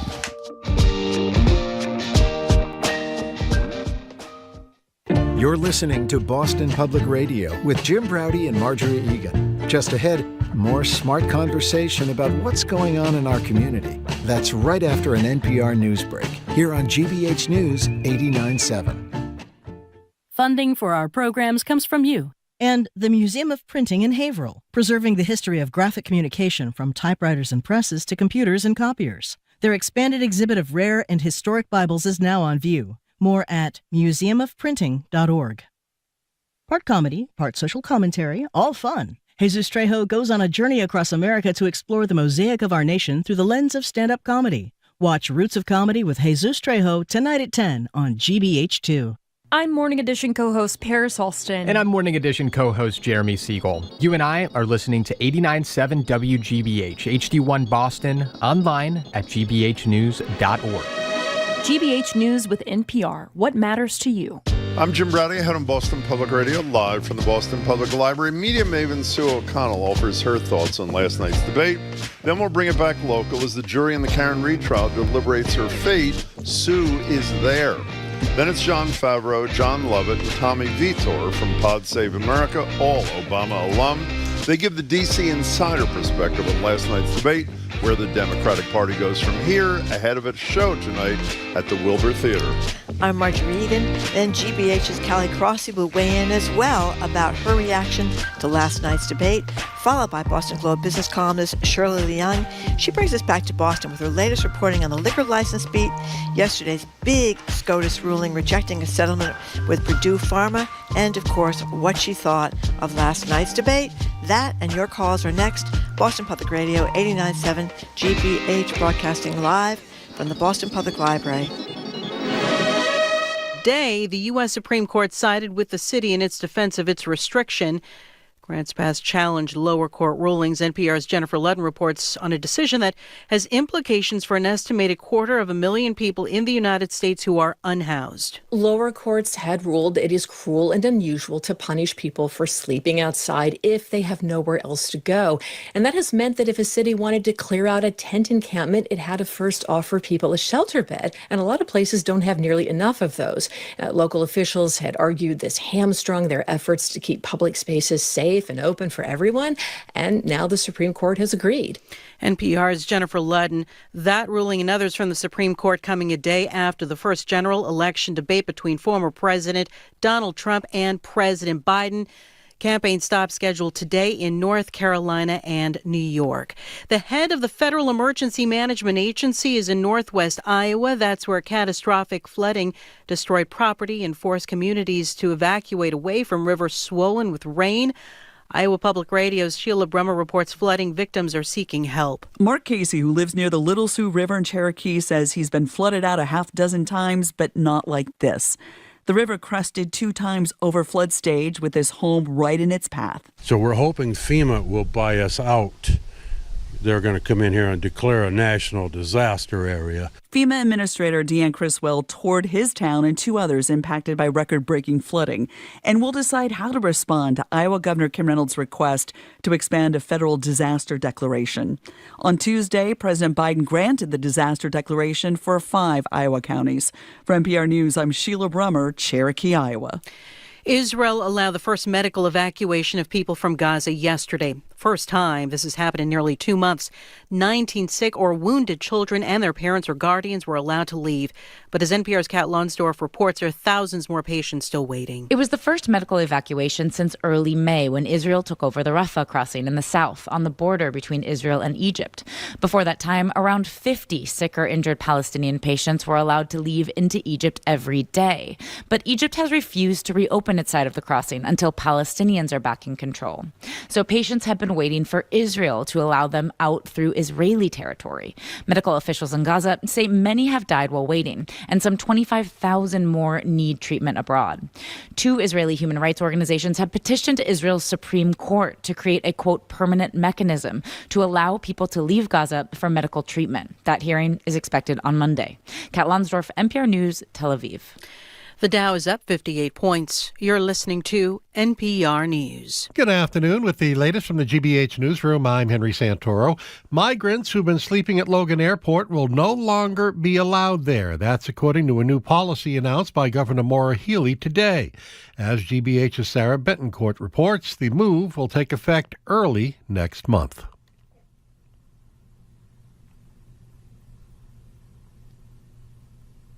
If the bill is approved, what's known as the charitable immunity cap would no longer limit damages to $20,000 on cases alleging sexual or physical abuse of a minor. The cap has meant sometimes attorneys won't take abuse cases, including those against Catholic dioceses. Supporters of the bill say it would allow for meaningful reparations for abuse victims, who often face lifelong impacts. Attorney General Andrea Campbell said in a statement she supports the bill. But the Massachusetts Nonprofit Network says existing law balances nonprofits' charitable missions, their ability to operate, and an ability for plaintiffs to be compensated. For the New England News Collaborative, I'm Nancy Cohen. Not the cut we were looking for. If you're the type who loves to travel to different cities and towns to check out the different 4th of July fireworks displays, fear not, some are starting tonight. In Mashpee, the town's annual community picnic and fireworks is set to take place from 5 to 9 p.m. That's this evening at Mashpee Middle High School's athletic field. The fireworks begin around 8:45. 72 degrees in Boston. This is GBH News. Support for NPR comes from NPR stations. Other contributors include Indeed, designed to be an end-to-end hiring solution for businesses of all sizes to attract, interview, and hire candidates, all from one platform. Learn more at Indeed.com/NPR.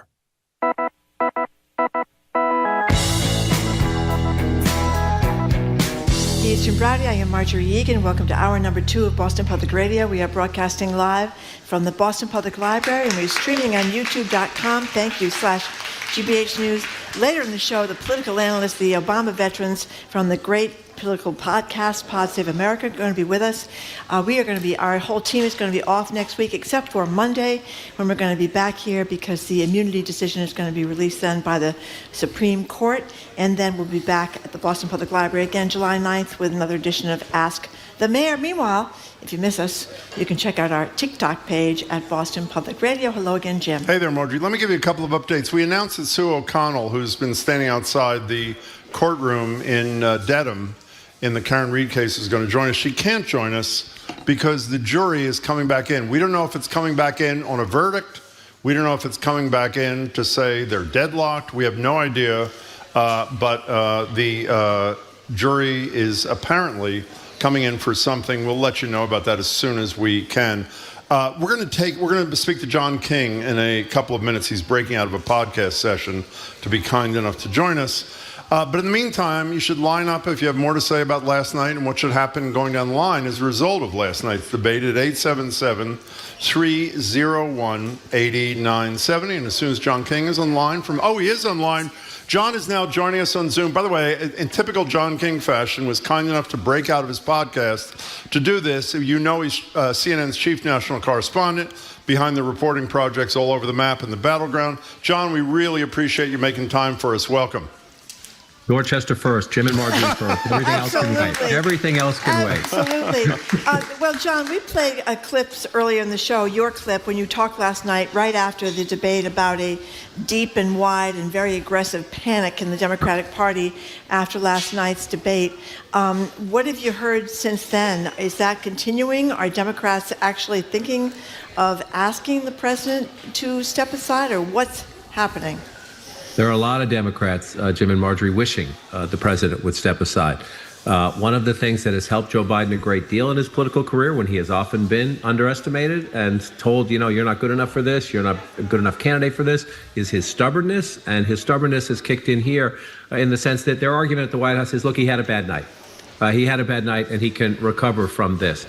You ask a really fascinating question. Are there still a lot of Democrats who think the Democrats would be much better off with a new candidate? Absolutely. The leadership in the party right now is rallying around the president. Hakeem Jeffries, the House Democratic leader, saying, I support the ticket. Gavin Newsom last night saying, I'll never turn my back on Joe Biden. He's, of course, the governor of California and one of the people Democrats turn to as a potential replacement. But I think we need to let this play out for a period of several days. I've been at this for 36 years. I have never, ever experienced what I did last night. County chairs, members of the House, mayors, governors, members of the Senate, saying, oh my, oh my, oh my. They're saying a lot worse than that. I'm trying to be polite. It's lunch hour here. About Joe Biden's performance. And so the question is, Obama had a horrible first debate against Mitt Romney, right? And so a lot of people are trying to make a comparison to that. Incumbents often have terrible first debates. They're busy. They're the president of the United States. Plus, they think they don't need to prepare. They're good. Biden spent days preparing, though. The difference, I would argue, and John Fetterman, same thing. Remember, the Democratic candidate in Pennsylvania Senate race had a horrible debate not long after he suffered a stroke. Fetterman was getting better every day from a medical emergency. Obama was young and vibrant. He just had a miserable, horrible, probably arrogant debate because he didn't fully prepare for what came from Romney. The question Democrats are asking is, okay, Joe Biden had a tough night. Does he have the tools to recover? Does he have the energy to recover? Does he have the vigor to recover? Or did last night reaffirm all the doubts that he has the energy and the vigor and the vitality and the stamina, not only to debate Donald Trump, but to do the job as president? So I cannot overstate how profound this conversation is in the Democratic Party. However, Biden has all the delegates. It would be extraordinary to try to take it from him. Extraordinary. And I don't see that happening. The question is, as the polling comes in, as things settle in, as he talks to his sister, as he talks to his good friend Ted Kaufman, as he talks to other people around him, is there we should think about this moment, or is it never mind, they always say we can't do this, soldier on? John, I want to respond to your point about, your question about can he recover, which obviously a lot of Democrats are thinking about. I'd add one question to your list, though. Will he even have the forum to recover? If I was Donald Trump, there is no way in hell I would show up at a second debate. He achieved everything he wanted. His endless lying became third and fourth story of the day. So that's sort of behind him, despite the fact-checking. Why would he ever take the stage again with Joe Biden after last night? It's a great question, Jim. And, everybody says they're on track for the next debate. That's in September. And so, that is literally an eternity away, in the sense that you're going to have the Republican convention pretty soon. You're going to have the Democratic convention in middle of August before that planned September debate. You're absolutely right. And so, the Biden White House says, of course, he wants that debate. And of course, now he needs that debate, right? Now he needs that debate. And so the Trump campaign says it's on the schedule. They're not going to say we're not going to do it now. They're going to wait like everybody else and look what the data tell us. So I just think we're in this incredible, another uncharted piece of territory here. And I'm glad you brought up the point about Trump, because Biden lost the debate last night. I would not say Trump won the debate. Our Daniel Dale, our fact checker, counted more than 35 times he just flat out lied. He didn't answer direct questions, yes or no questions about will you respect the election? What about January 6th? Donald Trump did not grow last night. But does he have to grow is the question. Democrats were nervous coming in because even though the national polls are very tight, slight advantage Trump, in the battleground states, it's a slightly bigger advantage Trump. In many of those battleground states, like Nevada, Biden's running in the mid to high 30s. He's an incumbent president with a 38% approval rating who's running below 40% in some battleground state polls. That you cannot flash it. That's a 5-alarm fire, and 5-alarm doesn't do it justice. And so he needed last night. They asked for last night. This was the Biden campaign's idea to do this early debate. And so it was just a horrible, miserable disaster of a night. The question is what comes next. And there is the conversation among Democrats is frantic. It is a panic. But can somebody stand up at the convention and try to suspend the rules and do something? Yes. Is that going to happen? I don't believe so. I don't believe there's any evidence today that you would have a revolt. But there's a lot of pressure and a lot of conversations at the Biden White House right now. They're hoping that by the time, this is a Friday, we usually talk on Tuesdays. They're hoping when we talk on Tuesday, the volume's turned down. It's an interesting question. As of right now today, noon on Friday, I don't see that happening. We're talking to John King. One thing before we continue, the jury is coming back in the Karen Reed case. The judge is saying there is no unanimous verdict. The juror note does not say they cannot come to a conclusion. They're just saying they haven't reached one yet. I'm sorry, Marjorie. John King, to me, the issue is not, a bad debate, a bad performance, he had a cold or something. It was the way the president was talking. It was almost as if his brain wasn't functioning in a way that allowed him to put together cogent sentences or even to give cogent rebuttals to what Donald Trump had to say. And then you think that if he were to win, he would be 86. That's 4.5 years from now. I think it's a very scary situation. You could say something's wrong with Donald Trump's brain because he said so many weird things about washing machines and water and sharks, etc. But I just don't know how when he was already losing, that's President Biden, even though it was close, how he picks up people, how people can go vote with this amount of the texts we're getting. People are scared, people are sad, people found his performance painful. The people that love the guy, like Van Jones was on the stage with you last night, was saying he loved the guy, but this can't happen with this man now. The complexity of this, the emotions of this, Marjorie, and the politics of this are just, it gets deeper and deeper and deeper every layer you peel away. Most Democrats love Joe Biden. He's the guy who kicked Donald Trump out of the White House. They love him for that. But they see the prospect of Donald Trump coming back now, and the Biden argument that I'm the only person who can beat Trump has evaporated. I'm sorry. Last night, it was at risk anyway of being able to sell that argument. And after last night, a lot of Democrats are saying, no, sir, sorry, I don't think so. You do see the pain in Democrats. You also see the anxiety now about what to do. And, some of this is about he's the president of the United States, and that was painful to watch. It was simply painful to watch, whether you're a Democrat or Republican, independent. And the other question is, look, they're a political party. They don't want Donald Trump back in the White House. They also are at risk of losing the United States Senate. How would you like to be John Tester or Sherrod Brown or Bob Casey today running in a red or a purple state on the ballot right now. And one of the conversations last night that was most striking to me was a lot of House Democrats also saying, we're going to go down. We thought we could, a month ago we thought we could retake the House majority. We're not going to do it if that's our candidate, if that performance continues. Now, I'm going to say something, I've been at this a long time, and I always say that, a lot has changed in my nearly 40 years covering politics. One constant is the Democrats are really good at getting into a circular firing squad. And the Democrats tend to be more nervous. Republicans tend to just ignore the bad stuff and stay focused straight ahead. So there's some of that at play here, but there's also a very serious conversation about both on the performance as president and the performance as a candidate, that this was a crossroads moment. Where do we go from here is a big question mark. I don't pretend to have the answers, but this is a very real conversation. This is not I often say the reason I do my new job now talking to voters is that Washington is almost always wrong, so I like to get out in the country. This is not just Washington. This is Democrats all across America and a lot of my voters. We have 60 voters in 10 states, and even a lot of the ones who love Joe Biden are really disappointed, depressed, a little bit scared, frightened by what they saw last night. Hey, John, we really can't thank you enough for taking time from the podcast to join us, and we appreciate it. We'll talk to you on Tuesday. CNN's John King. Thank you so much. Atlanta podcast studio. What do you think? I got a microphone. You look very podcasty, I want you to know, John. Thank you very much. I'll see you Tuesday. Thank you. See ya. So where are we going now?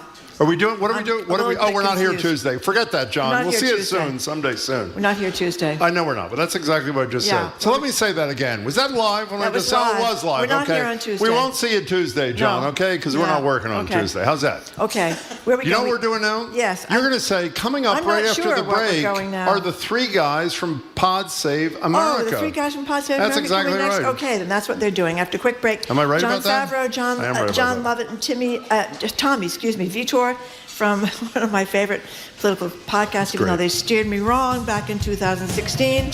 That would be the guys from Pod Save America and Crooked Media. They're on the road as part of their Democracy or Else tour. They get a new book.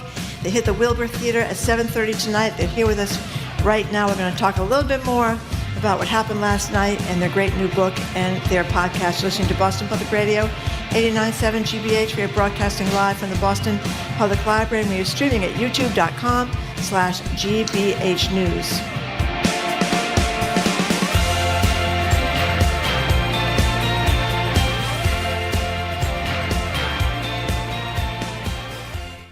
In Kentucky and other states, Jewish women are using a surprising argument in their lawsuits against abortion bans, religious freedom. According to the Talmud, life begins at birth, not at conception. So they say laws that define conception as the beginning of human life are at odds with their Jewish faith. I'm Scott Detrow. Hear more on All Things Considered from NPR News.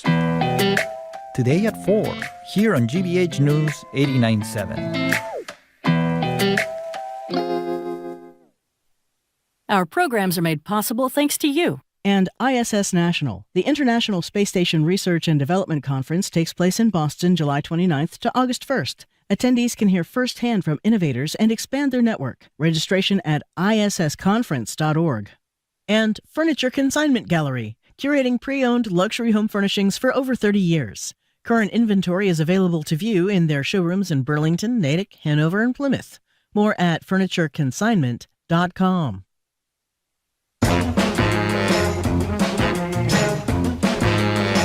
Welcome back to Boston Public Radio. Jim Browdy and Marjorie Egan. We're live at the Boston Public Library, streaming at youtube.com/GBH News. We are off for the week of the 4th with one exception. Marjorie and I are coming in on Monday because the immunity decision will be issued or handed down by the Supreme Court on Monday, at least so we're told. So no BPL shows next week. We're taking the week off, etc. We're now joined by the host of the wildly popular podcast, Pod Save America. I know what you're thinking if you're listening. There are a lot of hosts at one desk, and they are, and they look fairly good. Former White House aides during the Obama administration. Here's the dreaded local angle. North Reading's John Favreau. That's pretty exciting. Absolutely. North Reading. Local boys. Wherever that is. John Lovett, we have no idea where he's from. Hi, John. Nice to have you. Nowhere important. I'm from a place called New York. Oh, okay. Oh, we have heard of that, actually. It's a giant city. And the people, all right. Do you mind if I get back to local? And Dedham's, as I say. Tommy Vitor. Hello, Tommy. How are you? Nice to have you. They're on the road as part of their Democracy or Else. I think the emphasis today is on the Else tour. Else is ahead right now. You can catch them tonight at the Wilbur, Great Wilbur Theater. And for tickets, go to thewilbur.com. They also just released this first ever book this week. I will hold it up. Why don't you hold it up, too? Thank you very much. Two of us holding it up. It would be called Democracy or Else, How to Save America in 10 Easy Steps. Welcome to all three of you. We're thrilled to have you. Thanks so much for being here. Okay, so I've been a long-time fan of your podcast. It's a great podcast, very funny, very insightful. I was listening to your one last week about the debate, and I was getting all psyched about the debate. You know, Joe Biden was going to come out, and he was going to restore our faith, and needless to say, that didn't happen. So let's start with Dedham native Tommy Vitor. What did you think of what did happen last night? I thought it was a very bad night for the people who want democracy in this country. I think Joe Biden had a couple of things he needed to do. One was put to bed concerns about his age and ability to do the job, and I think he exacerbated them at the debate last night. He didn't do a great job advancing his core message. There were times when he struggled to get through answers, and it did not go well. He also, I don't think, managed to put Trump on defense about core issues where he needed to, like abortion access, like January 6th, like the multiple convictions. So it was a very bad debate for Joe Biden. How about North Reading's John? It was a disaster. It was a disaster. I mean, and we all know it was a disaster. We all saw it with our own eyes, and everyone's afraid to kind of say it because we're all afraid of the fact that Donald Trump poses a threat to our democracy, to everything we believe in, everything we hold dear. We desperately don't want him to be president again. We also I think Joe Biden has been an excellent president. I think he is a fundamentally decent, wonderful human being, but part of the job of being president is to make the case for yourself, for the country, for the value of democracy, and to make the case why Donald Trump shouldn't get 4 more years, a convicted felon who tried to overturn the last election and incited an insurrection in the Capitol. And he did not make that case in the one opportunity he may have, because who knows if Donald Trump will even agree to the second debate. And what we saw last night was the biggest moment of the campaign so far, and it may be the biggest moment of the campaign from now until November. John Lovett, you want to add something? No, I think you hit the nail on the head. It was a tough watch, people. It was a tough watch. But here, I'll say this. You know, why are people have been nervous and worried about whether or not the risk of Joe Biden's age costing the election, whether or not that was a bigger risk than trying to find somebody new, right? And so people are nervous because they love this country and they want what's best for it. What's different about the Democratic Party, what's different about this moment, is we're having this conversation because we're not afraid of each other and we respect each other. And there are going to be people that think the best thing to do is stick with Joe Biden. And there are going to be people that think the best thing to do is have an open convention. But on the Republican side, when they disagree, Donald Trump tried to have his vice president hanged. When the Republicans disagree, they have death threats and are afraid for their lives and are afraid to speak out against Donald Trump because they believe they can't, because he's a danger, because he doesn't believe in democracy, doesn't believe in basic democratic values. So the answer in this moment, the first step is to do democracy, which is to allow a big, messy, open conversation about what's best for this country. And if Joe Biden is going to be the nominee, we'll fight like hell for him. But until the convention is done, we're going to debate who the best nominee should be. You know, Tommy, you did a podcast, 3 of you, last night at midnight, and I listened to it. I was very disappointed, I have to say. You didn't address what Marty and I consider to be a critical issue. Should they play 9 holes or 18 holes? What would you say? I cannot believe that the most passionate 45 seconds of the debate was about golf handicaps. Oh, yeah. That was when I threw up my hands and I was like, I don't know that I can do I think I briefly left my body during Here's what I think. Let them golf. You two want to go golf together? Go golf into the sunset. Have a great time. It's what they should be doing. They're 78 and 81. That's right. That's what go they should golf. be doing. Settle this thing on the course, you know? Yeah. Biden said he had a 6 handicap. I don't know about that. That's a pretty low handicap. Yeah. Trump says he's seen his swing, and he's suspicious about the 6 handicap kind of thing.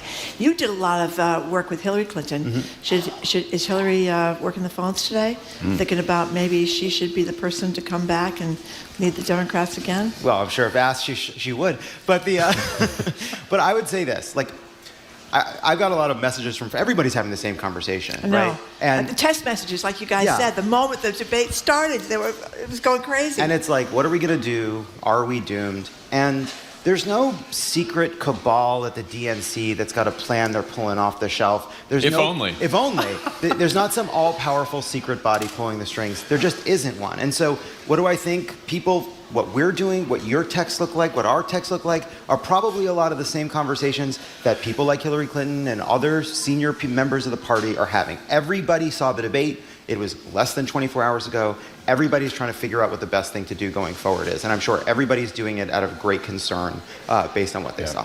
We're talking to Jon Favreau, John Lovett, and Tommy Vitor. They're the Pod Save America guys. Their book is Democracy or Else. We'll talk about that in a couple of minutes. And they're tonight at the Wilbur. You go to thewilbur.com. You know, there's been a lot of talk even prior to last night, but much more, Jon Favreau, after last night, referencing Barry Goldwater and my home state's Senator Hugh Scott going to Richard Nixon and say it's over, you don't support, etc. Does your former boss have that kind of a relationship that with Joe Biden, that he could have an honest conversation today, this weekend, next week, an honest conversation, not so much, well, about what happened Thursday night and what should happen next, or no? They absolutely have that relationship. He absolutely can have that honest conversation. I don't know if he will or not, but I also think that the bigger question is, will Joe Biden listen, or who will Joe Biden listen to if people go to Joe Biden that are close to him? And who does he listen to other than his wife? His wife, his sister, his family, Mike Donnellan, Ron Klain, Steve Ricchetti. He's got a close circle of aides that he listens to, and I imagine they're having conversations right now. And if they decide he's the nominee and he can do it and he's up for it and he's going to prove to everyone over the next couple months that it was a bad debate and he can still beat Donald Trump, then that's Joe Biden's decision. And, you know, as three people who desperately don't want Donald Trump to win again, we're all in on that. But if he decides to step down or step aside, then, we'll have a couple weeks until August, and it'll be a fun convention. August 19th, right? Tommy, we'll get to the book in a second, and it is very clever, and I like all the pictures and all that. It's called Democracy or Else, and it's available in fine bookstores. That is correct. Right now. That is correct. But the fact that last night was kind of a surprise to a lot of us, but the fact that people were very worried about Joe Biden early on, and that he called himself a transitional president when he ran, and that fooled a lot of people, including me, that I thought he was going to be. They're mad at him, and they're mad at the Democratic Party for not recognizing early on. It's kind of like what happened with Hillary, all due respect, is that there was no one except for Donald Trump less popular than Hillary Clinton, and she ended up being the nominee. And for months, we've been talking about the same fears about Joe Biden, and he's the nominee again. So you do worry that the Democratic Party, or those people, don't have the capability of doing something, even if they think they need to. Yeah, I mean, I think a lot of folks think that the Democratic Party, the sort of apparatus, has some mechanism to force a candidate off the ticket. They just don't. They just don't at all. Joe Biden needs to make this decision. And so I think Joe Biden's age was not a secret going into last night, right? All of us knew it was not just a concern of ours personally, but I think 68% of the electorate in the most recent New York Times poll said they had concerns about his age. So what last night was an opportunity to put those concerns to rest, and he failed to do that, and that's why people are freaking out this morning. So, Can I stay on these connections? I mean, you guys have connections, everybody. We have connections to nobody. We pretend we do, but nobody. Did they not know? Did Joe Biden not know? Did his aides not know that no matter how much rehearsal there was this week, that Joe Biden was just not ready and may never be ready for a stage like it? Forget Donald Trump's presence. Joe Biden himself, didn't they know this was going to happen? I think they have told themselves a few things over the last couple of years. There was a lot of hand-wringing before the midterms. Some people thought there was going to be a red wave. Democrats win the midterms. I think that's because the Democratic Senate candidates and the Democratic House candidates were quite strong, and the Republicans they were running against were quite extreme. I think the Biden White House took that to mean it has some kind of reflection on Joe Biden. I don't think it did. And then they are rightly proud of their record, of Joe Biden's record. And then he's had moments. He had a good State of the Union address. Right. We've seen him in other speeches where he was pretty strong and energetic. And I think that they hoped that Joe Biden would show up. They had a week of prep. He had a bunch of sleep during that week, and he prepped a lot. And so, I think they told themselves that maybe he was a game day player and he could show up. Okay, tell us about the book, Democracy or Else. It's got to be John Lovett. He's mentioned the book like 9 times already. So do you want to talk about the book or what? You're a real scamp. So I think, look, we wrote the book, and we wrote it irrespective of who the nominees of either party would be. But we did write it for a moment when people feel pretty skeptical and frustrated and dispirited by politics. So it's pretty fitting that we're around, that we're getting to talk about it today. We did not know we'd be watching the most heartbreaking debate of our entire lives. But what the book is really about is how do you encourage people to participate, and what's the best way to participate, especially when people are cynical, especially when politics feels frustrating. And the answer is to get informed and find the ways that you have agency, whether at the local level, the state level, or the national level. And to remember that when you participate in politics, it's obviously a good thing for the world, but it's a good thing for you. That when politics is about more than just consuming opinions and takes, even if they're incredible, it can be dispiriting and pessimistic. But when you're out in the world talking to people, it feels additive. And after 8 years of doing this show together, we've gotten to meet the smartest, funniest, most creative organizers and politicians and canvassers, and their advice helped us make this book, and we tried to make it as funny and entertaining as possible, because if politics feels like a slog, you're not going to stick to it. There has to be joy in the fight, and it's illustrated, and I can't stress that enough. Big beautiful illustrations. The only thing missing is it doesn't tell you how to fill out a visa application in November, but maybe that's the next. That's for the sequel or else. It's still the paperback. Can we go one step up, John? We had Doris Kearns Goodwin yesterday with us. Wow, and step down for today. Yeah, tough day for you guys. We were saying the same thing. No, we weren't saying the same. And one of the things we post with her, we've talked to a lot of people about it lately, but you've been in the center of the storm in recent times. 2016, as Marjorie said, the American public didn't like either candidate. 2024, we hear the term I'd never heard before, double haters. People don't like either candidate. What do you do? This is grassroots fixing, I would argue, if I can describe your book that way. How about on the next layer up? What do we do to get candidates or candidate that the American people say, I'm excited about, like I was about Barack Obama, for example? Well, I think, as you said, you start at the local grassroots level, right? We need to, you can't just go tell someone, oh, go run for president. Though in this book, the 10th step is if you want to run for president. So stay tuned. But I think when we got involved, and we started Pod Save America and Crooked Media, it was around the 2018 midterms. And even then, we met so many really inspiring, young, diverse candidates for the House of Representatives from like all ideological sides of the spectrum, left to center left. And, a lot of them ran for the very first time in their lives. They hadn't had a long career in politics. They were just inspired to go do it. And now I do think the Democratic Party has a bench beyond this election, whether it's, Governor Gretchen Whitmer in Michigan or Josh Shapiro in Pennsylvania, Raphael Warnock in Georgia, Wes Moore in Maryland. And that's just at the gubernatorial level. How about the woman down the street who's going to join you tonight? Maura Healey is going to, be at the Wilbur with us tonight. And what's the word on, I know it puts you in a tough spot considering you're hanging out with her tonight. She's not listening now. What's the word on Healey beyond our borders? Yeah. I honestly, but beyond Massachusetts, yeah. Honestly, we live in Los Angeles now, so I haven't heard much. Because I know that she's a very popular governor of Massachusetts. But and it makes me proud because you went to test Hold on. So you guys knew some out there in California. Yeah. What do you think? If Joe Biden does step aside, is he the logical person or not? I don't know if he's the logical person, but he's going to be in the mix. It'd be a big fight. He'll be in the mix. Yeah, big fight. Who else? You just mentioned the vice president will be in the mix. Gavin Newsom, Gretchen Whitmer, Josh Shapiro, Wes Moore. Throwing a gay governor, Jared Polis. Yeah. We got a gay governor out there. Yeah, that's right. It's pride. That's right. But the Kamala Harris thing, we've talked a lot about this. Let's assume, for argument's sake, that Joe Biden does step aside. No one thinks he's going to resign and have, I assume no one thinks, and have Kamala Harris become president and then obviously runs as an incumbent. Joe Biden's having a lot of trouble with young voters. I don't think that helped last night. A lot of trouble with black voters. Black women pretty much elected him, and black men were helpful too.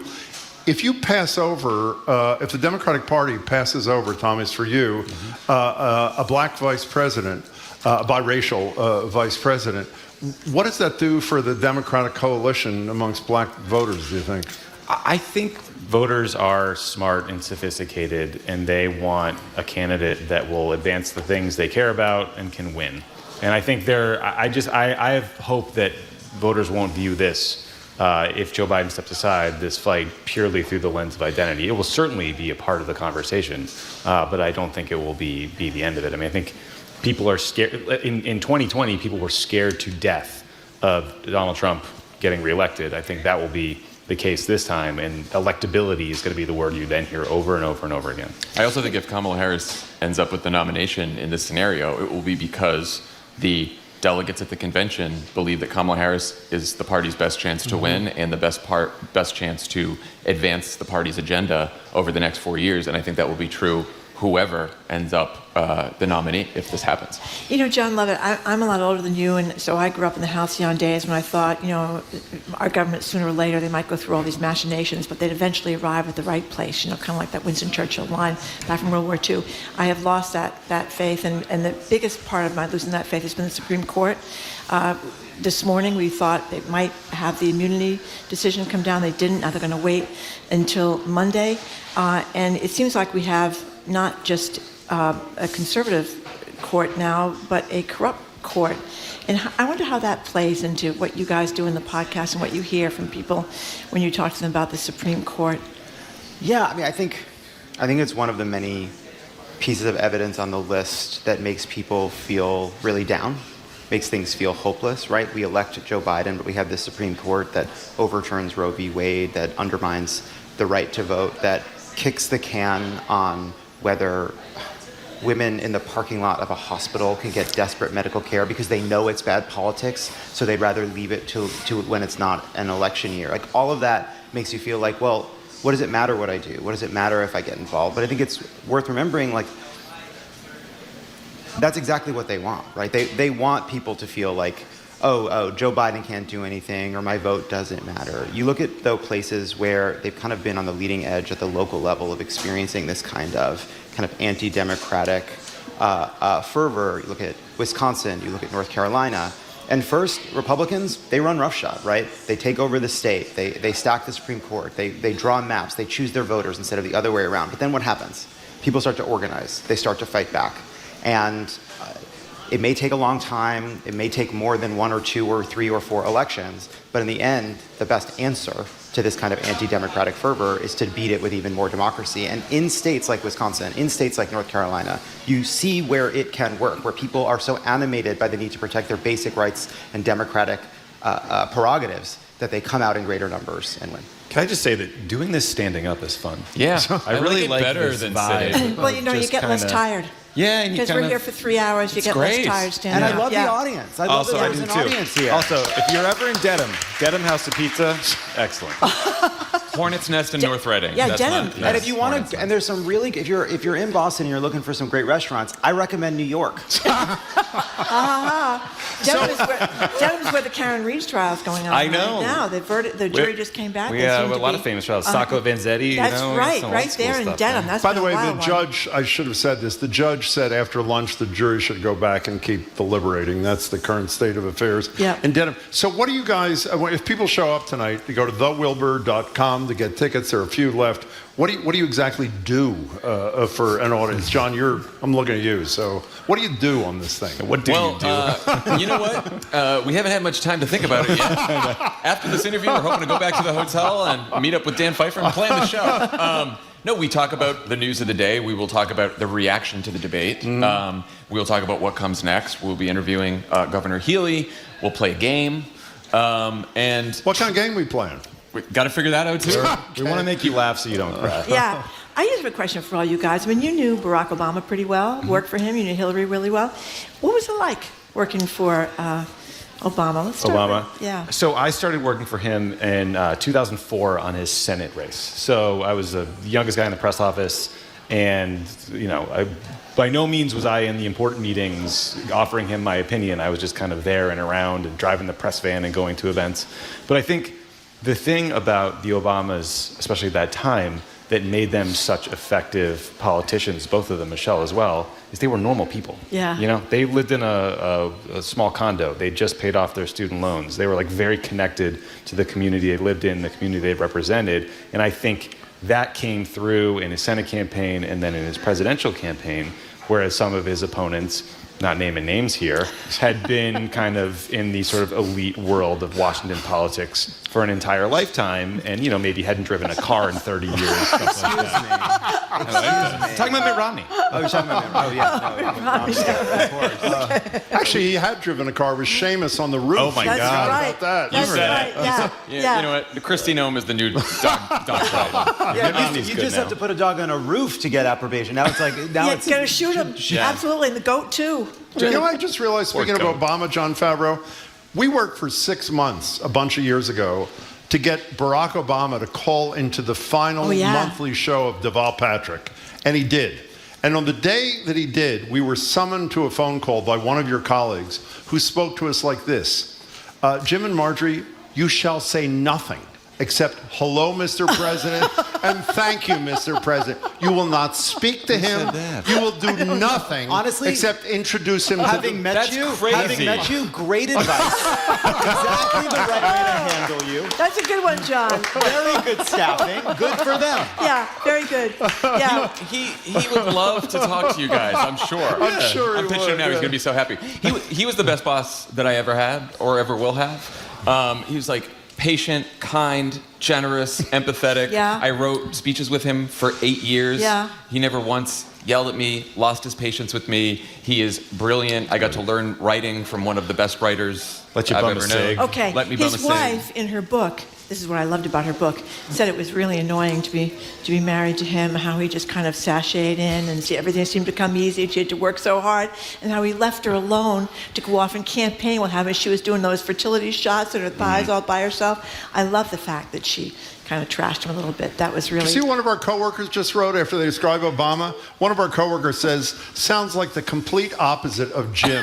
That's right. Jesus. So one last thing for you. Yeah? What do you got? Jim takes a lot of grief on the show here. Did you already tape the end of Survivor? Or you're on Survivor 47 or something. Or you're not allowed to say that? In the jungle. I will be on Survivor. That's right. And you already taped it?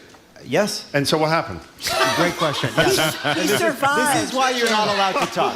This is why you're not allowed to talk. You should just stand there and listen. But you're a city boy, right? What do you know about being out in the wilderness? Where is the season? The jungle. It's just out there in the world somewhere, and you don't need to worry about it. You don't need to worry about it. He's here. He's in one piece, so that... Well, that is I survived. That's I right. clearly You did survived. survive. That's a very good point. I think you're going to be out of your mind to do that kind of thing, but good for you, John. Gentlemen, we're huge fans, both of us, of your podcast. Yeah, your book's great. I said a time Thank before we you. went on that I was all revved up by you guys in 2016, and then look what happened. But I'm back. Thank you. I'm back. That was a bad It's one. a great, fun, brilliant podcast. So thank you very much And for we're the thrilled podcast. to meet you guys. Thank you very Even much you, for the John book. Lovett. I want you, even That's you. right. Right back at you. It is. The brand new book is Democracy or Else, How to Save America in 10 Easy Steps. And heaven knows we need some help here. They've got a show tonight. These guys, John Favreau, John Lovett, and Tommy Vitor, got a show tonight at the Wilbur.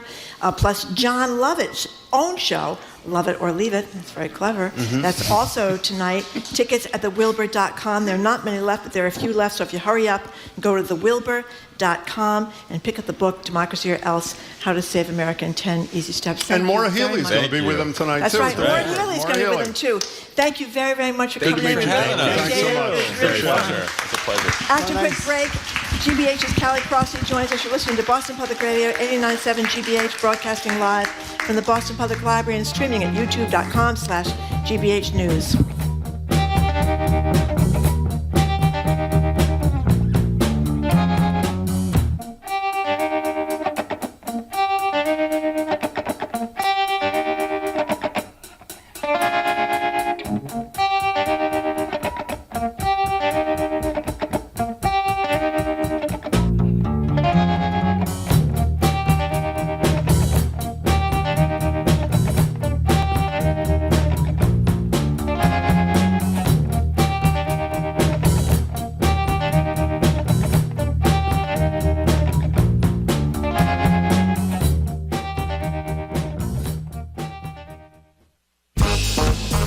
This week on Under the Radar with Callie Crossley, Pride Month ends as a state law clarifying who is a parent passes the House, and the Supreme Court agrees to hear a case on gender-affirming care for minors. Plus, Translatable, the just-launched online community for trans kids. It's our LGBTQ plus roundtable. That's Under the Radar with me, Callie Crossley, Sunday night at 6 here on 89.7 GBH and the GBH app.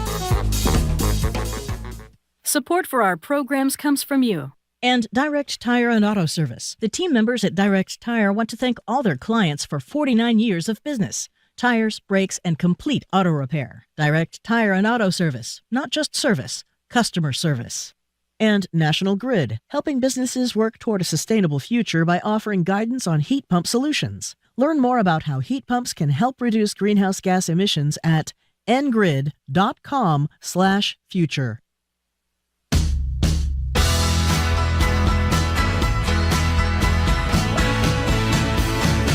Welcome back to Boston Public Radio. Jim Browdy and Marge Regan. We're live at the library, streaming at youtube.com/GBH News. We are off most of next week, the whole team. We will be on Monday morning because at 10 o'clock Monday morning, the immunity decision will finally be handed down by the Supreme Court. We are back at the library on, what's that date? Tuesday the 9th? Tuesday the 9th with the mayor. Mayor Wu will join us for Ask the Mayor from 11 to noon. We're joined now by GBH's Callie Crossley. Callie's the host of Under the Radar with Callie Crossley. You can catch that Sunday nights on 89.7 at 6. You can also hear Callie commentaries on Mondays for GBH's Morning Edition. And she's also, of course, co-host of GBH's The Culture Show, which airs daily at 2 on 89.7 and at 2 o'clock today, live from the Boston Public Library. So please stick around, Callie. It's good to see you. Good to see you. Well, Callie, I hate to bring you down the moment you got on in your chair there, but what did you think of last night? Well, first I want to say I'm here on my black job, in case you didn't know. So let me start there. That's pretty good. Sort of what I have to hashtag black job. Yeah. I thought it was pretty depressing. Somebody on CNN said it was the old man versus the con man. That was Van Jones. Yeah. That's exactly right. Yeah. Who talked about how much he loved Joe Biden. Right. Yeah. I mean, I think it was... The problem is, as we know, because we knew this before, that even if you are at the top of your game in communication style and substance, it's hard to get people to hear, because Americans are really focused on charisma. There's nothing wrong with, wanting some charisma. They're focused on the vibe, as somebody wrote, what is the vibe that you're bringing? And so if you're short of that, it's really hard to do anything, to get anybody's attention or to have them hear what you're saying. And if you can do the best job that you say you can do, but if you can't articulate what it is and how it's worked out for everybody, people just can't hear you. They don't know what to do with it. I'm sorry. So do you think he's got to go? I can't make that decision. Yeah. I think, here's the problem with our system. This comes up every year, as you know. If everything goes well, then at the end of the presidential election, we, for the last few years, at least almost a decade, have been talking about how that electoral college is not working. Right. So we already have a structural problem to begin with. So I don't know how you, before you get there, deal with candidates who have amassed a great number of delegates, and a lot of support.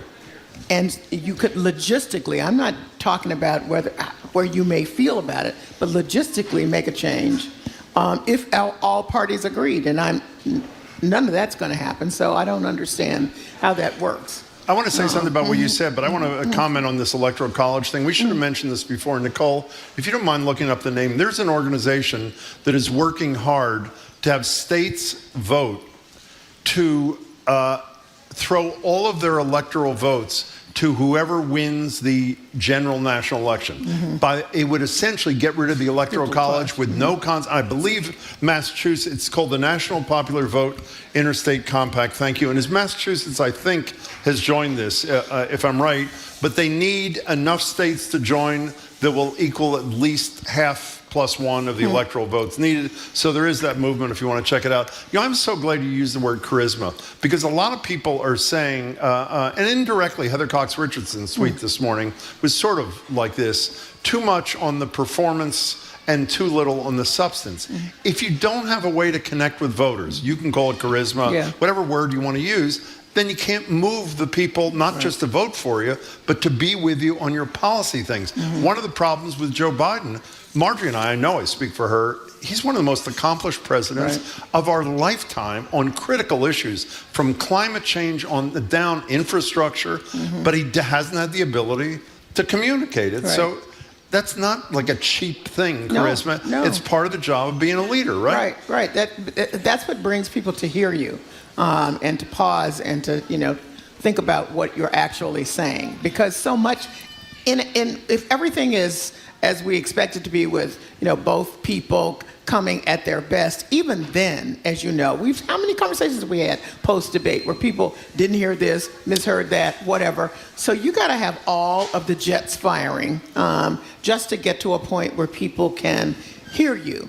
And if you fall short of that, as I said, then that's a battle. That's a climb to get back to a point where someone would pay attention. We've been remiss today in not talking about some of the factual things that Biden got wrong when he mentioned $15 for insulin when it's 30. We have sound. You want to play sound Yeah, first? let's play some of that. Here's the sound. This is just some of his lies. Here's a clip of some of what Trump said that was just totally... I was talking about Biden's mistake. Oh, I'm sorry. My apologies. Yeah, I'm Biden's sorry. mistake said the insulin was going to be $15. It's going to be $35. He talked about the number of trillionaires, and I said, whoops, he meant millionaires.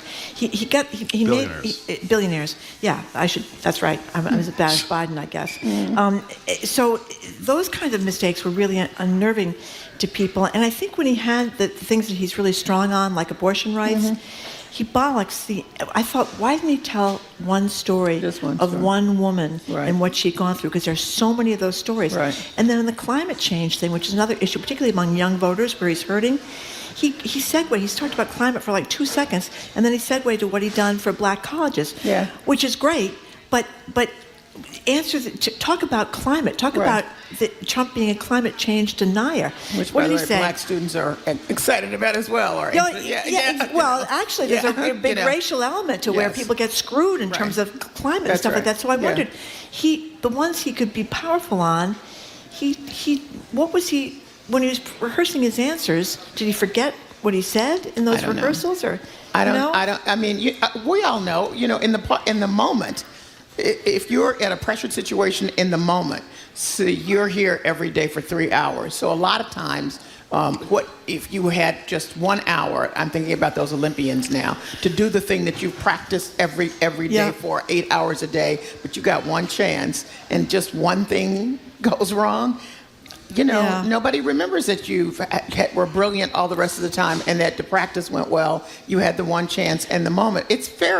That pressure is intense. So I'm sure the pressure was extra on him this way. But you're right. There seems to me there were some ways to get around being wonky. Go to your strength. His strength always has been on the stump to tell those stories. Yeah. When I was a kid, blah, blah, blah. Or here's the woman that, called me up or sent the message. I was at the hospital door and they turned me around, and if it just wasn't for fate, I would have died. I mean, there's a billion of those stories now. I'm sad to say. And please respond to, what is a black job? Yeah, President Trump. That's a what great is a black point. job? That's right. And what do you mean by saying that your economic plan is that you're so glad that black voters can relate to you because you have a mugshot and they do too?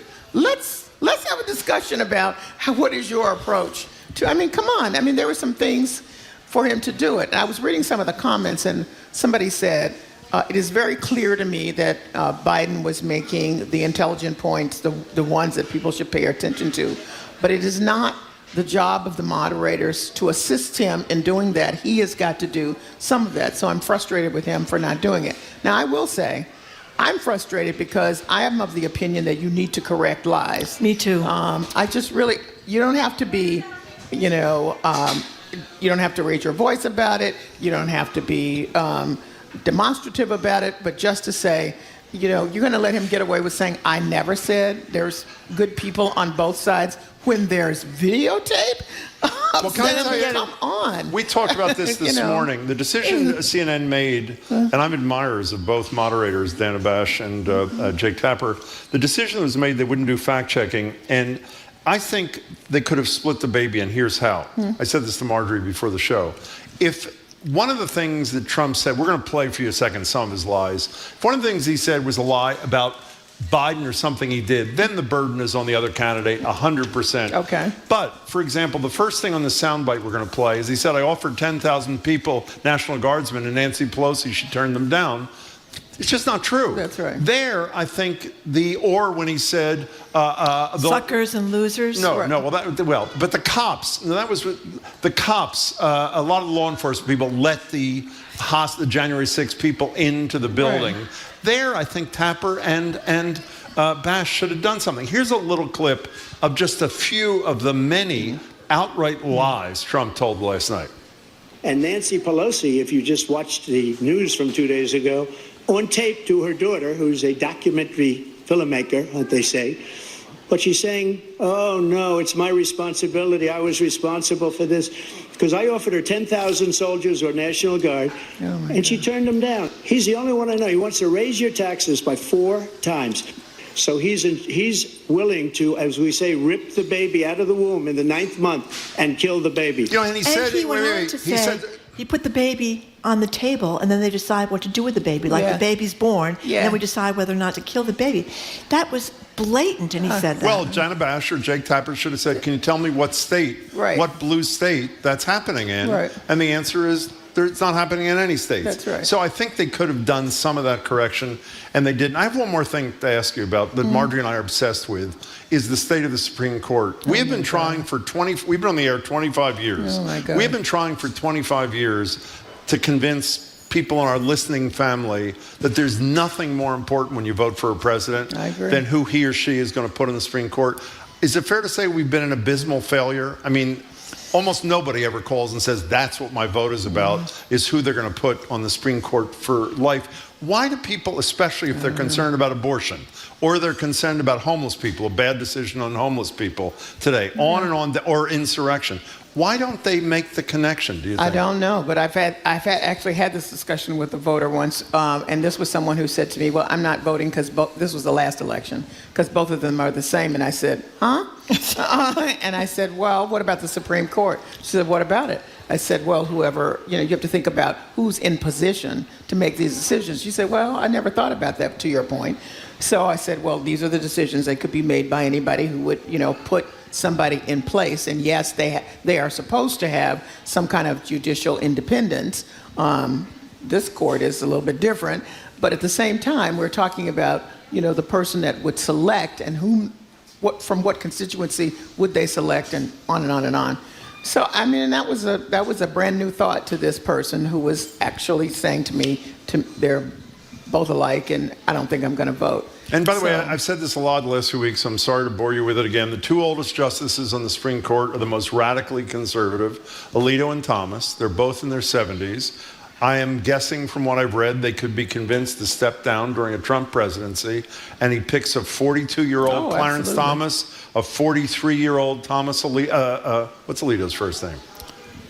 Samuel Alito. Yeah. And they serve through 8 presidencies, for 40 years until they're in their 80s. So I hope people this time, regardless who the nominees are, decide that matters to them. What are you doing on your show? We're doing an LGBTQ roundtable. We're looking at actually the Supreme Court's having accepted the Tennessee case. So they'll be making a decision on gender-affirming care for the states, which is a big deal. So I don't know, that's not looking good from where we sit right now. We're talking about the Parentage Act, which has passed the House unanimously and goes to the Senate. This is a law that has needed to be updated for 40 years to really outline who is a parent and put it in terms that make sense now with all of the new medical technologies that we have and the way that we create our families. And then Translatable, a new online community launched by Dwayne Wade, shaped by his daughter Zaya. Oh, I know that, yeah. And he's like, Transgender kids are under attack everywhere. It's why we moved from Florida to California. We couldn't take it.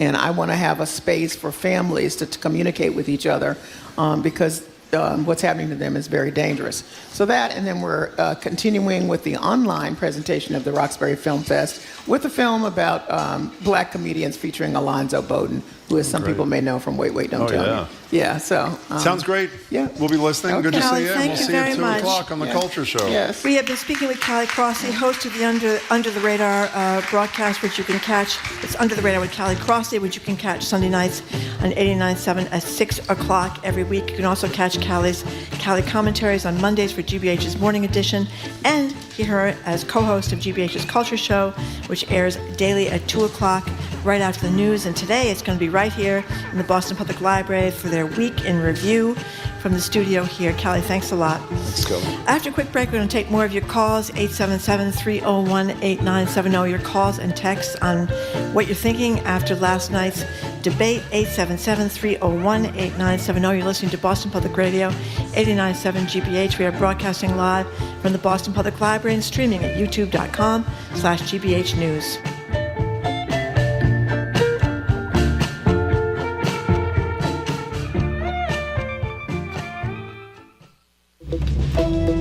I'm Arun Roth. Coming up on GBH's All Things Considered, we'll have local reaction to last night's debate and what voters are thinking about President Biden's future. And we'll hear what today's Supreme Court rulings on January 6 defendants and homeless encampments mean for Massachusetts. Plus, migrants who have been sleeping at Logan Airport will soon be pushed out. Those stories and all the day's news starting at 4 on GBH's All Things Considered. Support for GBH comes from you and Rockland Trust Bank. Their team is dedicated to bringing the vision of your business to life, providing support and advice tailored to your specific goals. Rockland Trust Bank, where each relationship matters. Member FDIC. And Auschwitz, not long ago, not far away, featuring a collection of over 700 artifacts. The exhibition is now open at the Castle at Park Plaza in Boston. Tickets and more at theauschwitzexhibition.com. I'm Boston Public Radio producer Aidan Connolly, and you're listening to 89.7 WGBH, HD1 Boston, online at gbhnews.org. GBH News with NPR, what matters to you.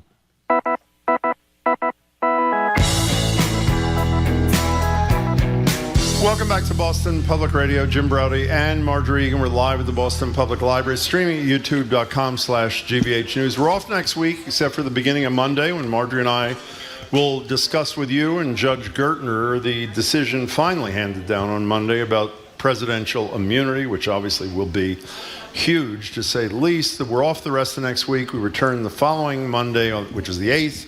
And the 9th, we're back at the library with Ask the Mayor from 11 to noon. What we're going to do for the next few minutes until we're joined by Shirley Leung, and then again at the end of the show, is take your calls and texts with your thoughts about last night, your thoughts about what has to happen next, what should happen next, what will happen next, any and everything about the debate and the state of the race for the presidency. 877-301-8970. Well, we have some suggestions from texters about who should be the replacements. Bill Clinton and Barack Obama should take over the ticket, says David in Leicester. Bernie for president, Gavin Newsom for a Veep, says another texter. And a couple of people have put the two together. Wes Moore, who's the governor of Maryland. Is Veep, and Josh Shapiro, who's the governor of Pennsylvania, as the top of the ticket. So there you go. And one more text.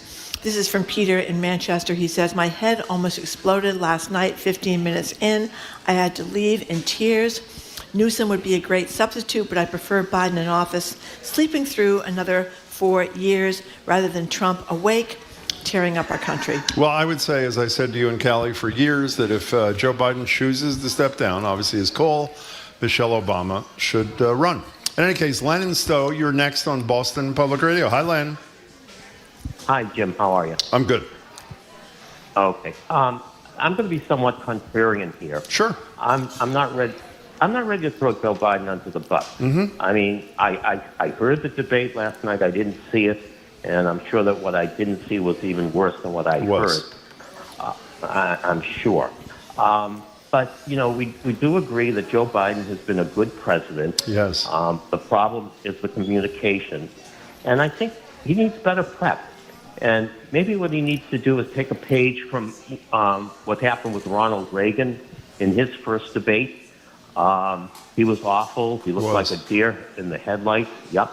And people were wondering about his age and whether he was losing it. And for all we know, he might have been losing it because he did have dementia, eventually. But I think what Joe Biden could do in the next debate is say, look, I don't think mental instability should be a reason for removing a nominee of his party. So I don't think Donald Trump should be removed as the Republican nominee. I just want to defeat him in the election. A variation on what Reagan said to Mondale about he won't let his youth and inexperience be an obstacle, which deflected the whole thing about age. Len, thanks for the call. But that was a great call, but I got to disagree with Len because the one thing that has concerned voters more than anything else is Biden's age. So when he gets the question last night about his age, which he knew was coming. That's a wonderful point. He basically we talked about it like for about 3 seconds and then went on to list everything he'd done in his campaign. I mean, Ronald Reagan had one of the best rejoinders ever when Mondale asked him about his age. And what did Reagan say? Something like, I am not going to let my age become an issue in this race. And said, no, I won't let his youth and inexperience become an issue in this race. Yeah, Mondale's youth and experience. So he had all week to think about and to be prepared for how he's going to answer that. And how he didn't answer that makes me think there's something bigger going on here. Well, that's what I would have said to the caller. I don't think this is about preparation. I think there's a point in his life that it appears, based upon 90 minutes, it was not a one-question kind of thing, that this is maybe a bit much for him. And by the way, this is, I want to be clear, we've said it, Van Jones said it beautifully last night. We're both admirers of the work this guy has done. I'm a huge admirer of anybody, regardless of politics, who decides to commit his whole or her whole life to public service like Joe Biden does. As he said last night, I think he was the second youngest U.S. senator in history after a horrible nightmare with his family. He was one of the youngest people ever to hold office, now one of the oldest people ever to hold office. Which made no sense. And the other thing is that I think Biden realized early on, because fairly early, and Trump knew fairly early how things were going. Last night, you mean? Yes, yeah, and I wonder whether Biden's realizing, oh my God, this is not going well, just led to his stuttering coming back and his difficulty pronouncing words coming back, because you could see in Trump's expression, he said, I got this guy in my back pocket, and it was painful to watch. Can I say one more thing to that last caller? Give him a second chance, September. Mm-hmm. I am a strong believer. We discussed this with one of our guests earlier today. The notion that anybody believes that Donald Trump is going to show up for a second debate is ridiculous. He achieved everything that he could have ever dreamed of and more, including the fact that he lied for 90 minutes, and it's not even the second or third biggest story. Why would you go back on a stage and give your opponent a chance to rehabilitate himself? So I don't know this. I think that was likely the one and only debate in this election. Here's a retired nurse from New Hampshire who votes Democratic 95% of the time. She said last night President Biden demonstrated he's physically and cognitively unfit. There is no other way to spin this performance. It is irresponsible for him, his team, and the leaders of the Democratic Party for him to continue in the race. Donald Trump's performance, while despicable, is not the issue. 877-301-8970, Marjorie. Let's go to Charles in Boston. Thank you for calling. Hi, Charles. Hi. I got a recent call from about a month ago. You may remember I said that Joe Biden should get on the stage at the debate, address the public as follows. Folks, some of you have already made your mind up. You're not going to vote for me. Some of you have made your mind up that you are going to vote for me. For those who have not made a decision, here's my statement. I am not going to waste your time or my time on this debate talking to a liar, an insurrectionist, and one of the most ineffective presidents, and not only that, a person of low moral character. So therefore, I'm not going to waste any time to get off the stage, and thank you very much for your time. I remember the call, and Charles, I'm cutting you off only because your phone is horrible. We got it. Charles' position, if you couldn't understand, Biden takes the stage and basically says, I'm not going to waste time with this guy. Here's what I stand for. Here's what you should care about. And then he leaves. It's a nice idea, a fantasy. But again, remember, as a lot of people have said today, the person who asked for the debate early was Joe Biden, not Donald Trump. Joe Biden was the initiator of last night. And the other thing that Biden did repeatedly is say the idea that he started the answers with the idea, then he'd do his number one, number two, Well, he always does that. and number three, and sometimes we didn't get a number two or a number three. Or there or were we two got number ones. two. I mean, so it was just like I said, very disconcerting. John in the car says 5 points. Number one. Speaking of number one and number two, number one, communications about how you make people feel. Number two, Joe Biden made me feel hopeless. Number three, you can't fix old age. Number four, Joe Biden is too old. Number five, he needs to be replaced as soon as possible. 877-301-8970. If you weren't listening earlier, other than a vote by the convention where 95% of the delegates are committed to Biden, not legally, but factually, I guess you could say, other than a vote to take away the nomination, the only way there would be another nominee is if Joe Biden himself decides to step down between now and August 19th, which is the beginning of the Democratic convention. Ron in Seabrook, New Hampshire. Thanks for calling, Ron. Hi, Ron. Hi, good morning, or You too. good afternoon. Whatever it is. Two things. I think that, however it might happen, a new candidate would constitute throwing in the towel. I think it would just split the vote up so much that Trump would be assured of a win. My question, however, is who determined that this was going to be a debate without fact-checking? If Trump had been stopped every time he opened his mouth by someone saying, no, that's not true, or no, that's a lie, we'd be having a completely different discussion. Yeah, but Ron, can I just cut you off? Marty and I have done a ton of debates in Massachusetts. We have this discussion all the time. I think occasionally I do too much correction. It's the candidate's job. It is Joe Biden's primary job to refute that which he feels was factually inaccurate and that should matter to the voters. He wasn't able to do it last night. I agree with you that that Jake Tapper and Dana Bash could have done more. But as to who decided, the debate organization, CNN in this case, decided they would not do fact-checking, and they're taking a lot of heat for it. Ron, thanks for the call. You know, several texters are citing Heather Cox Richardson, the great historian from Boston College, who's got the biggest newsletter on Substack, and she was apparently much more concerned with Trump's lies than with Biden's performance. She was much more empathetic, I guess we could put it that way. Aren't you empathetic? I feel horrible. Yeah, I think this guy's given his whole life to this. I think most people felt really sad, and their heart was going out to Joe Biden because he knew it was a disaster, and it just got a little bit better, but never better enough. Okay, we're moving on. We are. Yes, we are. We're going to talk with... more calls at the end of the show, though, right? Yeah, we're going to take more calls at the end of the show, but we're going to talk with Shirley Leung from the Boston Globe, business columnist from the Boston Globe. Shirley's up next. We're going to talk with her briefly and then come back to your calls as well. You're listening to Boston Public Radio, 89.7 GBH, broadcasting from the Boston Public Library.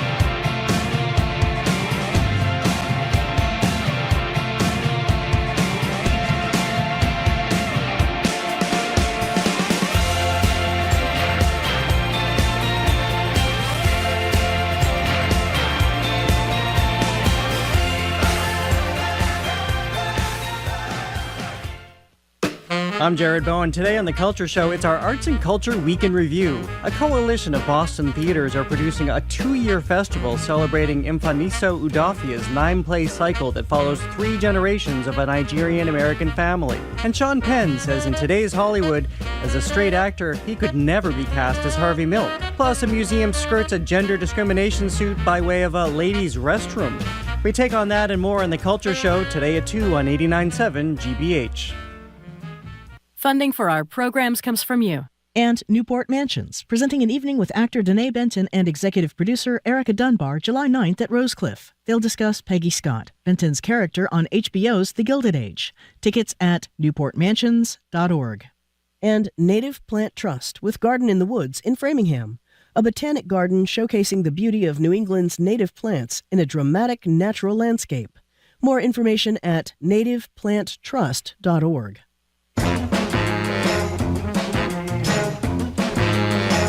Welcome back to Boston Public Radio. We are broadcasting live from the Boston Public Library and it's streaming at youtube.com/GBH News. Thank you very much. We are off next week, except for Monday. We'll be here because the Supreme Court is finally going to release their decision about immunity regarding the former president, and we're going to talk about that. We'll be back here at the Boston Public Library on July 9th with another edition of Ask the Mayor with Mayor Michelle Wu. And meanwhile, we got a TikTok page at Boston Public Radio these days, and I'm kind of excited about it. Shows some great scenes of Jim stuffing food in his mouth, and we all enjoy that. Speaking of Jim, he's disappeared. We don't know where he's going or is gone, but Jared Bowen is stepping in. Jared Bowen, thank you very much. We all get to see the slithering in real time. That's right. Right out of here. He slithered right out the door. It was shocking, shocking. But in any case, Shirley Young, Boston Globe Business Columns, is here with us at the Boston Public Library. She also hosts the great podcast, Say More with Shirley Young, and there are new episodes every Thursday. And I loved your ones on burnout. I learned so much. But getting back to the subject of the hour, Shirley Young, what did you think about last night? So many things going through my head. So last night I was at an event, right? And so I hopped in my car, turned on the radio, started listening to the debate. This was probably, 9:15? On the radio. 9:15, This is going to be key, actually. Yeah. But you didn't watch it. At first, I didn't watch it. And my first thought was, oh, he sounds old. What's up with that raspy voice?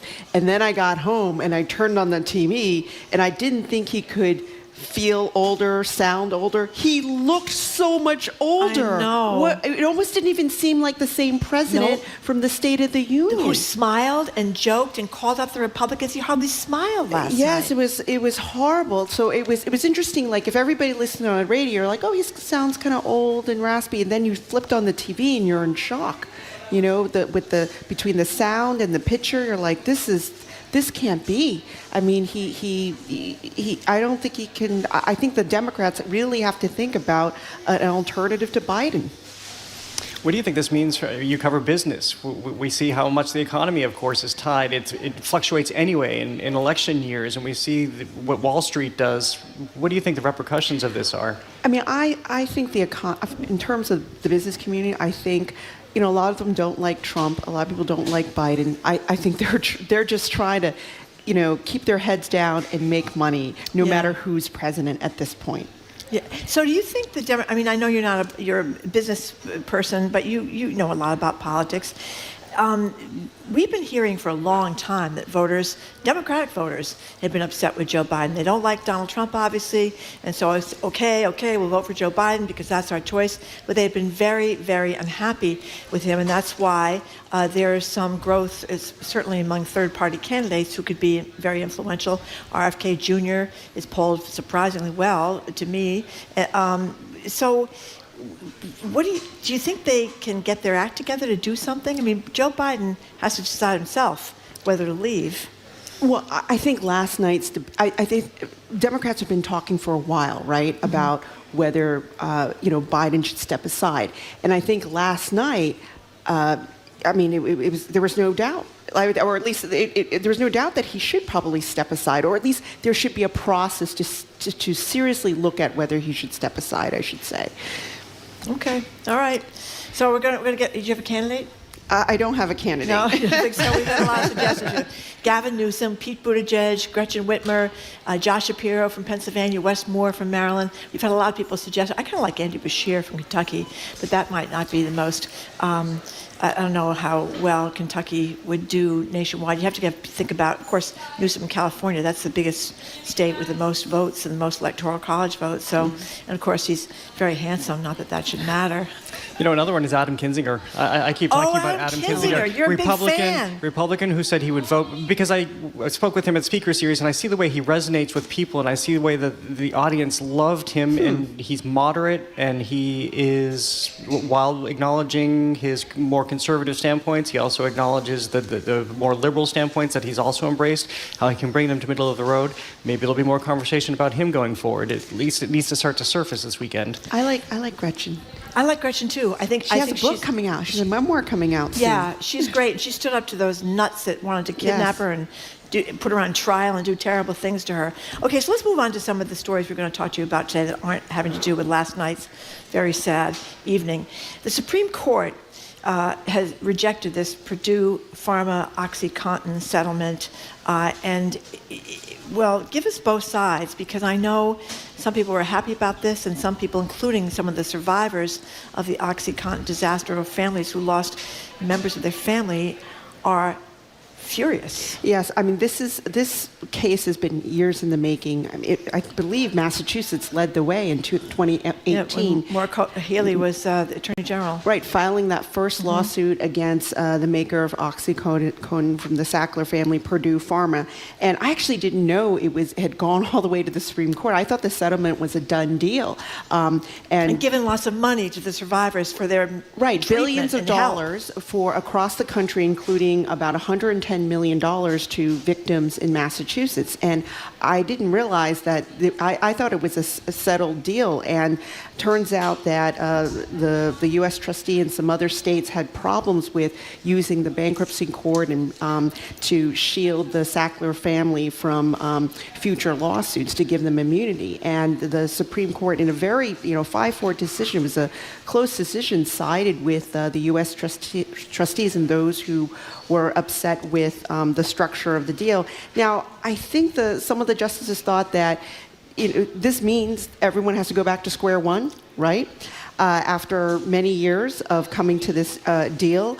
And maybe there's a chance they might get a better deal out of it, because I think the Sacklers want to settle this too. I don't think they want to keep going. I mean, that becomes a big question, because the Sacklers wanted it settled in a certain way, because they were able to establish a framework around this so that they could basically extract themselves from Purdue Pharma, but still be a family and still hold on to a lot of their money. They walked away from a lot of the Purdue money, but it didn't mean that people could go after them for their personal wealth, as far as I understand it. Yes. And this is where the outrage came as soon as the settlement came. I remember asking, I think I was filling in on this show actually, with then Attorney General Maura Healey, and having to ask her about that. And I think even she was slightly conflicted, because at the time she was she was celebrating the victory that they had just had, that she had been pursuing as one of the first attorneys general on this, but then recognizing that family members were upset that there wouldn't actually be a whole lot of financial accountability for the Sackler family. Or ever any criminal responsibility too. That was another one of the things that people were objecting to about this settlement. But yeah, so now it goes back to square one. I mean, I'm just hoping that they'll come away with a deal that is as good as the last deal, in terms of giving some money to and some help to families. And it'll be very interesting how. I mean, it might take another 5 or 6 years to get this done. So let's talk about this great story about the Mattapan restaurant. But before we get to the Mattapan restaurant, Durgan Park, which operated for years down at Faneuil Hall. 192 years. Yeah.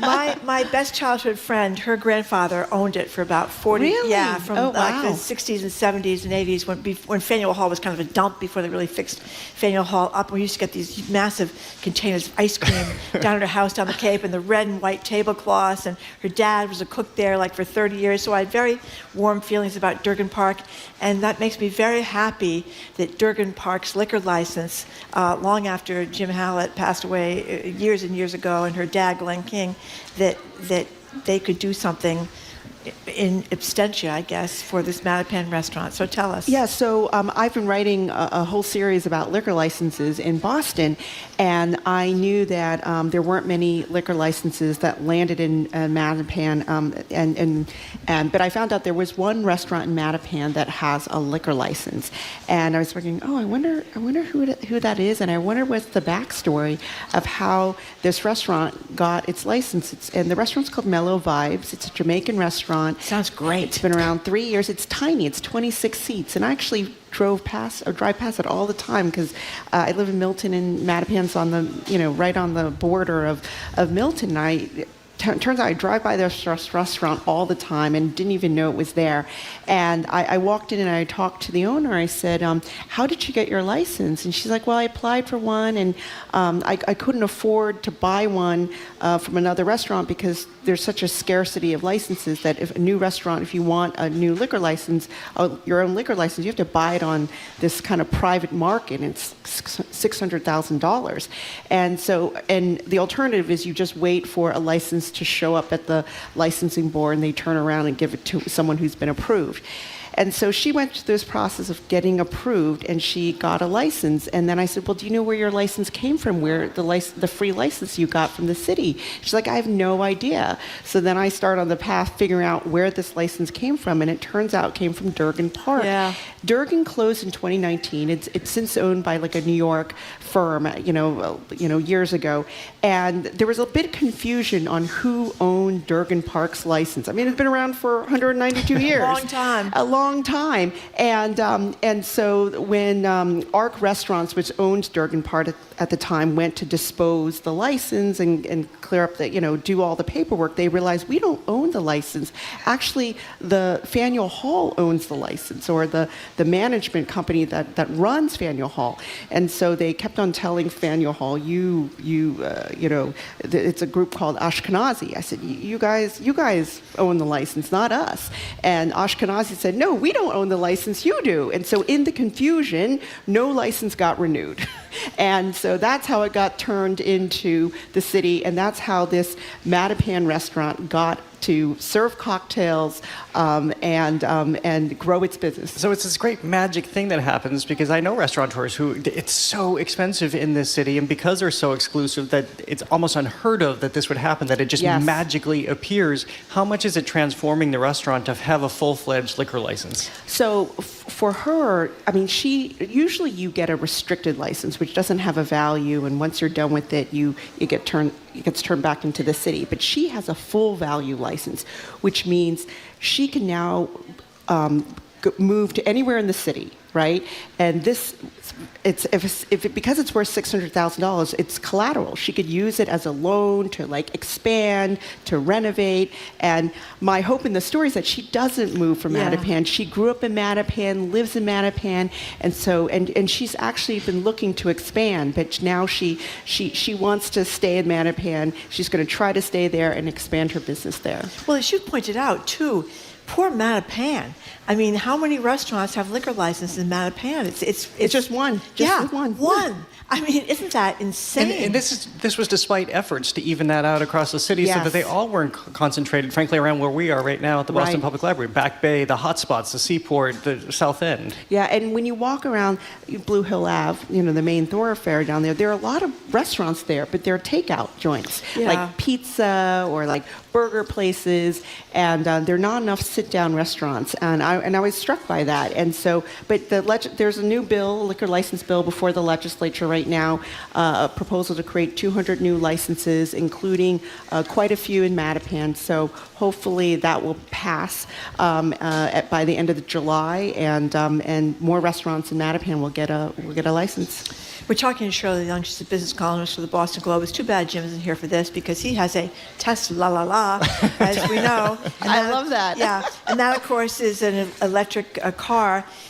Apparently, there's some dissatisfaction, mainly around the chargers with the EVs. I was surprised by that, because I'm a recent EV owner myself. Oh, I didn't know that. Actually, I should say I lease an EV. I lease an Ioniq, the Hyundai Ioniq. Oh, my son-in-law's got one of those too. I love it. I love it. It looks like a little spaceship. Yes, exactly. I've had it for 2 months. I lease it. I love it. And I was a little surprised that I think it was like half the owners who have EVs say their next car will go back to a gas car.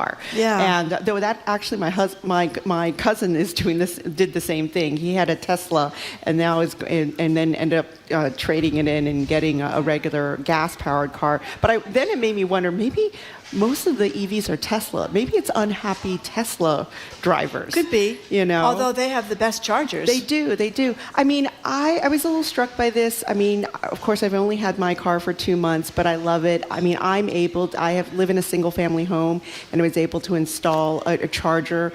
So charging is pretty easy.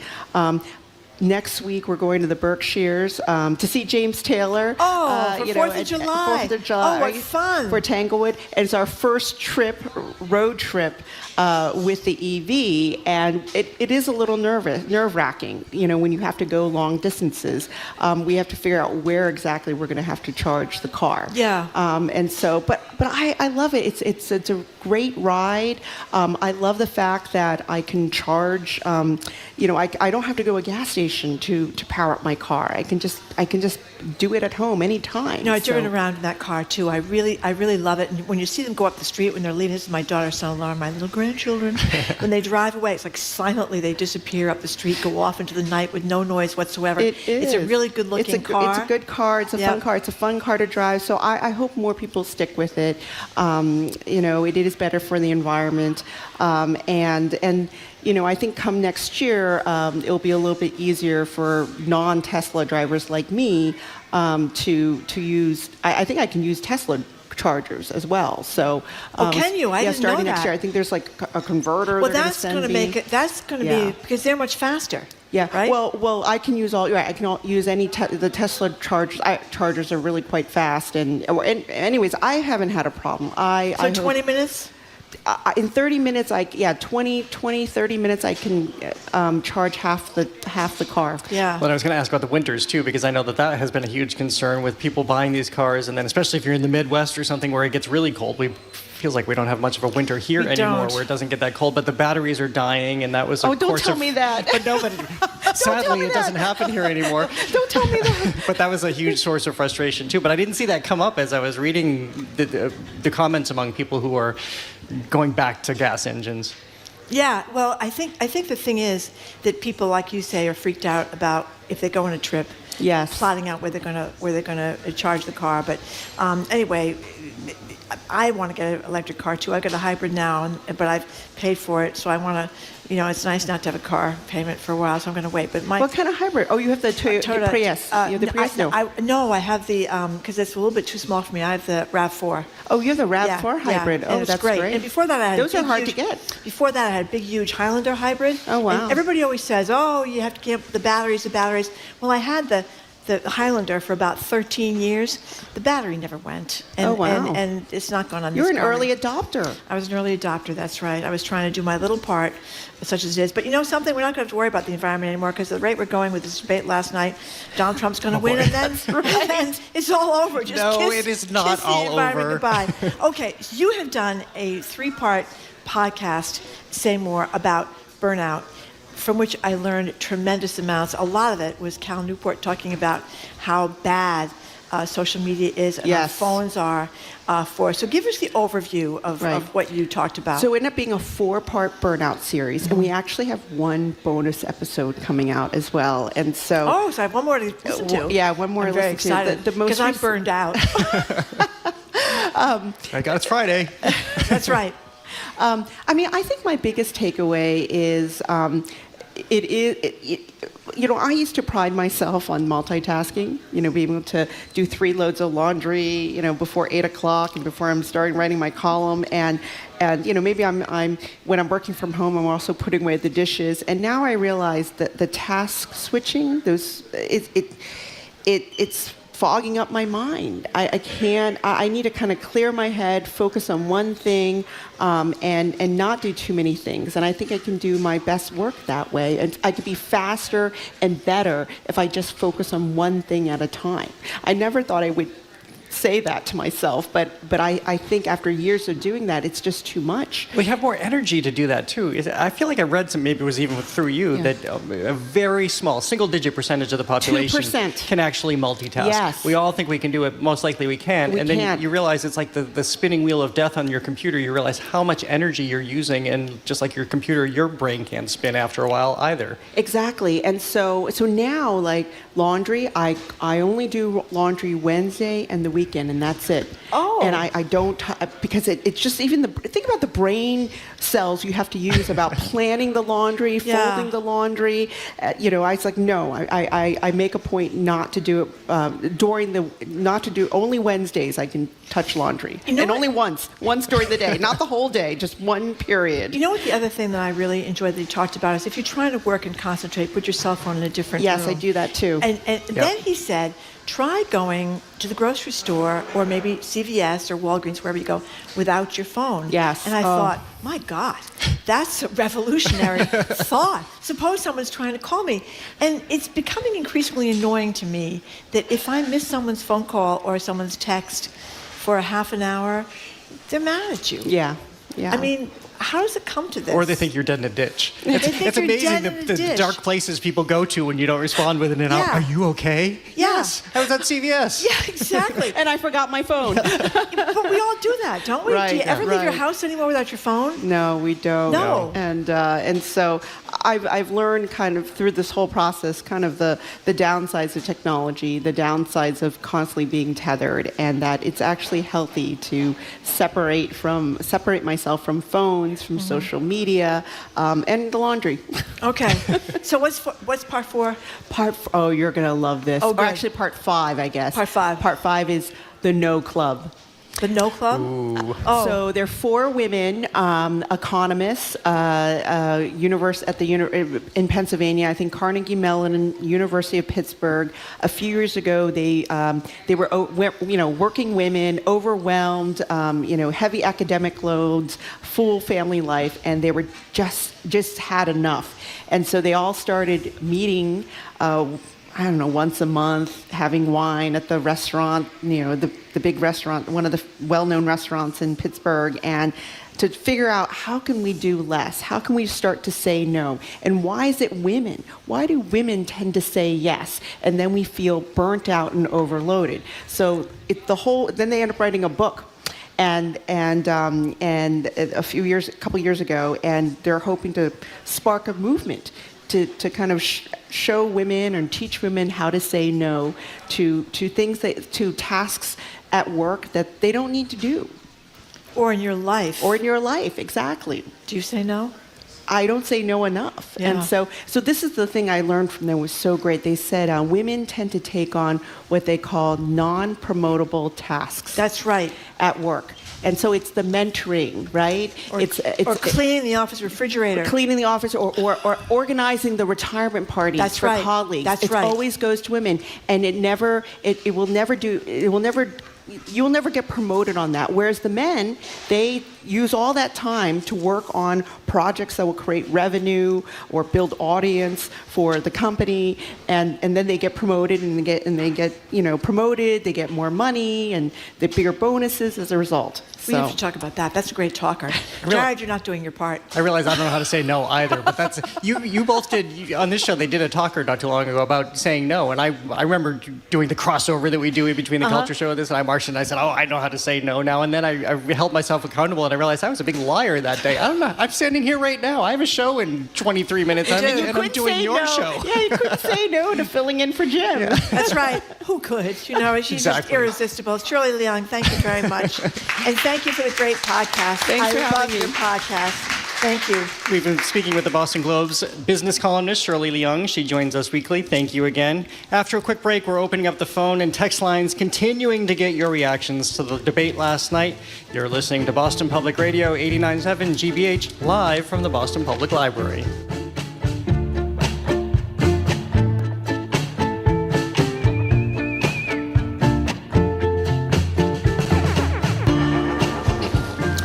Welcome back to Boston Public Radio. We are broadcasting live from the Boston Public Library, streaming at youtube.com/GBH News. Jim has mysteriously disappeared, thank God. Jared Bowen stepped into the breach. We are off next week on vacation, the whole staff is, but we're going to be back here on Monday because the Supreme Court, better late than never, has waited to the last possible moment to release the decision about whether or not President Trump or former President Trump has claims to immunity for some of the nefarious deeds he did while he was in office. We're going to be back for that, but otherwise we're going to be gone. However, we'll be back here on July 9th with another edition of Ask the Mayor. And if you check out our TikTok page at Boston Public Radio. I think you get a kick out of that. Meanwhile, our number is 877-301-8970, 877-301-8970. I hate to bring you down, but it is the big story of the day. We're still taking your thoughts on how you're feeling about the election post last night's debate. Jared, I've been looking at the text messages. There are some people who think that we're being premature here, that we're getting hysterical, that we should hang on and not pull the rug out from under President Joe Biden even after last night's performance. But that is the debate. How do you feel about it? How do you feel about how he did? Should he stay? Should he go? How worried are you about Donald Trump? Now, what is your impression of the debate? We didn't get a chance to talk to you about this. With all due respect to the texters, I don't think there's opportunity to take a beat and to take time off and think about this, or to think you're being premature. What we saw last night is our first unfiltered access to the president for an hour and a half, the most access we've had to him, the most unfiltered access we've had to him in a really long time, and we saw somebody who has aged considerably. This is what happens when you're in your 80s. We all know loved ones, and we all know what happens at this point in life. So I think we have to acknowledge this. He had great points. He had strengths. He had grasp of the facts. He had grasp of numbers. There are other numbers and facts that he didn't have a grasp on. We saw him run away at the end of his sentences and completely dissolve. We saw the way that Donald Trump was able to capitalize on that in certain moments. Other people are saying, you're talking about this and you're giving more time and you're giving more credence to Donald Trump. This is not what this is about. This is about leadership. We're also talking about somebody who's going to be the president for the next 4 years. So if we saw him at this stage of the game last night, even if he was having a bad night, we have a prism into what the next 4 years are going to be like. So this is time for the Democratic Party to take a very bold, radical, innovative look at itself, because these are the moments that will ultimately define history. And you can't help but think of Ruth Bader Ginsburg and what happened when she stayed on the Supreme Court and what the consequences were there. So I think that needs to be borne out as they think about what to do next. We're going to try to get to as many calls and texts as we can before the top of the hour, but before that, I want to play a little sound of the debate last night. This was Donald Trump responding directly to President Biden's stumbling. Here it is. I think Trump attacking Biden. It's better than when he left office. And I'm going to continue to move until we get the total ban on the total initiative relative to what we can do with more Border Patrol and more asylum officers. President Trump? I really don't know what he said at the end of that sentence. I don't think he knows what he said either. And, you know, that was a cruel thing to say, but I think Trump, of whom I am not fond, reflected what a lot of people listening last night thought. I wasn't sure what he was saying, and I'm not sure the president was sure what he was saying, which was very sad and painful to watch. Bernard from Southborough, what do you think? Yes, thanks for taking my call. Sure. I'm 82 years old, so I won't be accused of ageism. And I live in San Francisco, actually. I'm visiting my daughter back here in Boxborough. And I was shocked last night at the deterioration that Biden demonstrated from the time of the State of the Union address to last night. It was a totally different person. And the problem is that this condition is not going to get better for him. It's going to only get worse as time goes by. So I think it really is time for the Democrats to sit down and have a heart-to-heart with Joe and basically get him to release his delegates so they can have an open convention, which is something that would be, I think, very challenging, but also offer a lot of opportunity to have a candidate who will basically take on Donald Trump, like Gavin Newsom, the governor of California, who has already demonstrated that he can handle the Donald quite easily. Bernard, thank you very much for the call. I mean, we talked about this earlier, Jared. People age at different rates. Yes. I mean, Bernie Sanders sounds great. I think he's 82. Doris Kearns Goodwin, a brilliant woman. We had talked to her yesterday for a half an hour. She's 81. Jane Fonda, mid-80s. Mid-80s. Huge grasp of the facts. And we may know people in our own lives. I certainly do. People that are totally with it into their 90s. I mean, people age differently. But something has happened to Joe Biden. I don't know what it is. But clearly... another thing that I think happened was the time of night. It was 9 o'clock. He just had a rally that CNN is playing right behind you on the monitor, Marjorie, and he looks more energetic, Granted, it's not the stifling debate forum, which clearly nerves were an issue too, but he looked more energetic. But we're talking about being in the middle of the afternoon. You also have to realize, I was thinking about this driving to work, that what happens if something happens in the middle of the night and you have a president who can't acquit himself well at that hour? Again, this is not about ageism, because we all know people we love who are that age, but we saw it unfold before us last night. I know. And it all needs to be taken into consideration. And I think, not unlike what our last caller was just saying, although I have a little bit more conviction, I think a lot can happen between now and Election Day. I think there is opportunity, especially in this age of social media and being able to reach so many people, that you can galvanize a people, you can launch a candidacy. A lot more things are possible in this age that weren't before. Cheryl in Boston text. Oh, by the way, we saw the Rolling Stones a couple of weeks ago. I think I mentioned to you. Yes. Mick Jagger is 80. I believe. If he's not, he's close to. I think he is actually 80. To show how people age differently, he danced for 2 hours. Yeah. I don't know what he's doing, what he's taking. He's done a few drugs in his day, but somehow he manages to bop around the stage for 2 hours, and he's not lost his voice. So it's not necessarily the age; it is how people are operating at that age. Cheryl in Boston texts, another bad optic was that no one mentioned the visual at the end of Jill Biden having to help Joe Biden walk off the stage while Trump independently walked off by himself. Of course, that was because Melania wasn't there to walk off with him. We haven't seen her in weeks. This is true. Yeah. Should we go to Kathy in Lexington? Hi, Kathy. Hello. I'm calling because the one thing that I'm thinking about is that we haven't seen the president since he's been exposed in court when his son went to court. And I think that was a huge emotional hit for him. And people can really age from having something like happen to them in their life.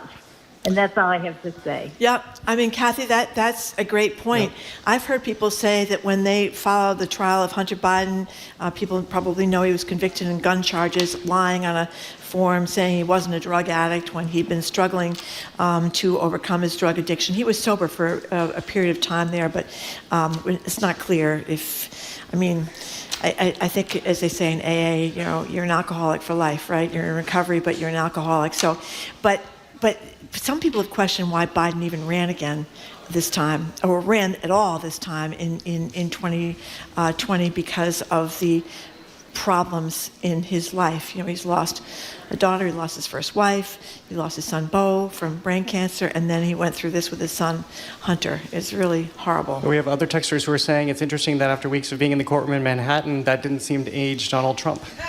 No, I mean, he's like a walking advertisement for cheeseburgers. We should all eat as many cheeseburgers as he does, and he seems to just go right on, no problem. He doesn't drink. Everybody has a different health regimen. Yep. He drinks about 12 or 14 Diet Cokes a day, I guess, but I tell you, he does look, and he came out of the stage last night looking like a bull going into the ring with the gladiator. I mean, had that scowl on his face. He came charging out. He does look aggressive. I'll give that to him, right? He looked very, very confident when he walked out. He did.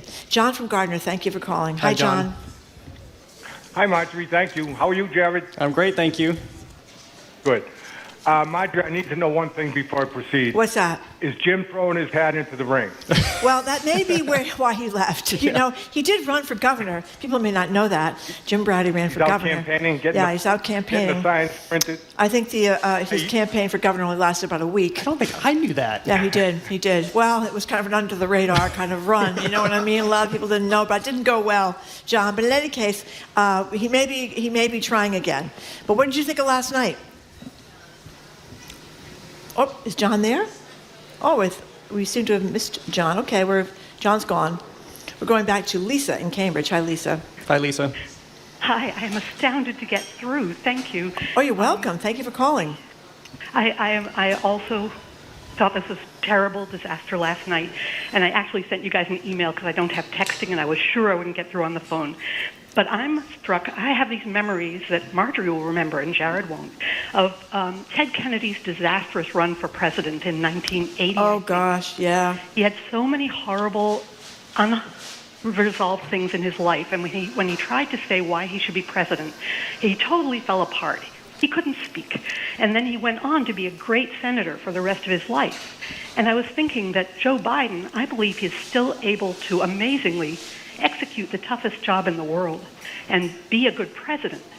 But he can't. He's hit a wall. He shows he's hit a wall where he can't combine that with the bizarre energy it takes to also have a campaign.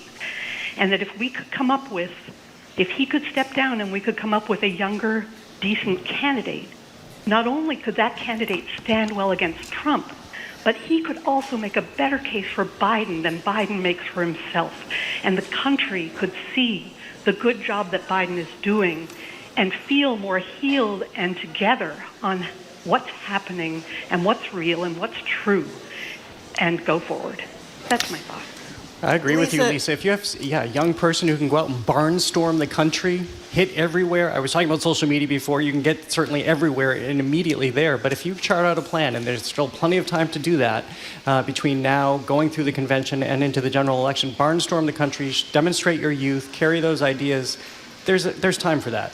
Yeah, so do you have a candidate in mind? I have the whole list that everybody else has. Okay, the whole list Although everybody the else one has. everybody isn't talking about is Adam Kinzinger, but I think Gina Raimondo, too. Oh, I Pete love Buttigieg, Gina Raimondo, Westmore. but she, I don't know, she's so unknown, but she is such an impressive woman. Was she on 60 Minutes? She was on some show I saw. It was 60 Minutes 60 recently. Minutes. Yeah. She was great. People do not know she was the governor of Rhode Island. She took a big hit in Rhode Island because she reorganized the pension system down there, and a lot of the public employee unions got really mad at her. They were going broke. That's why they did it. But she has been great in the CHIPS Act. Yeah, she's the architect behind bringing that back to the United States. Yes, she is, and that's made a lot of jobs for a lot of people in places like the Midwest and the so-called flyover places that we tend to ignore. Megan from Rhode Island, speaking of Rhode Island, says the new cover of The Onion has on the cover a horrible debate, but I'll still vote for the feeble guy over the felon and the sex offender. I haven't seen The Onion. It's a humor magazine, so I don't know if they really did that. Some texters are saying the same thing, that as bad as Biden was, they're not ready to move on. They will never move on. Well, to I can Donald understand Trump. having your head in the sand for the first 24 hours. I was kind of shocked when I arrived here in the studio today to realize that nobody within the hardly anybody in the Democratic Party here in Massachusetts was returning your calls to be on the air today, with some notable exceptions. But there's only 24 hours to keep your head in the sand before you've got to look up and start to have a plan forward. Our number is 877-301-8970. No, that's the number to call or text. Here's a text that says, I always thought Biden would be a one-term president, so did I, because he said he was going to be the transitional president. Here's a texter, that he would do a lot of good things and then step aside. But 2 summers ago, when Jamie Raskin, the congressman, gave a talk in Wellfleet, the subject came up. Raskin said Biden would run again, and people gasped in disbelief, but he insisted, yes, Biden was going to run. It seemed ridiculous to me then, even more ridiculous now after Biden's performance last night. Count me among the Democrats who are mad at Biden for staying too long at the party. How about you, Suzanne? We have Suzanne on the line from Newton. How do you think the president did last night and his opportunity going forward is? Well, I felt really angry. I couldn't help but screaming at Trump, listening to his lies and everything that he misconstrued. And I wasn't sure what was going to happen until I had nightmares last night. And this morning, the first thing I did was write out a check to support Joe Biden and walk a mile to the box and mailed it, because he's been a great president. And he's an 80 whatever old man, but he's a wise man, and he's gotten a lot done. And he had a bad night. He's not a player. He's not a man. Susan, I'm interrupting you only because you're cutting in and out. We have a bad connection. I apologize, but I think we've gotten the gist of what you were calling about. And by the way, speaking of much stronger, our staff got a clip of President Biden at a rally just now in North Carolina when he does indeed sound a lot stronger, talking about Donald Trump before the crowd. Here he is. When I thought about his 34 felony convictions, his sexual assault on a woman in a public place, his being fined $400 million for business fraud, I thought to myself, Donald Trump isn't just a convicted felon. Donald Trump is a one-man crime wave. He doesn't sound like a man who wants to step aside, does he? No. And it sounds like a completely different person from the one we saw, 12 hours ago? I've said this before, but I think we need some explanations. I would like to know why the president has difficulty walking, if it's arthritis, whatever it is, or why he had difficulty speaking last night. His voice has changed dramatically. What's that When about? I was thinking, why didn't they disclose the cold beforehand? Of course, there is a liability in that too, because then you're trying to set yourself up for people to have low expectations or already come in with suspicions. But that disclosure comes halfway through. It just doesn't also completely ring true. No, it sounded like they knew he was in trouble and they made an excuse. But I, for one, would feel better if I knew what was happening. Because people get arthritis, people get throat conditions, people get whatever they got. Maybe he was hoarse from over rehearsing. Bill Clinton, which is what I thought, yeah. Bill Clinton, as I said before, was hoarse all the time.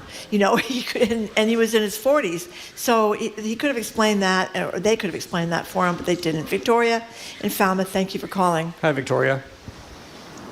Hey. Hi. Thanks so much for having me on. Thanks for calling. Yeah.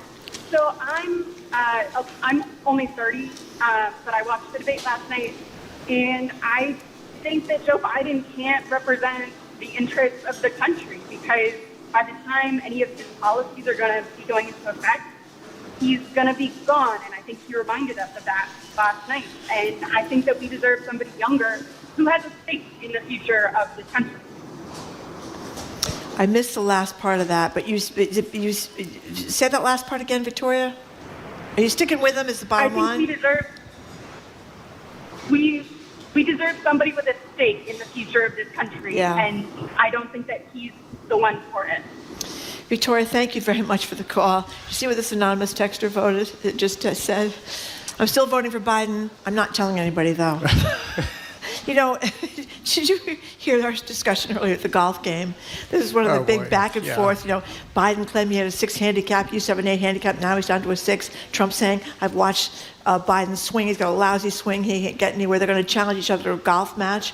I mean, my goodness. You're sitting there thinking, this is one of 2 debates. And do we even think there'll be another debate?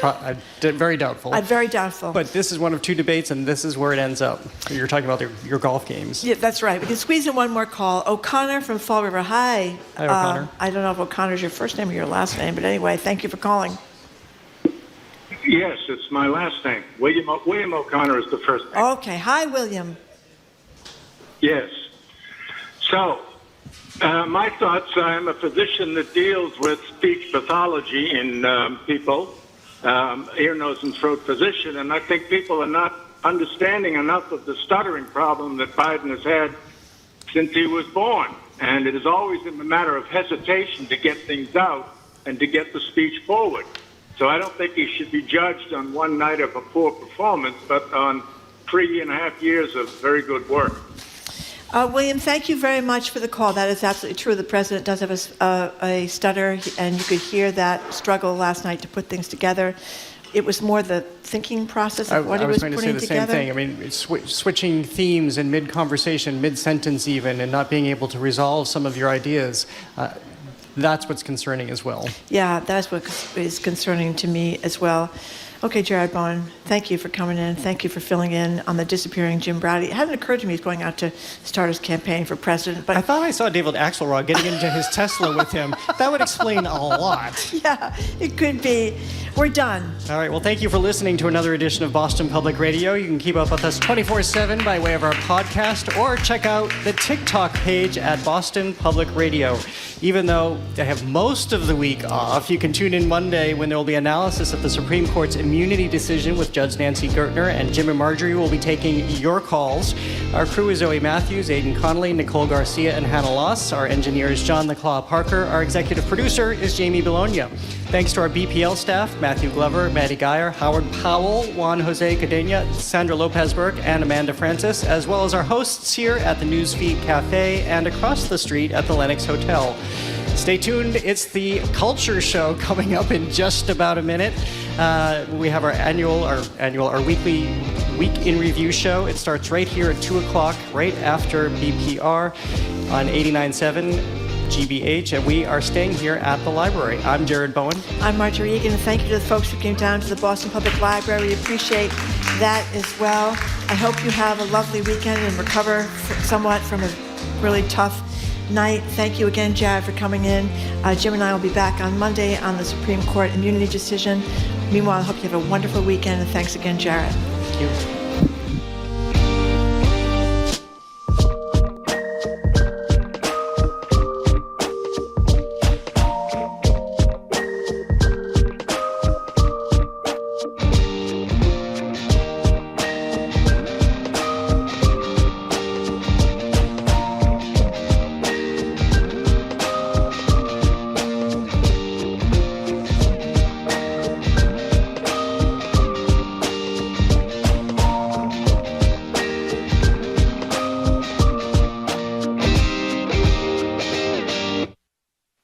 What's trending? What's interesting? What's going on around town? We're talking all things arts and culture on The Culture Show, next on GBH 89.7. Our programs are made possible thanks to you. And Direct Tire and Auto Service, committed to helping Boston drivers since 1974, performing regular maintenance to help improve performance and gas mileage. Direct Tire and Auto Service, not just service, customer service. Looking for nonstop drama on Sunday? Well, then sit back, relax, and watch 3 different detectives get to work. Watch Professor T at 8, Grant Chester at 9, and D.I. Ray at 10, Sunday night on GBH2. While the calendar year wraps up in December, GBH's fiscal year comes to a close in June. If you've come to rely on the trustworthy news of NPR and the local perspective of GBH, now's the time to show it. Make a gift of support by June 30th to help us close our books and prepare for the next 12 months of quality news and reporting. Give online at gbhnews.org, and thank you again for your support. Trusted, local, news. You're listening to 89.7 WGBH, HD1 Boston, online at gbhnews.org. GBH News with NPR. What matters to you?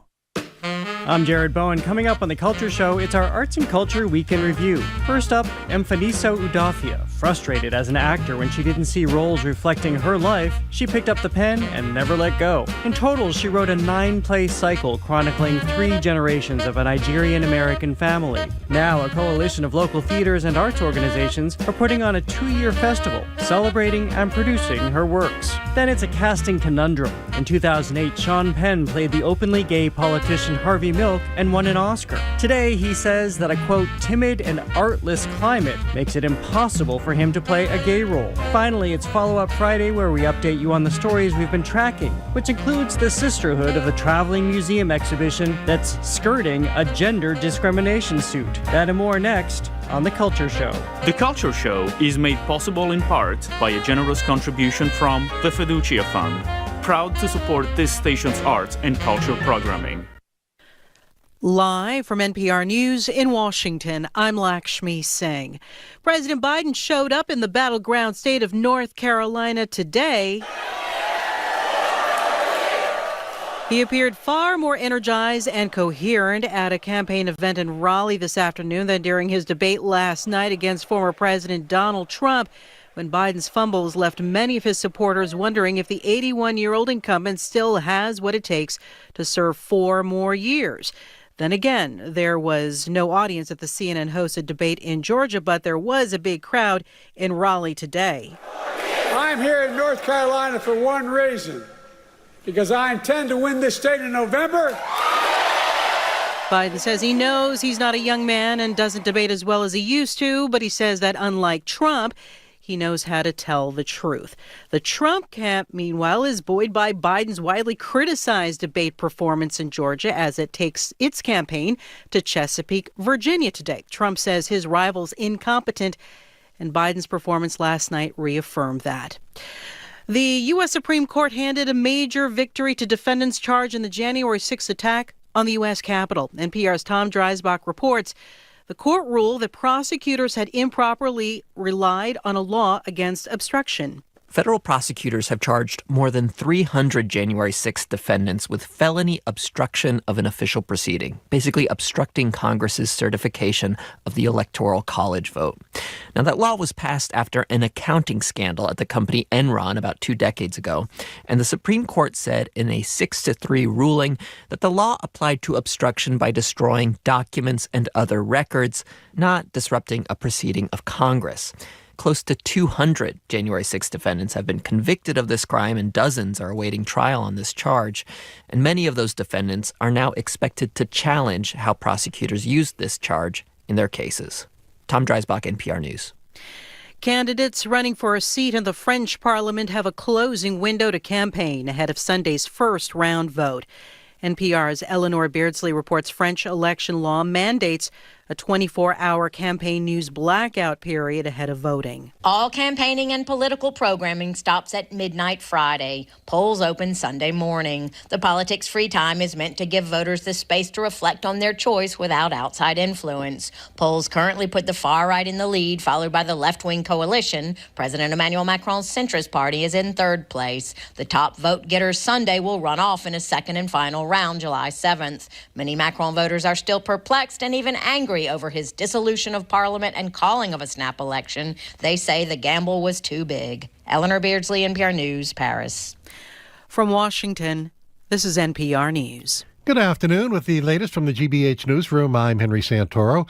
Migrants who've been sleeping at Logan Airport will no longer be allowed there. That's according to a new policy announced by Governor Maura Healey today. As GBH's Sarah Bentoncourt reports, the move will take effect early next month. Healey's office tells GBH News that migrants who've been staying at Logan will be offered transfers to new accommodations. That includes a shelter in Norfolk at the site of a former state prison that opened this week. The administration says the Logan decision was made with the new shelter in mind. Earlier this week, officials with the governor's office went to the southern border to make the point that Massachusetts is out of shelter space. Nonprofit staff who are on site at Logan will work with migrant families to inform them of the new policy and their options going forward. Sarah Bettencourt, GBH News, 89.7. The Board of Trustees at Amherst College has rejected appeals from students to divest of all investments in military equipment makers who do business with Israel. The Daily Hampshire Gazette reports that campus protesters have been calling for the divestment since the war in Gaza began on October 7. The board said its decision was unanimous, and the carefully considered decision was based on the need to maintain fiscal health at the school. It also added that taking steps to divest would lead to a slippery slope where the college is forced to respond to world events. Red Sox open a series with the Padres tonight at Fenway. Should be a beautiful night in the ballpark. Mostly sunny, upper 70s today. We are at 76 right now. This is GBH News. Support for NPR comes from NPR stations. Other contributors include Indeed, designed to be an end-to-end hiring solution for businesses of all sizes to attract, interview, and hire candidates, all from one platform. Learn more at Indeed.com/NPR. It was 50 years ago. Busing will never work in this city. Never. Boston was forced to desegregate its schools. When I reported on opening day that no black child had been killed, we thought that was a victory. It was the saddest day in Boston's history. What followed had a lingering impact on the city. I don't want to bus my child to any school. Watch American Experience, the busing battleground. I want to have a good school in my community. Stream on demand on GBH's Passport app.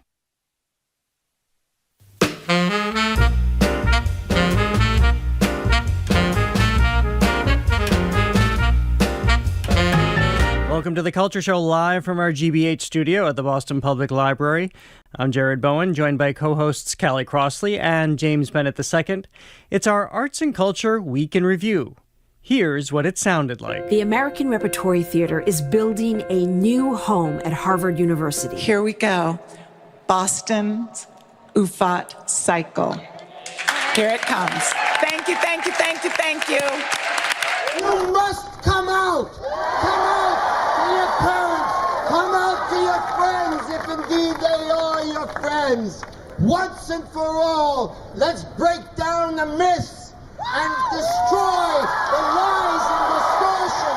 The Museum of Modern Art quickly realized how successful art was at engaging visitors with cognitive loss. A mysterious monolith that recently appeared in the mountains outside Las Vegas has now been removed. No one seems to know who put up the mirrored column, which stood about 6'4", or why they did it. Dozens of mysterious monoliths have popped up around the world in recent years. Tasmania's Museum of Old and New Art has overcome a discrimination complaint by hanging Picasso artworks in a women's toilet. Will Smith will take the stage, and he is to perform a new song at the 2024 BET Awards this weekend. Done with the chains and the games and the shame, and the world is insane. All the pain from the flames that you walk through, but no one to talk to. A ghost that'll haunt you and thoughts that'll taunt you. Well, as you just heard the announcement of Boston's UFOT Family Cycle, local theaters and arts organizations will be converging in a celebration of the plays by Amfasino Udafia by way of a 2-year festival. Sean Penn feels penned in by in his estimation, not being able to play gay roles amid philosophical changes in Hollywood. Then a Dutch museum program designed for people with dementia puts the heart in art by emphasizing emotional response. Plus, that shiny new object, we look into the mysterious metal monoliths materializing across the globe. And finally, it's Follow-Up Friday, which includes an update on a gender-denying museum exhibition. But let's start with 2 big announcements in theater companies here. We'll start with the first in Cambridge, about to become Boston News, or I guess it is Boston News at this point, because the American Repertory Theater, which has been had its longtime home in Boston, has broken ground on a new theater here in Allston. And this is a campus, essentially, that will completely change the notion of what it means to be a theater. So the American Repertory Theater will open this sprawling complex, 80,000 square feet, to open in late 2026, shows there in 2027, 2 stages, an outdoor space, and a lot of interior space for people any time of the day who want to use it whenever they'd like. It's really something.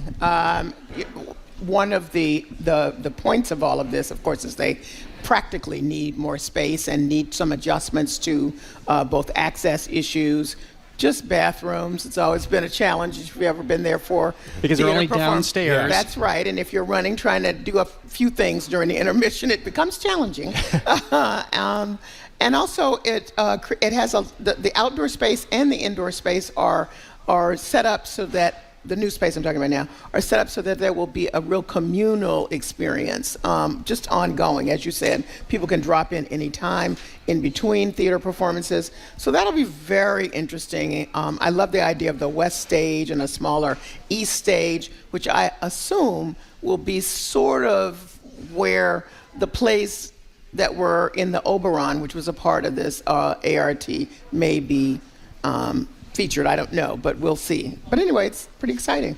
Yeah, what stuck out to me was that there's a dedicated practice facility in this new Allston space, and I don't think I knew that there wasn't one over in Cambridge. And I've never acted in any kind of acting role, save for a musical. You haven't? No, you can't tell. I was in a musical once about Jonah and the Whale in 8th grade, but I digress. But I can only imagine how much that can impact a performance positively. I was a band kid, and I remember in high school we rehearsed in a literal garage, for band practice, and then we had to go to the community college to actually do, recitals and concerts and the like. And just psychologically being able to feel at home in your own space, to kind of have that channel that goes from here's where I've been workshopping and crafting, and now I'm actually performing. I think it would be fantastic to be able to work where you practice. And my understanding is that, yes, Callie, the 2 stages, one would be the traditional performance stage where you would see a big, huge show like Gatsby, which is on stage at the American Repertory Theater right now, which is likely Broadway bound, so it's big and splashy. That'll have its own home within the theater. And then, yes, the smaller space will be like Oberon, where you could have more unconventional theater like Donkey Show, which was a disco take on Midsummer Night's Dream. But we'll also see, I think, a changing notion of what theater is supposed to be. And I think ultimately, as the Huntington finishes its renovation with the building next door and has more interior space, they're looking at this being more than just a space that you spend time between 8 and 10:30 when you go to see a show, or if you're going to see a matinee, that rather this is a gathering place for community with bathrooms, with food and beverage, with Wi-Fi. They want people to be able to experience free Wi-Fi and free performances in the yard. Yeah. There'll be some paid performances there too. But this is becoming an almost 24-hour destination rather than just a place you stop in and out. Just like I think we're seeing this with museums now too, reevaluating what it means to be these once vaunted and inaccessible spaces no longer. I think it's also important to note that they got a huge gift to be able to do like this. $100 million. Yes, because we've talked a lot on this show about how difficult it is for theater companies just to maintain, let alone try to expand in some ways physically, because it's just so expensive. So that needs not to go unnoticed. Yeah, and something that I hadn't even thought about, with respect to the public access kind of component of the space, is that when you have venues like this that are attached to larger institutions, in this case, it's been long affiliated with Harvard, it feels sometimes as a theater goer or concert goer or whatever have you, that you are a visitor in that space. I'm a guest of this institution versus, this is where I'm going to enjoy and consume art publicly with fellow residents. I belong here. This is part of my community. Well, as promised, there are two big theater initiatives that we've been talking about. The second one is at the Huntington. So Boston's UFOT Family Cycle. This is the Huntington Theater, along with an extensive list of fellow arts organizations and collaborators announced from Boston City Hall this week. They are staging a 2-year festival producing Emfaniso Udafia's 9-play cycle. And this is very exciting for us because she is a Southbridge, Massachusetts resident who went to what, Wellesley College? The #1 premier college for women in the world, but continue. Says one alum about another's institution. And there's another right here. Exactly, our producer, Molly McCall. And so what we will find is launching this fall with a production by the Huntington. They are going to do all the plays in her 9-play cycle. This is the first time that this will be done. This will be the first time that we experience some of these plays because they are world premieres. And something that I have wanted to see for a long time is happening, where you have so many different organizations. Full disclosure, GBH is one of those organizations. I may have had something to do with that. We'll be doing a radio play right here at the Boston Public Library. But you have all of these theaters across the city, outside of the city, coming together to present this. Well, I'm very excited because I had an opportunity to interview Emfanisa for a Wellesley-Huntington joint event not long ago, and boy, is she delightful. She's so exciting. She's so smart, obviously, Wellesley connection, as we've said. And I'm really thrilled that you get a chance, or I will have a chance, as will others, to see every single play in the cycle. So there's 9 plays all over, as Jared has said. If you know anything about cycle plays, most people think about August Wilson and his Century Cycle, which all the plays were set in Pittsburgh. I tried my best to make sure I saw all of them, but they never premiered at the same time. It was 1 year here, 2 years here, then they move around. So, I was fortunate enough to go to a few cities to catch some, but this is a whole other opportunity. You get to see the whole cycle, the whole unfolding of which takes place with a Nigerian-American family and a neighborhood. Yeah, I jumped on this when I saw the word cycle because I did make that connection with the Century Cycle, and it turns out that she was inspired in part, by the existence of August Wilson's series of plays. And I just think thematically, it allows for a longer development of, these ideas because, she's trying to portray this immigrant Nigerian experience over, I think it's 3 generations. Big family. There's so many different ways to approach life in America, let alone, in Massachusetts, right? And, I do like the idea that you're able to just kind of like walk in, to each particular, piece, I guess, of this wider tapestry and just kind of see different expressions, theatrically of that. And we should say that you don't have to see all of them in order. You can they all stand alone. So if you want to see all of them in order, great. But if you don't want to, you're okay too. And these have been done elsewhere, but I think it'll be especially meaningful for us because hers is very much a Boston story. Her family coming from Nigeria to Texas and then ultimately to Boston. So we'll have that influence. And I think we have to give a lot of credit to Loretta Greco, who is the relatively new artistic director of the Huntington Theater Company, who had worked with the playwright before out at the Magic Theater in San Francisco and saw opportunity to do this cycle here. Not only saw the opportunity, but worked like heck, I think, to bring in all of these other institutions. So, as I often say, this has never been an area or town that has played well in the sand, where the different disparate groups play well in the sandbox together. But we're not finding that here when you have Central Square Theater, Front Porch Arts Collective, the Boston Arts Academy, Arts Emerson, as I mentioned, GBH, the Boston Public Library, the Boston Lyric Opera, Wheelock Family Theater. that's a huge swath of the theater and performance sector right there, all coming together for this. And 2 years, so it's wonderful. It's really it's exciting. It is exciting. Well, next, could Sean Penn play the openly gay Harvey Milk today? Sean Penn's answer is no. In a recent interview with the New York Times, he said that's because of the current culture in Hollywood, which he characterized as, quote, a time of tremendous overreach. It's a timid and artless policy toward the human imagination. This sprang out of an interview that he did with Maureen Dowd, and she was being provocative, although I don't think all that provocative, because this is a debate that rages. When you have a gay character, should a gay man, for instance, be playing that gay man on screen or on the theater? And this debate has gone back and forth for a number of years now. I first saw it surface with Call Me By Your Name, but his answer is no. Well, I think a lot of people would disagree with him. Early on, I think when the discussion was happening, people said, well, there's not enough of them, or we can't find, all that, as often happens with other groups. I think it's important. It brings another level to the play. But I think what also is true is that gay characters can play straight characters, and my evidence of that, there are many, but I think about Jonathan Bailey on Bridgerton. And Jonathan Bailey is playing Anthony Bridgerton, and anyone will tell you it's hot. He's hot. No one's thinking, is he gay? I'm just going to put that out there. Yeah, they're probably going to be saying the same thing as he stars in Wicked in a few months, too. That is correct, yeah. There's a level of nuance to the conversation that I also think needs to be had. I'm thinking about what we expect from our answers or from our actors, and I think that we're beyond this place where they're just a vehicle for what has been put onto a script or a screenplay or a teleplay or whatever. We expect, I think, actors to bring some of their own experience and imbue that into the performance. And so it's not unreasonable, I think, to have that expectation of an actor to be able to relate to the character in a deep, intimate, and personal way, especially, and this is where this kind of keys in for me, if that's fundamental to the character and the story. Yeah.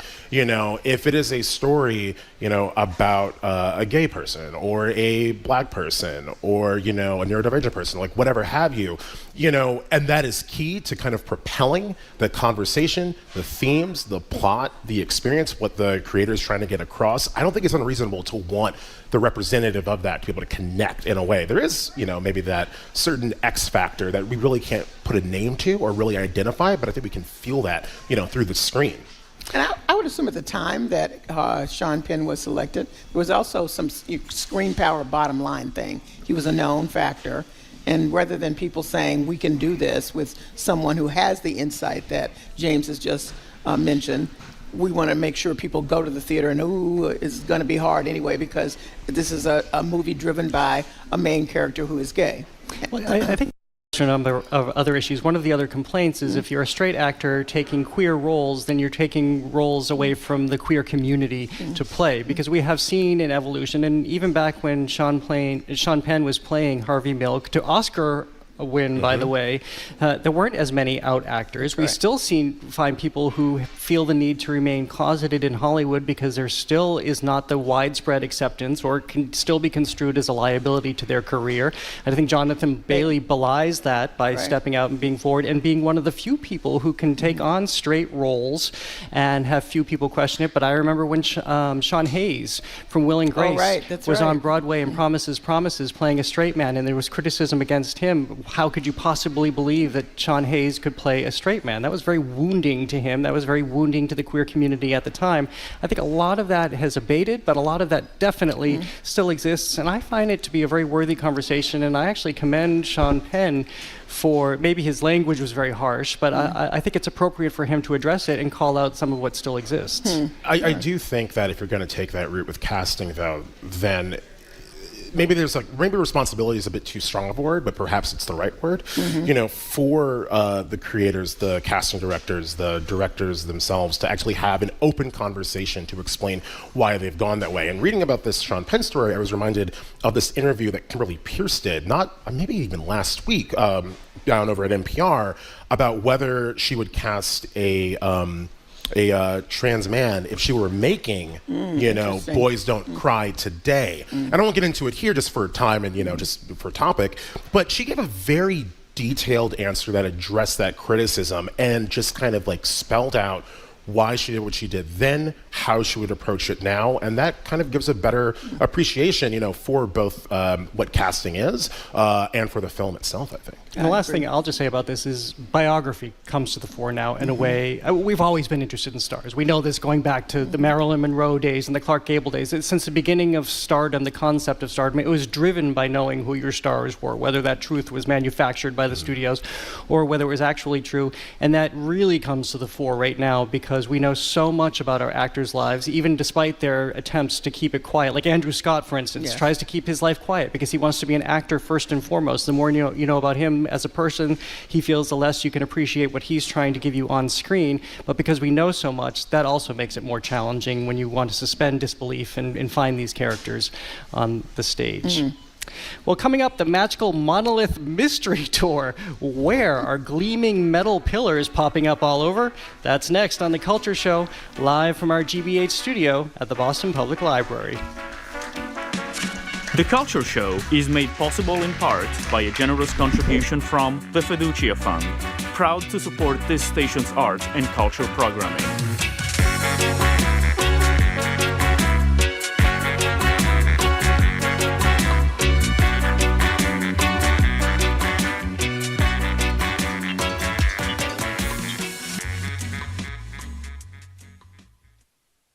We listen to what matters to you. I'm reporter Craig Lamolt. I'm reporter Marilyn Sherrod. Do you have a tip? Want to offer feedback? Invite us to an event? Or want to participate in a listening session? Feel free to reach out to us. Email gbhnewsconnect@wgbh.org. GBH News Connect at wgbh.org. We'd love to hear from you. Making you part of our newsroom. GBH News Connect at wgbh.org. Funding for our programs comes from you. And Emerson Colonial Theater, presenting Kristen Chenoweth in the world premiere musical, The Queen of Versailles, with music and lyrics by Stephen Schwartz, playing this summer, July 16th through August 25th. Tickets at emersoncolonialtheater.com. And Subaru of New England. This summer, you can hit the road and the trails in the all-wheel drive 2024 Subaru Outback. You can find your Subaru retailer at subaruofnewengland.com. I'm Arun Roth. Coming up on GBH's All Things Considered, we'll have local reaction to last night's debate and what voters are thinking about President Biden's future. And we'll hear what today's Supreme Court rulings on January 6 defendants and homeless encampments mean for Massachusetts. Plus, migrants who have been sleeping at Logan Airport will soon be pushed out. Those stories and all the day's news starting at 4 on GBH's All Things Considered.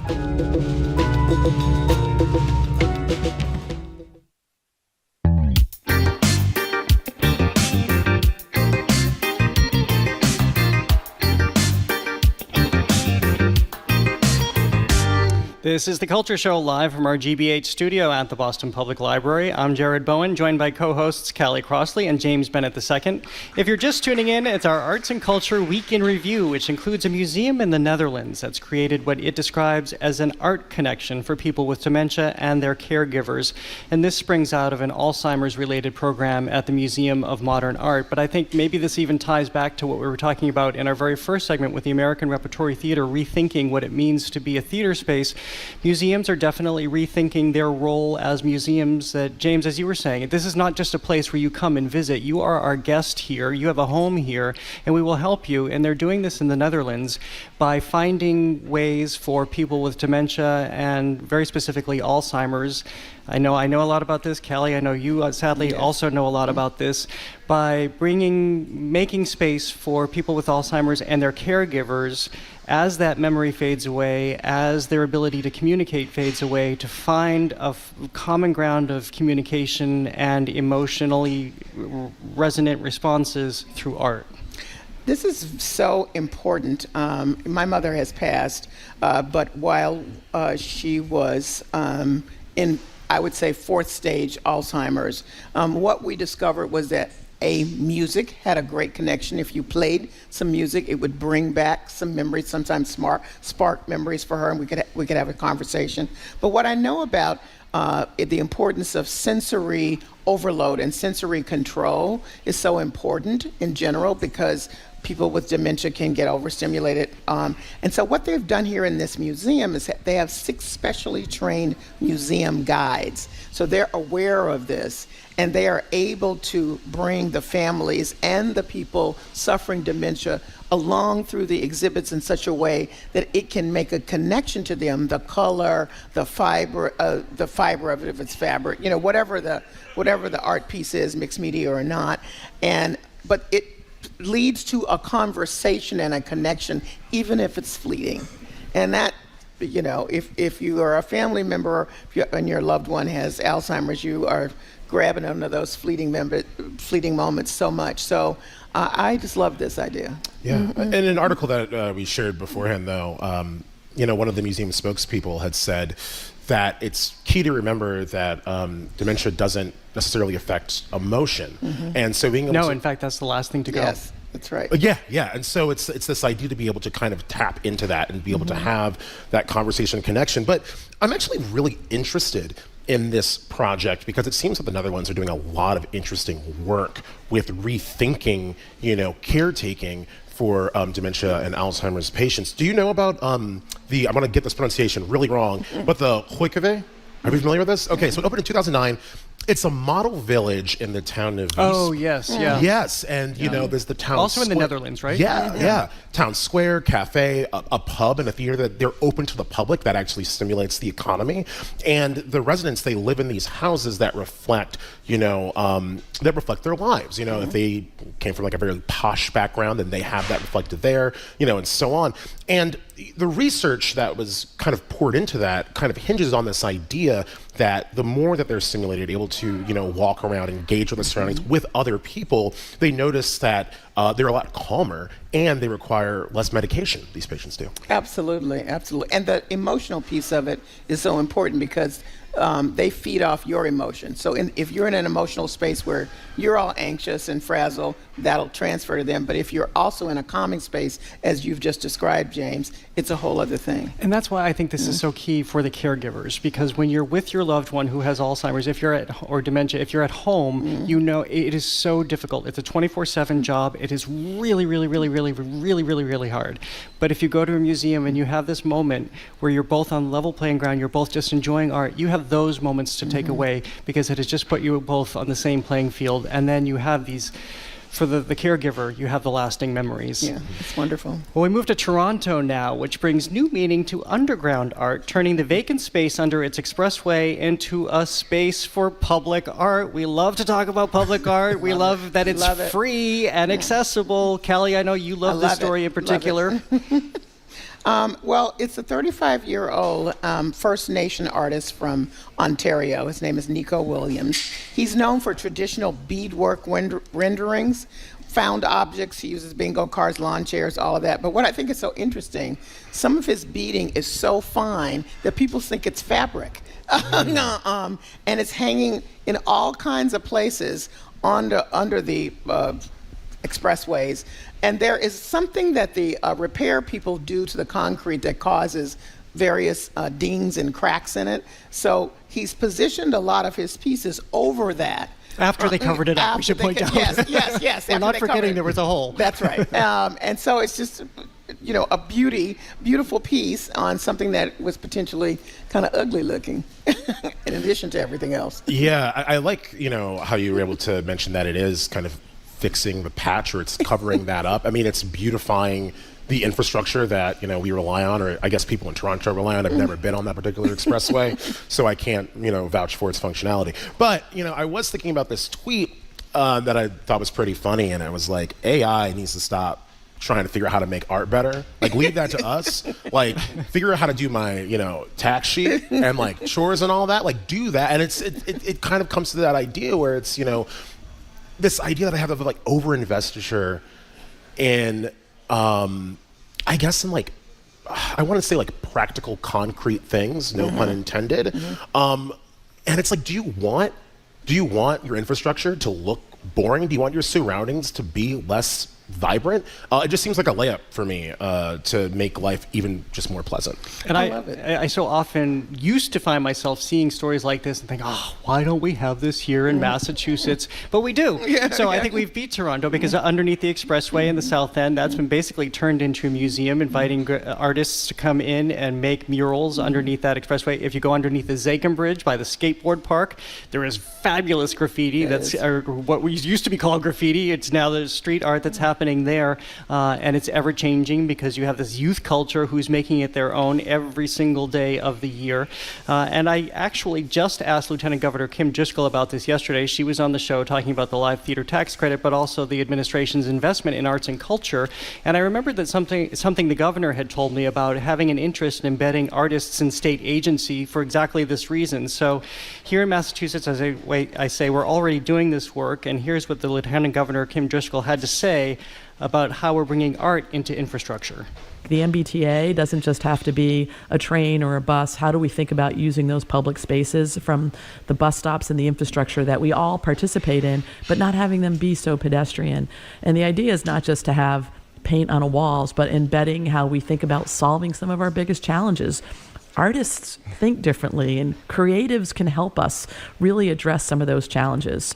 And Mary Grant, the president of Mass Art, who joins us regularly as a Culture Show contributor, points out that not all of the students who are going to her school intend to be artists coming out of Mass Art. That's right. But they know they can take that skill set, and it is so valuable in various sectors. So hopefully we're still just at the beginning, and we'll see more of that here in Massachusetts. I'll just point out that he also refers to this whole project, the artist himself, as cultural repair.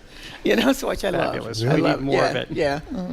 Well, we're going to stay back here in the U.S. now for whether it's a public art project or a prank. It's truly monolithic. And this is fascinating to have these shimmering metal objects just sprouting out of the land at various places here in the United States, from Utah to California, New Mexico.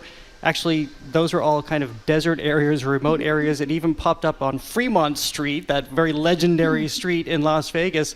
But Callie, what do you think? I know you love this one too. What do you think is going on? Is it aliens? Well, I missed the first iteration. I guess a lot of them sprung up during the COVID-19 pandemic.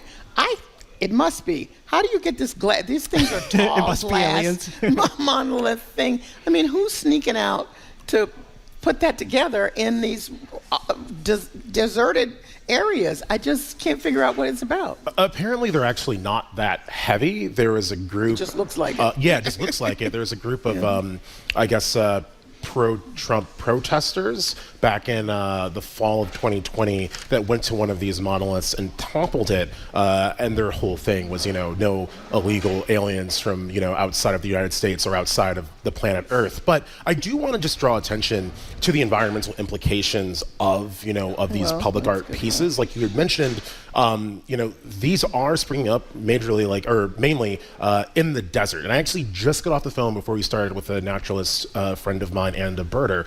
And they explained to me that deserts, when you disrupt a desert ecosystem, it takes a lot longer to kind of correct itself than other types of environments. And of course, these 12 feet tall metal structures are reflective, which poses a threat to birds that may fly into it. And even if they don't fly into the structure itself, it is a disruption to what they know, and so they'll start to avoid that area entirely. And so to contrast that actually with what we just learned about up in Toronto, it does bring this conversation to a point of like how to do public art responsibly. It's like, oh, all art is good. And it's like, well, there's a way that you can do this where it is actually, potentially harmful. How do they anchor it? See your it's point. Concrete and rebar. Yeah, I did a little research on this. Yeah, but who doesn't see them doing this? That's what I don't understand. You just don't do concrete and rebar in 30 minutes. What's the last time you hung out in the desert? Just observing. Okay, fair point. There aren't a lot of cameras there. Well, I think that's why it's happening in all these areas. But, by the way, I think we do know the one that sprouted up in Fort Collins, Colorado. It was a neighbor. It was a nefarious neighbor who knew that his neighbor friend kind of was wondering about aliens, and so he decided to suggest that aliens had landed in his yard, because the first things that aliens want to do is leave a monolith behind, apparently. Apparently. So that's how it all started. At least that's what we're led to believe. All right, well, coming up, bringing down the house, we have an update on the fate of Marilyn Monroe's Los Angeles home, which has been facing demolition. That and more coming up next on The Culture Show. Stay with us.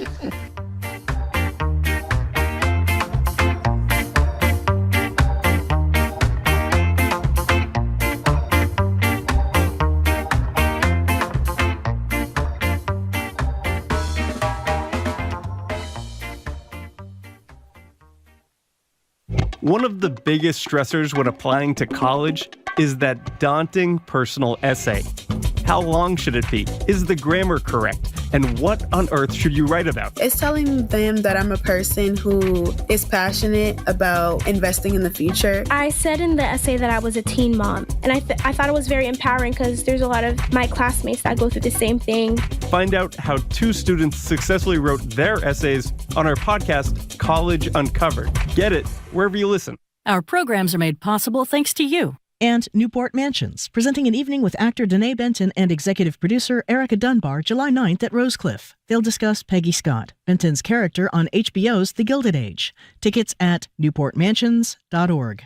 GBH 89.7 listeners prefer to purchase from companies that sponsor GBH. Become a corporate sponsor today. Packages can include audio, video, digital, and events. Learn more at gbh.org/sponsorship. Paris first hosted the Olympics more than a century ago, the year 1900. Some of the people didn't know they were competing in the Olympics. Now in 2024, it's a whole new ballgame. For 2 weeks or 3 weeks this summer, Paris is going to be the center of the world. The Paris Olympics, then and now, next time on The World. This afternoon at 3, here on GBH News 89.7.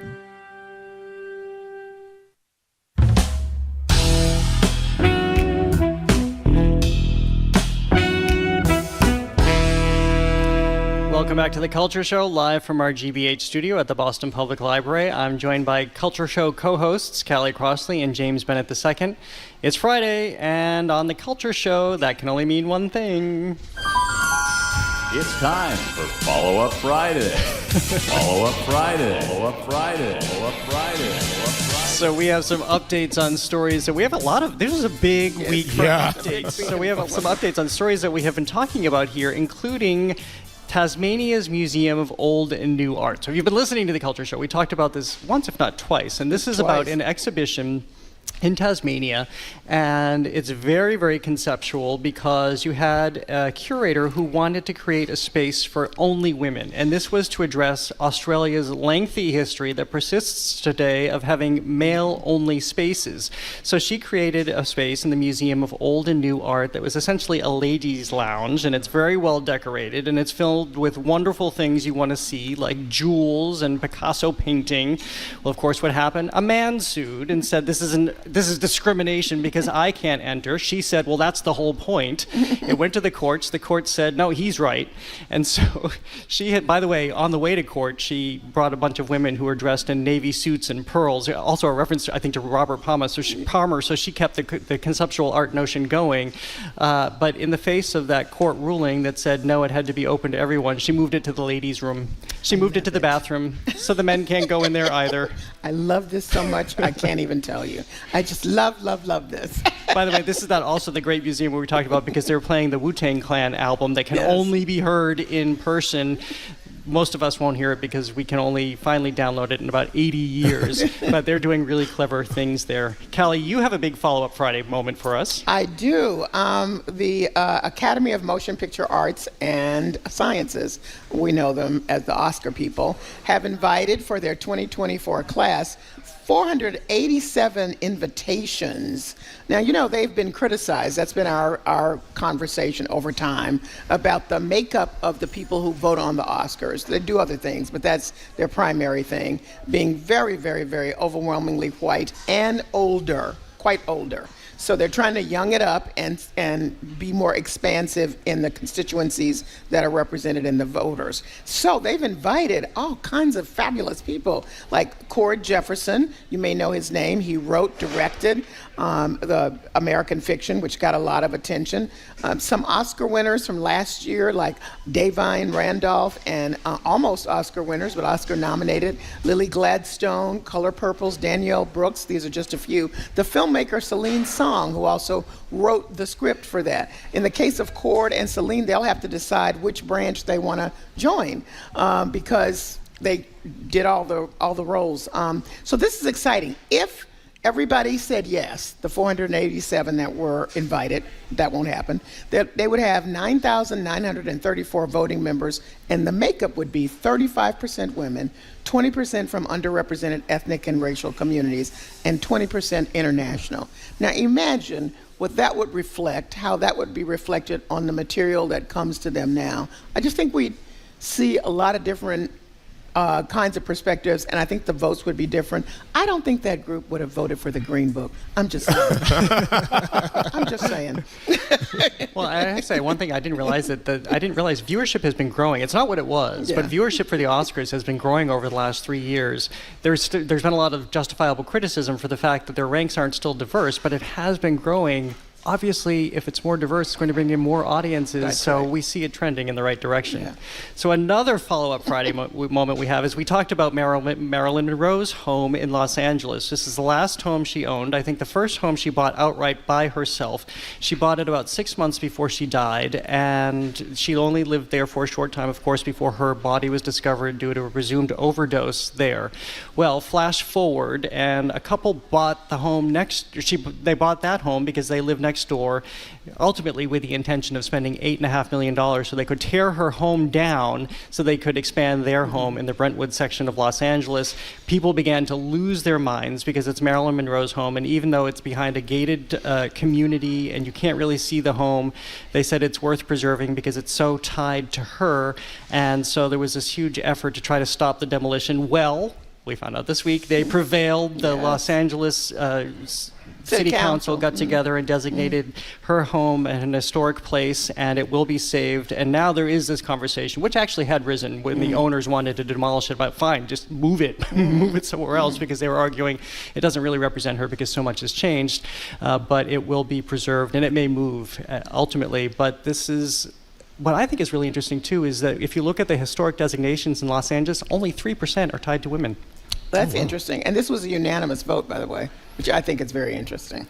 It was. And so the other interesting thing I found is that she spent a lot of time investing in that home. She went to Mexico a lot, and she tapped artists to create her furniture, and she brought a lot of ceramics back. And this was really a home she made for herself. So there may be an opportunity for a new museum here. Maybe. Rouse at the Hacienda style. Now, James, I know you have a couple big updates for us, too. Oh, my God. That should give you a nod to what these updates are. They concern, first up, Jonathan Majors, who has been cast as the star in a new movie directed by Martin Villeneuve called Merciless, which I just want to say is an extremely ironic film title for someone to star in who is coming off of a domestic battery conviction. But, you know, it is this weird kind of easy path to what is this perceived redemption. Earlier this week, he actually was at the Impact Awards I believe it's in Beverly Hills, where he won the Perseverance Award presented by Ilana Van Zandt. Am I saying her name? I always say her name wrong. Iyanla Vanzant, yes. Yeah, she presented this. It was the most bizarre thing that I've seen in a minute, and it's just really weird calling this a comeback or redemption arc, because at least in my opinion, it didn't feel like he went anywhere. You know, this court thing played out last summer, you know, and just a year later, he gets the award, he gets this film, which I guess is a regular timeline for an actor to find work, and it's not Disney money, but it's still Hollywood money. So on the other side of that, we have Will Smith. Well, let's go back to Jonathan Majors for just a second, because I think this is hard for a lot of people to understand, because we're still in this moment of cancel culture, however you believe that, and whether you believe there's substance for whatever somebody's doing, for something they misspoke, or in a conviction like this. And I know that I, for one, was surprised by the fact that this conviction happened. Right away, he gets to go on television and talk about it and begin his redemption tour, which clearly worked. I know it takes a while to put film deals in the works, so maybe it was already in the works. So it seems like Hollywood is thinking his major consequence already came in that he lost the Marvel movies and the big Hollywood money that you were talking about. But now in just a short time, again, even though you have this assault conviction, look at the outrage with Harvey Weinstein. he gets to go back and make a movie. How do we think that this is able to happen? I am just gobsmacked, I have to say. I just thought it would take him a long time. He not only lost Marvel, he lost every film he was supposed to. CAA dropped him, that's his agent.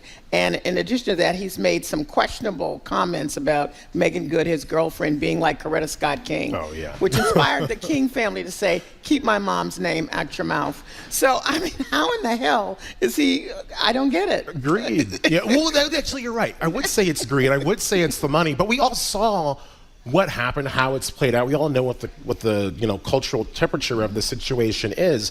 And so it's like, can you even make the case? Can a studio make the case that Jonathan Majors is as bankable as he was, maybe in 2021? Like, yeah. Well, going back to the biography that we were talking about with gay actors playing gay roles, can you go to a theater and suspend your notion of what you know that Jonathan Majors is capable of? Could you ever see him in a rom-com, for example? And maybe he's bold enough to take on that role after getting the Perseverance Award. Yeah. Maybe because it takes so long to do the movie, by the time it comes out, he'll be in a different space. I don't know. It's just how it's been postured to me. Just like I watched some, not all, maybe 3 minutes of this 17-minute speech that he gave, and the whole time you're just like thinking, like, what are we celebrating right now? Like, my brain is working overtime trying to figure it out. And he's not the only. We have somebody else who's further along on the redemption. Yeah. I would say it's a redemption arc in a very different way, Will Smith's. We talked about this briefly last week with respect to the new Bad Boys film getting really great reviews and doing really good at the box office.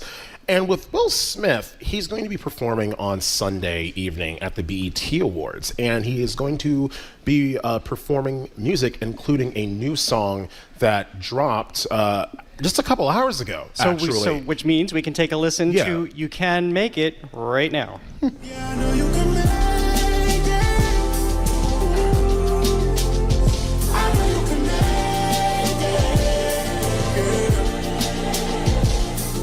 In the smoke and the fire, tightrope on a wire. I see you broken and tired, and all your hope is expired. You're just done with the chains and the games. And the shame and the I'll be real, it's a little corny.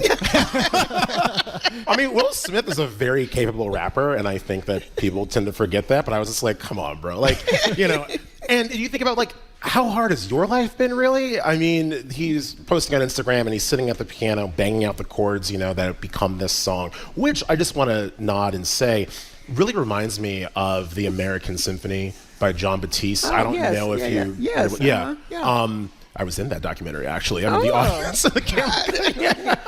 But it does very much evoke that. I don't know. I don't know what that has to do with really anything about Will Smith, but I just thought it was a very interesting thing to bring up. But it is a perseverance track. God opens the window when the devil closes the door. He raps, and I'm listening to it, and I'm like, there is no way that he's talking about himself. And then he hits us with, believe me, they tried to bleed Will Smith. In the rear view, we see adversity as the gift. And it's like, I think you're doing fine. And again, unlike Jonathan Majors, there was a to be fair with Jonathan Majors, a lot of people were excusing kind of the violence, but with Will Smith, I feel there were a lot of people that were like, this slap is not that big of a deal. Like, yeah, the Academy banned him from attending the Academy Awards for 10 years, but it's not like they banned him from work for 10 years. He's still around and still very, very popular, and more so than Majors, extremely bankable still. Well, it's true, except he, also represented by CAA, did not say anything to them until recently when Bad Boys came out, and it looked like it was going to make the money that it has made. So now his redemption can be bottom line, which may give him a different kind of boost, you know what I mean, in terms for people who are a little on the fence about, Yeah, so I know that Callie would prefer we remember this Will Smith. Yes. Which got us through many summers. This is my song. Summertime.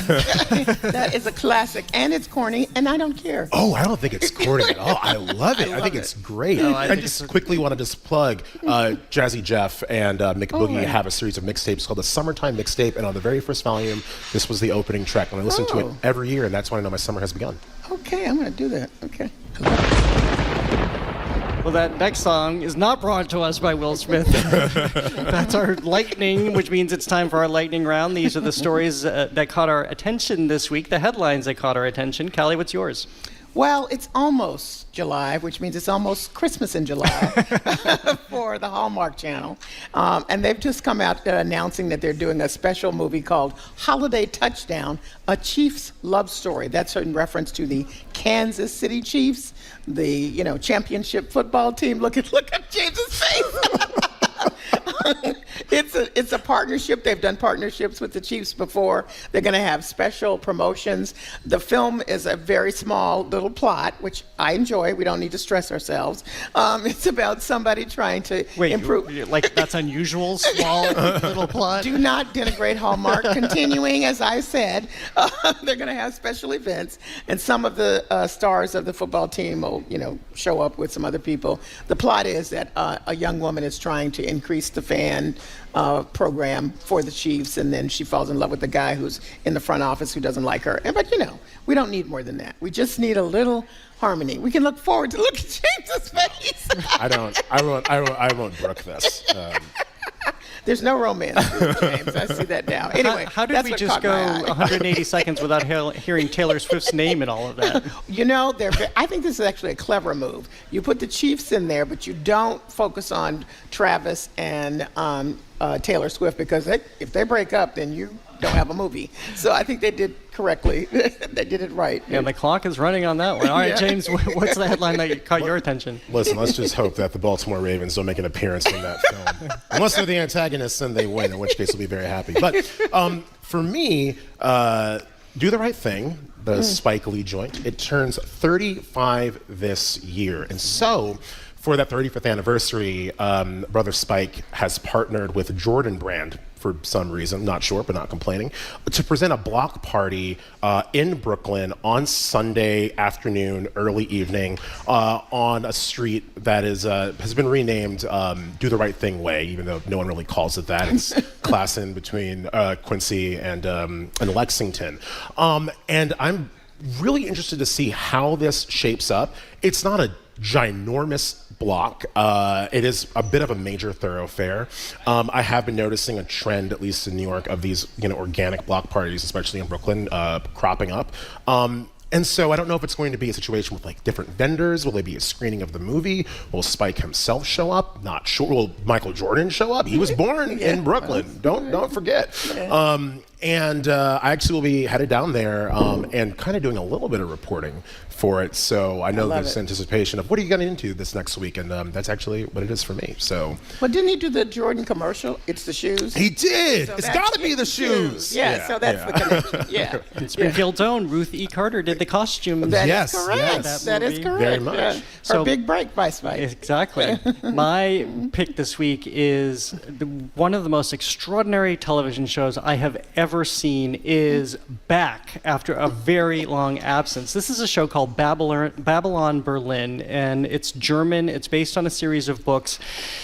Friends of mine who are actors turned me onto this a number of years ago. It is truly one of the best shows that I've ever seen because it's set in the I think when we start the late 19 teens and then goes through the 20s. So this is the Weimar Republic decadence, but also we see fascism and the far right creeping in. We see Nazism creeping in, and it's all built around this detective who's dealing with PTSD from World War I, joining the homicide investigation unit in the Berlin Police Department. We had 3 seasons. They were all on Netflix, and then that was it. And I knew another season had been made. By the way, I think this was the most expensive German production ever, and it shows because the sets are beautiful, the costumes are beautiful, the musical numbers, because a lot of this takes place in a big Berlin club, they're really, really exceptional. And I kept checking and it wasn't showing up. Well, it's back, but it's on this weird thing called MHZ Choice, which is some sort of streaming platform. I don't know why Netflix lost it, but it's coming back, and I think they're going to have all of the seasons.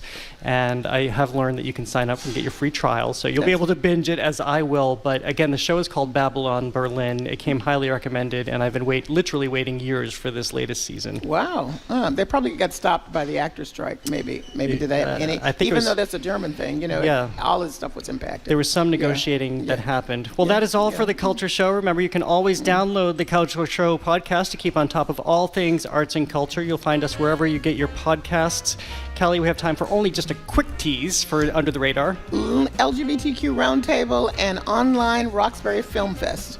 Very nice. And tune into the Culture Show on Monday for 3 takes on the 4th of July. Frederick Douglass's Meditations on Independence Day, an exhibition on the original printings of the Declaration of Independence, actually right upstairs from where we are right now at the Boston Public Library. They'll be on view. And a preview of Harbor Fest. Thank you today to the BPL technical and logistics crew, Glenn Heath, Sai Patel, Josh Polonsky, Maddie Geyer, Matthew Glover, Eddie Hickey, Sandra Lopez-Burke, Carly Kokorin, and thanks to City Table, the Lenox Hotel, and the Newsfeed Cafe. I'm Jared Bowen. Have an art and culture-filled weekend. Huzzah. Where's Mary? Where is she?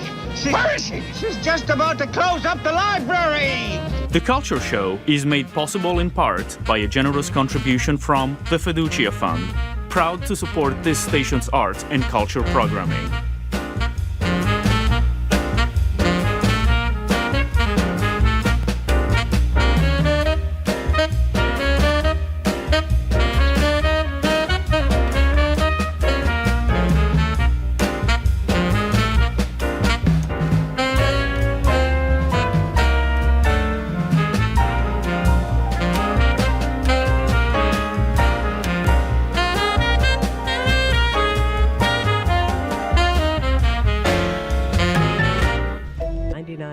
HD1 Lowell, Boston, WGBH-FM HD2 Boston, WCAI-FM HD2 Woods Hole, WJMF-FM HD1 Smithfield, Providence, and at classical.org.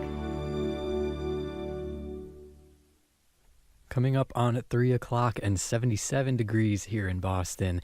And if you're looking for something to do this weekend, I've got an idea for you. I'll tell you all about it in less than 15 minutes, right after Emmy Ferguson and Ruckus play Bach's Sonata in E minor.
Decision won't take effect for several months. Israel's blanket exemption for religious scholars was deemed unconstitutional in 2018, but the fast-growing ultra-Orthodox community, which opposes military service, also wields key political power. Prime Minister Benjamin Netanyahu has struggled to come up with a military draft plan that does not threaten his governing coalition, and he faces heated opposition whatever he proposes. The war in Gaza has meant massive mobilization and troop shortages, galvanizing pressure to end the ultra-Orthodox waiver. The court decision puts off enforcement until August, giving Netanyahu more time, but it says starting next week, Israel must freeze public funding for religious students now eligible for the draft. Jennifer Lutton, NPR News, Tel Aviv. Syria is accusing Israel of striking the northern Syrian province of Aleppo, killing several people. The Israeli military has not commented. An opposition group not based in Syria claims the strikes hit sites used by Hezbollah militants. Hezbollah has been firing rockets into northern Israel. Russia has carried out another massive nighttime attack on Ukraine using missiles and drones. NPR's Hanna Palomarenko reports from Kyiv. Ukraine's energy minister says Russia targeted power generation facilities. Ukraine's national energy company Ukrenergo reported serious damage to thermal and hydroelectric power plants in the central and western regions. DTEC, the largest energy company, said that one worker was wounded and noted that since the beginning of the full-scale invasion, the company's thermal power plants have been shelled 160 times. The Ukrainian energy system is still recovering from the recent Russian attacks. A week ago, Russia carried out its largest attack on Ukraine's energy infrastructure, striking the Dnipro hydroelectric power plant and other energy facilities across Ukraine, leaving thousands of residents without electricity. Hanna Polomarenko, NPR News, Kyiv. Enormous cranes have arrived near the port of Baltimore. They will help cut apart sections of the Maryland Bridge that collapsed this week. Huge chunks of metal filled the river. The bridge broke when a fully loaded cargo ship crashed into one of its supports. Lieutenant General Scott Spellman of the U.S. Army Corps of Engineers says one part of the collapsed bridge has to be lifted away from the ship. There's a large piece of truss bridge draped over the front of that vessel. We've got to get that off. We know that's our first step. That piece of steel weighs somewhere between 3,000 and 4,000 tons. Officials hope that they can find the bodies of 4 missing people. They are believed to be trapped in the debris in the river. You're listening to NPR News. Good morning. With the latest from the GBH Newsroom, I'm Henry Santoro. An Amber Alert has been distributed throughout the state as police search for a red Toyota Camry stolen this morning with a child inside. Chicopee police say the car was stolen just before 9 a.m. from 136 Exchange Street with a 3-year-old boy in the back seat. The child was wearing a green Easter shirt with a dinosaur on front. The car, as we said, a red Toyota Camry, has the Massachusetts license plates, and the number is 3SCX29. That's 3SCX29. The state police are assisting the Chicopee police. They say the car was headed down I-91 southbound. A group that advises the federal government on the Cape Cod National Seashore is meeting again for the first time in years. The Seashore's Federal Advisory Commission was suspended by former President Trump during his first year in office, but the Secretary of the Interior reestablished the group last fall. Jennifer Flynn is superintendent of the Seashore. She spoke at a Barnstable County meeting this week. The current charter is much more straightforward and simpler, and it does ask for advice on things related to the development of the seashore, and particularly calls out zoning and any process of condemnation. Some Provincetown residents say the group could have been able to weigh in last year when the National Park Service put some of the Seashore's dune shacks up for a competitive leasing process. In sports, the undefeated Red Sox... They won their first game. The undefeated Red Sox play Seattle again tonight. It's a 9:40 start. This is GBH News. Support for NPR comes from NPR stations. Other contributors include the Joyce Foundation, committed to advancing racial equity and economic mobility for the next generation in the Great Lakes region. Learn more at joycefdn.org. And the Annie E. Casey Foundation.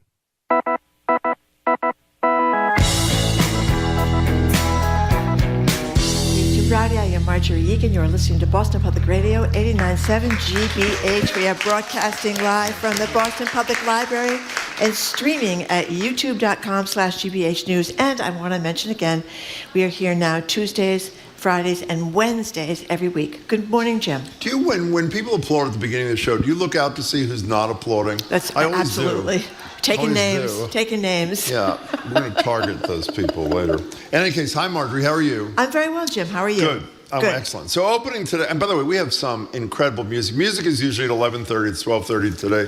La Donna Musicale, they were rehearsing this morning. It is not only unusual, but really beautiful, and I think you're going to love it. So please stick around, or if you're not here, come on down, or watch the stream or whatever it is. So opening today's show, we are talking about the insane, exploding cost of a college education. 4 universities in New England now cost about $90,000 a year for students. That's Yale, BU, Wellesley, Tufts. Others are pretty close. And it's not as if other private under 90,000 universities are a steal either. Our number is 877-301-8970 to call or text. At what point do people say, enough is enough? We want to hear from you. Are you currently paying your way through college, struggling to make it all work, or terrified about the student debt you're accruing or about to accrue? What are you doing to make it work? Commuting from home, ramen for dinner 7 nights a week, or are you someone who decided to take a pass on spending $60,000, $70,000, $80,000 a year, instead embracing maybe a public college, community college, or maybe cost played a major role in you skipping higher education altogether, or maybe you've decided it's worth that cost. So we want to hear from students, almost students, and their scared parents at 877-301-8970. And by the way, we'll do the mandatory. Over a lifetime, a person who has a college education as compared to someone who only has a high school degree will on average make $1 million more. So over a lifetime, you do get that back. But these colleges are essentially, unless you get financial aid, and there's a lot of financial aid, but unless you get financial aid, it's $400,000 almost in costs. But not so much for people that are in the middle of the road financially. That is correct. That's correct. I mean, you may think you're going to be able to get financial aid. Well, if you're making the kind of money now, which is basically over $100,000 you need to live in Massachusetts, you're not going to get that much financial aid. And you figure you're going to need to make an extra $1 million, Jim, because you're going to be paying off your college loans until you're dead, at the rate that's going. 877-301-8970 is the number to call or text. You know what the thing is? I remember when my kids were young, and my youngest is now 29, I thought, well, by the time she gets to college, they'll fix this problem, because it was going up enormously then. It wasn't $90,000, obviously. Just 6 years ago, it was $70,000. So $20,000 increase in 6 years is pretty scary. Thank you very much. That's okay. But I don't know. Are they ever going to fix this problem? I thought they would have had it fixed in 20 years. Who's they? I thought the government would do something about this, but they're going to do that has not happened. So by the way, there's some good news in Massachusetts on the community college front.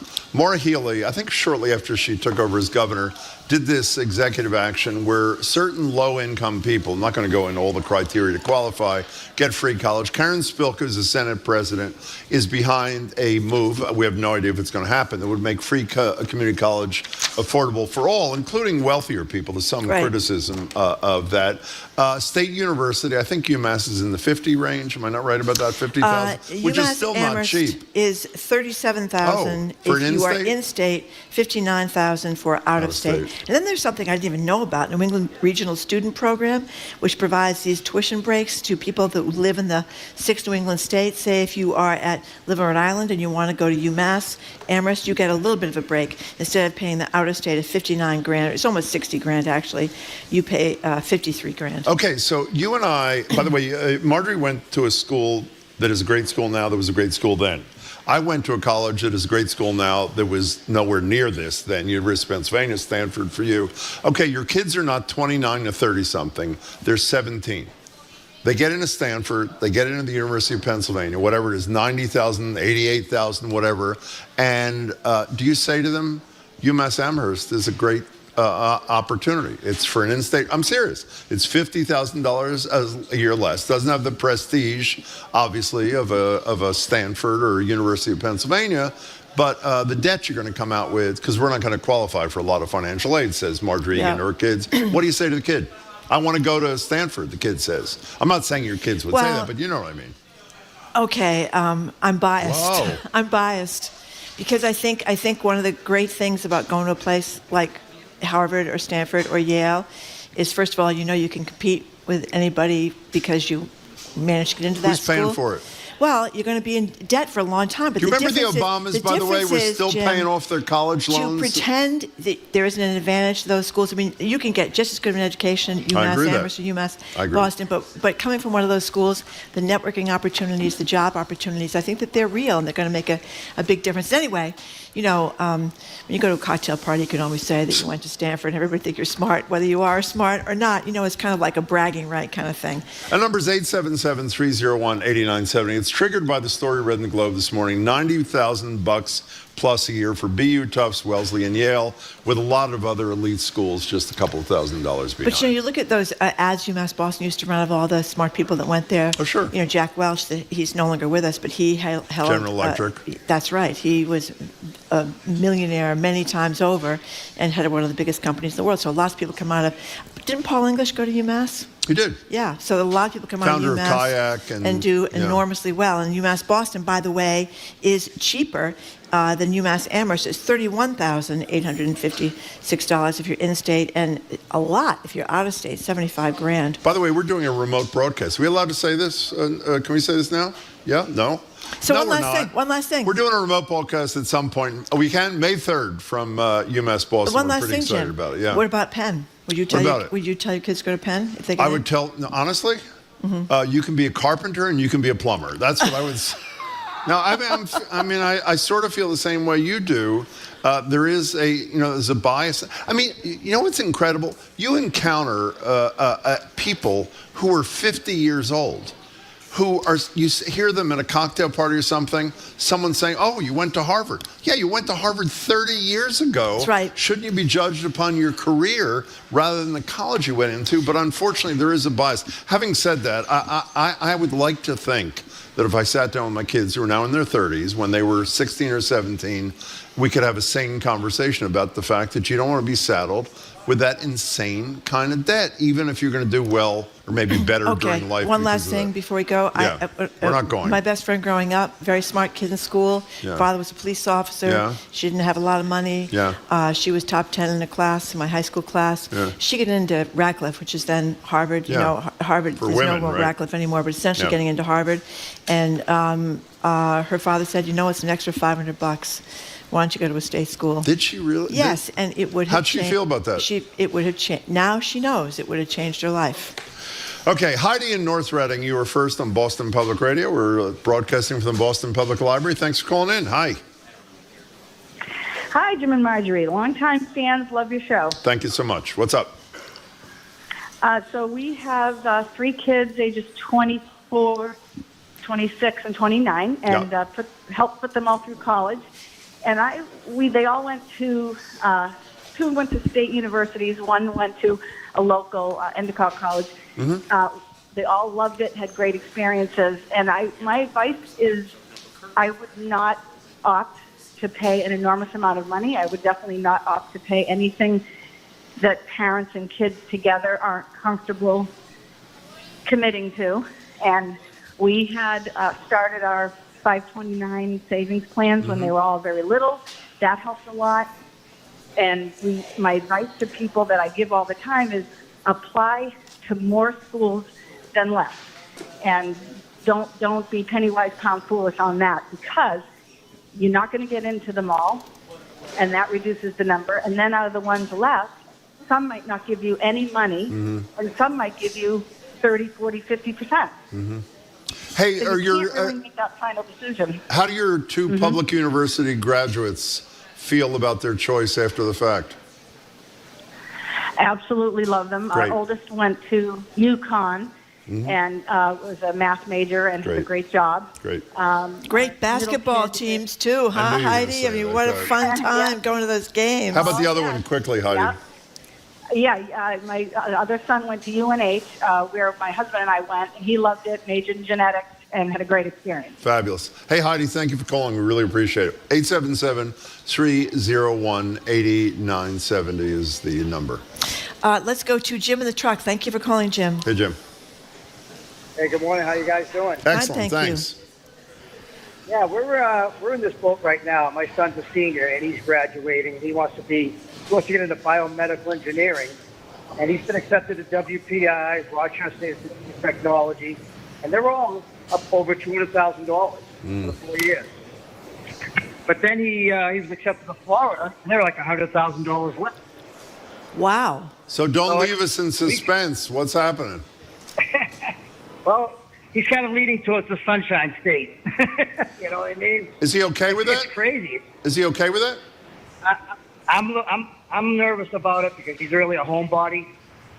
But sooner or later, you got to cut the strings. You know what I mean? That's what I hear. So, Hey, Jim, good luck to your kid. Thanks for the call. We appreciate it. Here's what Zoe, our colleague, said. I took summer classes all through my undergrad experience at Emerson, the summer classes at Salem State, Northern Essex, saved a bunch of money, graduated a year early, entered the workforce early, burned myself out a bit, but it was financially the best option for me. So that's a creative solution to a high-cost college problem. Here's Maria from Winchendon. I'm a first-generation immigrant from Guatemala, the first in my family to graduate from college. I went to a state school in Fitchburg, went into social work. I cannot afford my student loans and wish I would have gone into a trade like plumbing.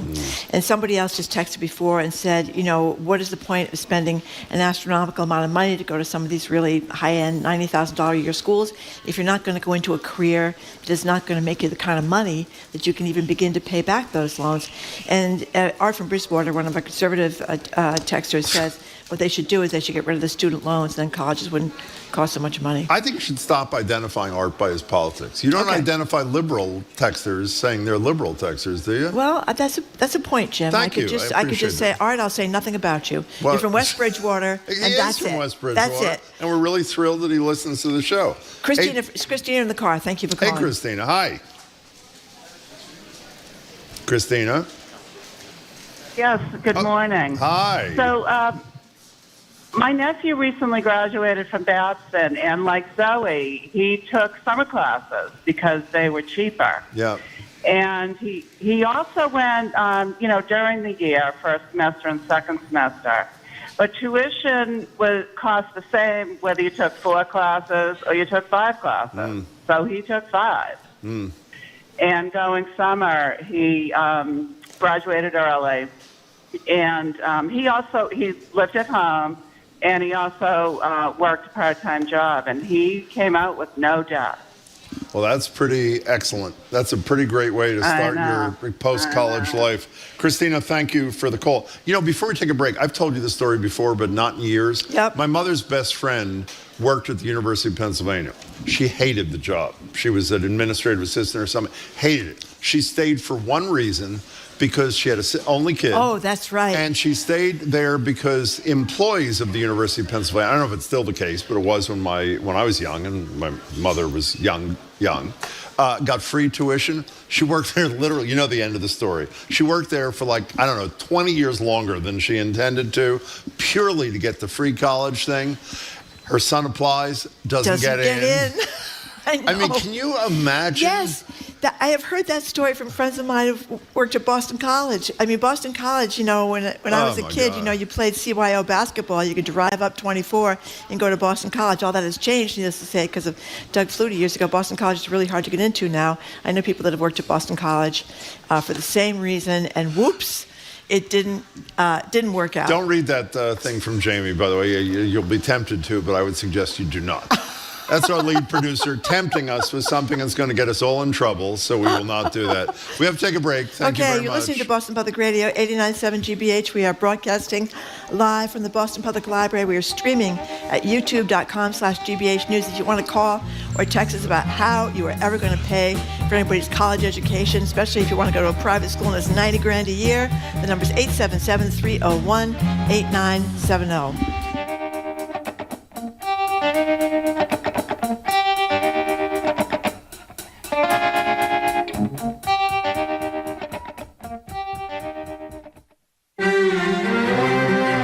There are record-setting numbers of international students enrolling in U.S. colleges and universities, and that is changing their financial models. There's this perception that international students are coming here, that we are paying as Americans, we're subsidizing them, but the fact is it's really the reverse.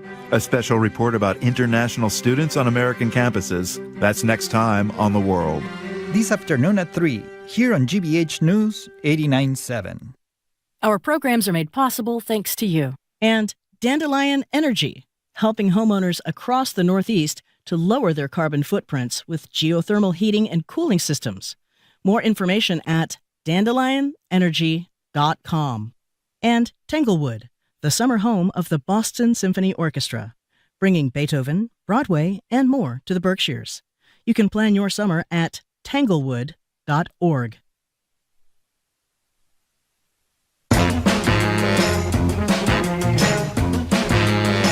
Welcome back to Boston Public Radio. I'm Jim Browdy. She is Marjorie Egan. We're broadcasting live from the Boston Public Library, streaming at youtube.com. Don't overdo it, okay? Thank you, though. YouTube.com/GBH News. That was very nice of you. I shouldn't say that kind of thing. If you're just joining us, we're talking about the exorbitant tuition costs at some of the elite private universities in our region. We want to know if you're a student, an almost student, a former student, a parent, how you react to this, and if you're changing your life's plans as a result of the debt or the potential debt, or you're deciding to go to a cheaper kind of option. And how do you feel about it? 877-301-8970. I'm taking a lot of heat from the texters who said being an elitist snob for saying it's a good thing to go to a school like a Harvard or a Stanford. Well, it's true. I mean, it is true. But I'm being an elitist snob. There you go. Guilty, right? I'm guilty. Okay. Absolutely. Fine. You want to take a call? Yeah, let's go to Eileen from Walpole. Hi, Eileen. Hey, Jim and Marjorie. How are you doing?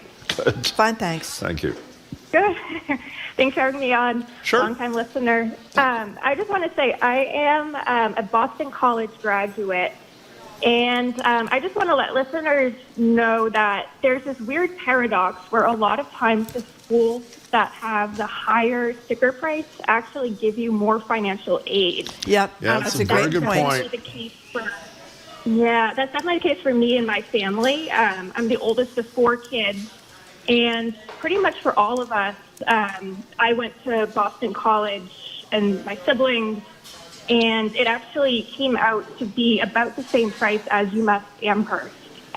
Wow. Because what BC has is BC is one of the only schools, I think there may be 20 left in the country, where they're both need blind, but also they meet 100% of demonstrated need according to the FAFSA. So whatever on the FAFSA says that your family can afford to pay, BC will meet up to that. And then after that, you have to get federal loans. So for me, it was it was very odd because when I was applying in high school, I thought there's no way I could afford to go to BC. So I applied to all of these schools.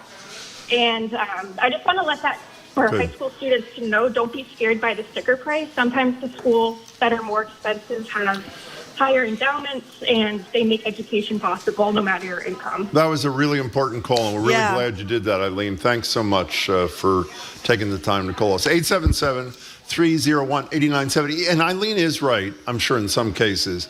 But if you're like a 13-year-old kid thinking of going to college, and you read this morning's Globe and you hear the story, how daunting is that? Even if you intellectually know what Eileen just told you, there's a decent shot. If you're a moderate income family, you're going to get decent financial aid. I think it's a scary and it's an ominous thing hanging over your head. I mean, somebody just texted, they're both nurses. Oh, here it is. Meg from Exeter, New Hampshire.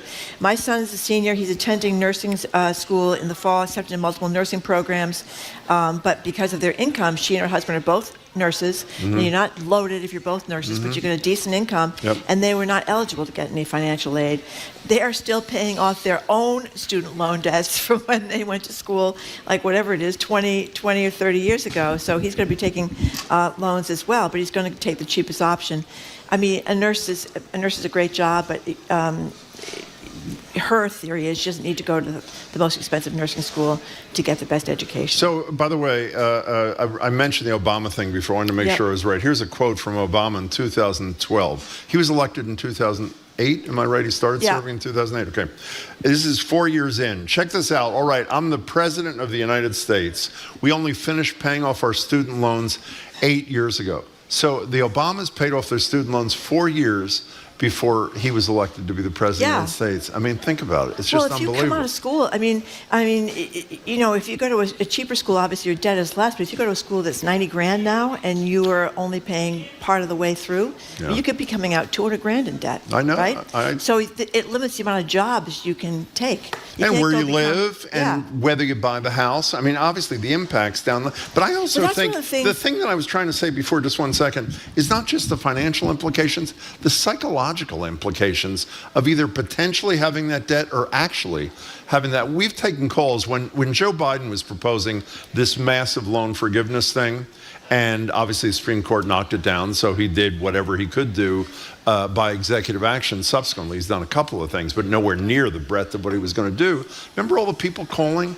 It's talking about really almost like psychological terror because of the debt that they knew they were accruing or already had. I mean, when we talk about, people saying, Democrats saying the economy's great, then you talk to people in their 20s and 30s and they say, well, the economy's not so great when you can't afford the rent, you can't afford childcare, you're paying your student debt off. I mean, I think people are up to their eye teeth in debt at a very early age now, which is much different than it was even like 30 years ago. By the way, we should make clear, because full disclosure is one of the things Marjorie and I try to do as much as possible. Marjorie, as we found out, is an elite snob. So obviously her That's right. her perspective in this conversation is, somewhat suspect. See the other text we just got from one of your colleagues? Why don't you say it? Why don't you read it? One of our colleagues, one of our best buddies, Azita. If my son had gotten into Harvard, I would have sold a kidney to help pay for it, but I told him he's better off going to a state school than a mid or low-tier private one because there's a better chance of being with other smart kids and better diversity, including socioeconomic diversity. That is a great point. If you're going to go to a private school that's going to cost you a fortune, you better make sure that is, if it's a second or third tier private school, that's worth it as opposed to a state school. Somebody just texted and talked about trying to get into UMass and did not get into UMass, and their grade point average coming out of high school was close to 4.0. UMass has become tremendously difficult to get into because the prices are less. Okay, let's go to Bill in Newton. Hello, Bill. Hello. Hi, guys. Hi. Couple points. Yeah. My kids went to UMass Amherst, and I made that decision for them because I couldn't allow my child to go into $100,000 in debt. Yep. Parents allowing that are doing their kids. It's almost, I don't mean to say child abuse, but why would anyone let their 18-year-old kid make a choice about a $200,000 decision? When they're seniors in high school, we don't allow them to go to the car dealership on their own and buy any car they want. So why do we allow them to go into this debt? It's crazy. How'd the kids feel? Hey, wait. Bill, how'd your kids... Bill. More money? Bill, how did your kids feel about your decision-making for them? They thank me every day today because they're not $200,000 in debt. Okay.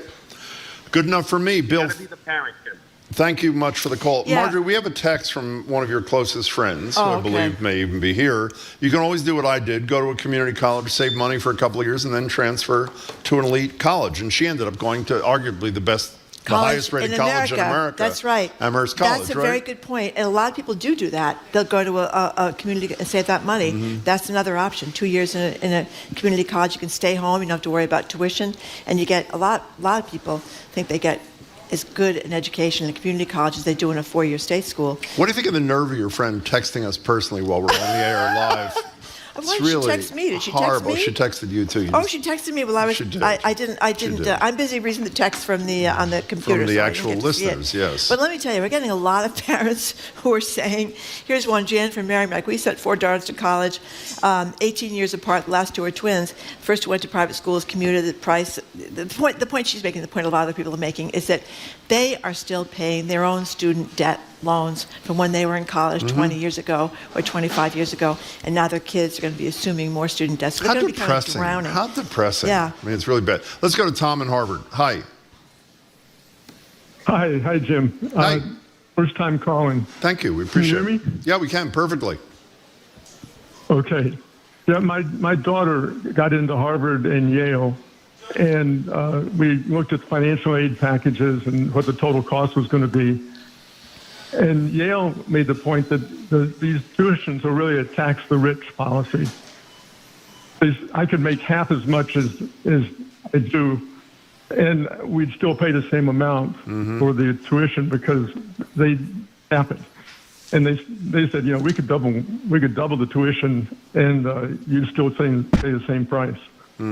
So, I mean, they have huge endowments, Harvard and Yale both, and so they can afford to do that. But it's something to take into account. If you have an opportunity to go to one of those schools, I'd say take it. Well, I hear you, and that's a variation on what I think Eileen, the caller, said before. Tom, thanks for your first call. Please do it again. Part of the problem, it seems to me, is not just what the real world financial impact is, and Tom and Eileen said it's not quite as great for many as it may look on paper. Just having that out there, I think, is a real discouragement, if that's a word, for young people who are contemplating college. I don't think they're, working through the FAFSA likelihood down the line. They're thinking about the colossal debt that they potentially could have. And I think that's and a lot of places really intimidating. want you to get master's degrees. A lot of agencies want social workers to get master's degrees. Social workers are not making big bucks, or teachers to get master's degrees. So you're going to have undergraduate debt, and you're going to have graduate school debt. I mean, that's where you're really in a bind. If you're going to get that kind of debt, you've got to make sure you're going to get a job that's not going to weigh you down into your 85. How much did you make when you were working for the what was your first thing? Fall River Gazette or something? Fall River Herald News. How much were you making? $15 a story. Is that no? Is that true? That's true. $15 so a I had to write a lot of stories. Let me tell you. Can we squeeze in one more? One more quickly, yeah. Nicole from Dorchester. Thank you for calling. Hi, Nicole. Hi. 2 points I want to make. So Please. My husband, whose family is from West Africa, they're from Ghana, so he's first generation. He went to Dartmouth. He only has a little bit of debt, but he loved going there. And now his niece is choosing between Dartmouth and a state school, and her parents want her to go to a state school because of the tuition, because she'll get almost a full ride. And my husband, is very much like, no, you need to go to Dartmouth. And I think his point is just the network. That's Marjorie's point. When you walk into a room, I think particularly, if you're maybe a child of immigrants or a person of color, and you have that cachet with an Ivy League education, it means something. It shouldn't, but it does. And so I think that their point is that for certain schools, the price tag is worth it for those two things alone. That was a great capper for this conversation. Nicole, thank you for making the point. The really bottom appreciate line it. is, What is Jim, the bottom line? I may be a snob and an elitist. An elite snob. But I have a lot of cachet. You do. A lot of cachet. With whom exactly? I don't know. Whoever will Thank take you. it. I'm ready to share my cachet. Okay, enough of that. Quick break. We're going to talk to someone who knows something about elite schools. I think Nancy Gertner Yale Law knows. School. Yeah, Yale Law School, that's right. And she teaches at Harvard Law School, too. It doesn't get much better than that. We're going to talk to her about the former President Donald Trump's many money problems, trial problems, and when are any of these trials actually going to take place. You're listening to Boston Public Radio 89.7 GBH.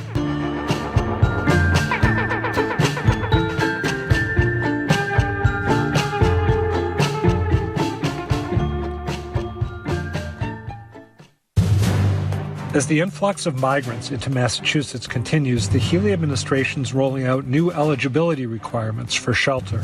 I'm Adam Riley. This week on Talking Politics, we'll look at the shifting landscape of the migrant crisis and at why Massachusetts has become a target for Republican governors looking to score points on the topic. Plus, a sit-down with the state's Secretary of Veterans Services, John Santiago. Join me for Talking Politics tonight at 7 on GBH2. Support for our programs comes from you. And Comcast, offering the Xfinity 10G network, designed to provide a connection for home networks so everyone can be online at once, even during peak hours. Xfinity.com. And the Office of the Massachusetts State Treasurer. The Unclaimed Property Division is holding unclaimed funds from utility bills, uncashed paychecks, savings accounts, and more. To see if you have unclaimed money, you can visit findmassmoney.gov.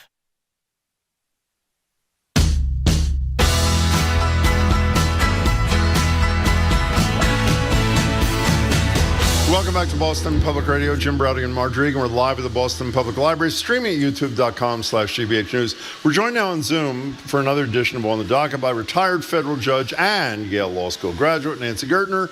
She's a senior lecturer at Harvard Law School, BPR contributor, and hopefully, Marjorie and I talked a lot about this, hopefully the following comments by Donald Trump's former lawyer, Ty Cobb, on CNN will not ruin her stellar reputation. Former Massachusetts District Court Judge Nancy Gertner, who's very highly regarded by her colleagues and lawyers, had the same reaction that I had, and I saw some reporting today where she was suggesting that they seek to recuse her on this basis as well, pointing out that she's just ignoring a raft of equally absurd motions as well. Persistently delaying this case. I would call that a career ender. Judge Gertner, welcome to the show. How are you? I thought that was good. I'm shocked. Well, Do you know this guy? Do you know Ty Cobb? No. No, but I put this prominently on my CV. Absolutely. I thought that was great. Well, I think he's got a point. Well, let's start with that. We talked to you before about this Judge Eileen Cannon down in Florida. She's only been on the bench since 2020. She's done made a lot of statements and asked for a lot of requests. This latest thing about this jury instructions so soon that have left a lot of legal scholars their jaws on the floor. So, is there any possibility of her leaving this case, or is she just going to keep flummoxing her way and delaying this endlessly? There are two ways that she could be taken off the case. One way is if Smith appeals her latest jury instruction question, which was bizarre, just fundamentally bizarre. I'm not sure what there is to appeal, but if he got it up to the 11th Circuit, it's conceivable that the 11th Circuit, which had slapped her down before when she stopped the investigation, she stopped the review of the stuff that had been taken from his home. She stopped that review when the investigation pre-indictment part of a criminal case is almost, with some exceptions, completely in the discretion of the U.S. attorney. When she stopped that, the 11th Circuit, basically reversed her in a, stinging rebuke of her. So it's conceivable if there's another appeal, it would be mandamus, which is ordering the judge to do something. If it's conceivable, if it goes up on mandamus, that the 11th Circuit could say, she's really needs to be taken off the case. That's possible. The other thing that I was suggesting, which is what Attorney Cobb was praising me for. Let me say that again. Attorney Cobb was praising. He was a guy with a long mustache, yeah, and right? one of Trump's key lawyers, who's totally turned on Trump, by the way. Early on, he was a lawyer. I said that Jack Smith has to move to disqualify her, and he could move to disqualify her on the following grounds. One is she has not set a trial date. Yeah, it's incredible. She has not set a trial date. This is an administrative decision that it takes a second. She has left pending numbers and numbers of motions which the Trump's lawyers have filed. Just contrast that with the judge in the hush money case who has, sort of unceremoniously dealt with motions that were frivolous in open court. She, on the other hand, is taking seriously challenges to the classified documents case that are completely frivolous. Dignifying arguments that really would have made no sense to any other judge. And then finally, the most recent ruling when she says, tell me about jury instructions about the Presidential Records Act, which would enable, like one jury instruction was, isn't it the case that Donald Trump has complete power to determine what's personal and what's not, and that power is unreviewable? That is a question that is essentially directing a verdict of acquittal for Trump. And it's also an instruction that makes absolutely no sense. The president can't use nuclear secrets for wallpaper in the bathroom with the chandelier in Mar-a-Lago just because he liked it. I mean, he just doesn't have that authority, the former president. So he could move to recuse her. I watched on television where another former prosecutor, Chuck Rosenberg, said that that wouldn't be a good look for Jack Smith. The time is past when Merrick Garland's DOJ should be concerned about how things appear and get into actually moving these cases. Nancy Gardner, before we leave this case and this topic, it's almost never happens that what you're suggesting should happen from an appellate court does happen, meaning an appellate court taking a lower court judge off a case. It's certainly not usual. It's certainly not usual, but it can happen when it is an extraordinary remedy. There was a case in Texas, for example, of a judge that kept on being reversed in a death penalty case, and ultimately the Fifth Circuit said enough is enough. We'll take her off the case. It certainly, and it has happened before in the 11th Circuit in a case that I think it is Joyce Vance, the former prosecutor, had been on. So it could happen. And we're dealing with an extraordinary situation. I can't emphasize enough how unusual what she is doing is. From an administrative level, not even setting a trial date, is extraordinary. I mean, that's a 2-minute decision, and then dignifying arguments which Trump's lawyers are clearly throwing up for the sole purpose of delaying, and she's going along with it. So her finger is clearly on the scale here. Her finger is clearly on the scale, but I naively... We said she was nominated by Donald Trump. Yes. I don't know if we said that. And you would think she'd be humiliated by getting criticized coast to coast, but apparently she's not. She just keeps going. But the thing that's been so upsetting to me is not just her, or not just she, I guess I should say, but the Supreme Court, because how you could possibly argue that it's a good thing to go into an election with a case not yet gone to trial about immunity of a president whose lawyer says it'll be okay for SEAL Team 6 to go shoot political opponents, that isn't a bigger disgrace, because, my goodness, they should know better, and that's where we could be. Well, they do know better. That's the problem. Yeah, exactly. Our faith in the judiciary, I think, or mine anyway, has been nearly shattered by what's gone on in recent months. I mean, that's really troubling. So let me answer the questions differently. I mean, I resist, and I've resisted on this program, saying Trump judge, therefore biased, because that really, sort of fundamentally undermines the judiciary. I was appointed by Clinton. I didn't hand him a victory, assuming he was even in cases in front of me. I don't think that there is usually a one-to-one correlation between who appointed you and what you're doing. Judge Cannon is a different category here. Judge Cannon has shown, not by who appointed her, but by what she has done, that she is either not up to the task or that she is biased. Just by what she's done. And I think that that's really important. The Supreme Court's scheduling is astonishing to me. During the Trump administration, if you recall, there were cases that the Supreme Court would take from the district court for an expedited appeal, bypass the appeals court, and go directly to the Supreme Court. And we were all flummoxed at the kinds of cases they were taking. I mean, the Muslim ban went up like a shot, and numbers of cases have bypassed the appellate courts. The notion that this is not one of those cases is extraordinary. Now, one could say, well, if the issues are really complicated, maybe they want to take the time. This is not a complicated issue. This is really not a complicated issue. We're talking about the notion that not that the president might be immune for the former president, for something he did while he was president. The issue is whether he's immune for these allegations, these specific allegations, and these allegations are attempting to undermine the certification, attempting to put in false electors. In other words, there may be an immunity, one can imagine, for something that the former president does, but the measure in this case is what he's accused of doing in this case and whether he should be immune for that.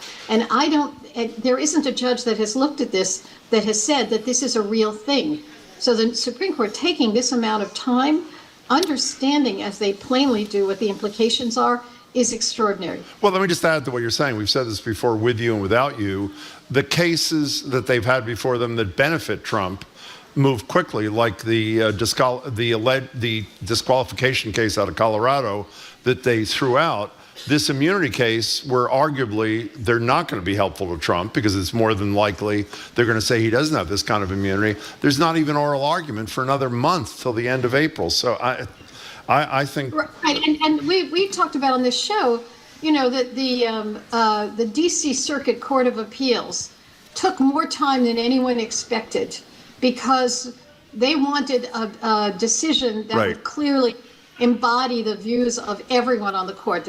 We had heard through back channels that it was not just the 3 judges on the panel, but those 3 judges had actually conferred with the rest of the court to make sure that what they produced would be something that all judges agreed with. So a very fine court judge, a very fine court of appeals, found what they found, and this court needs to take essentially 2 months to consider the issue, that's really troubling, because that was a choice they did not have to make. So I'm sorry to interrupt.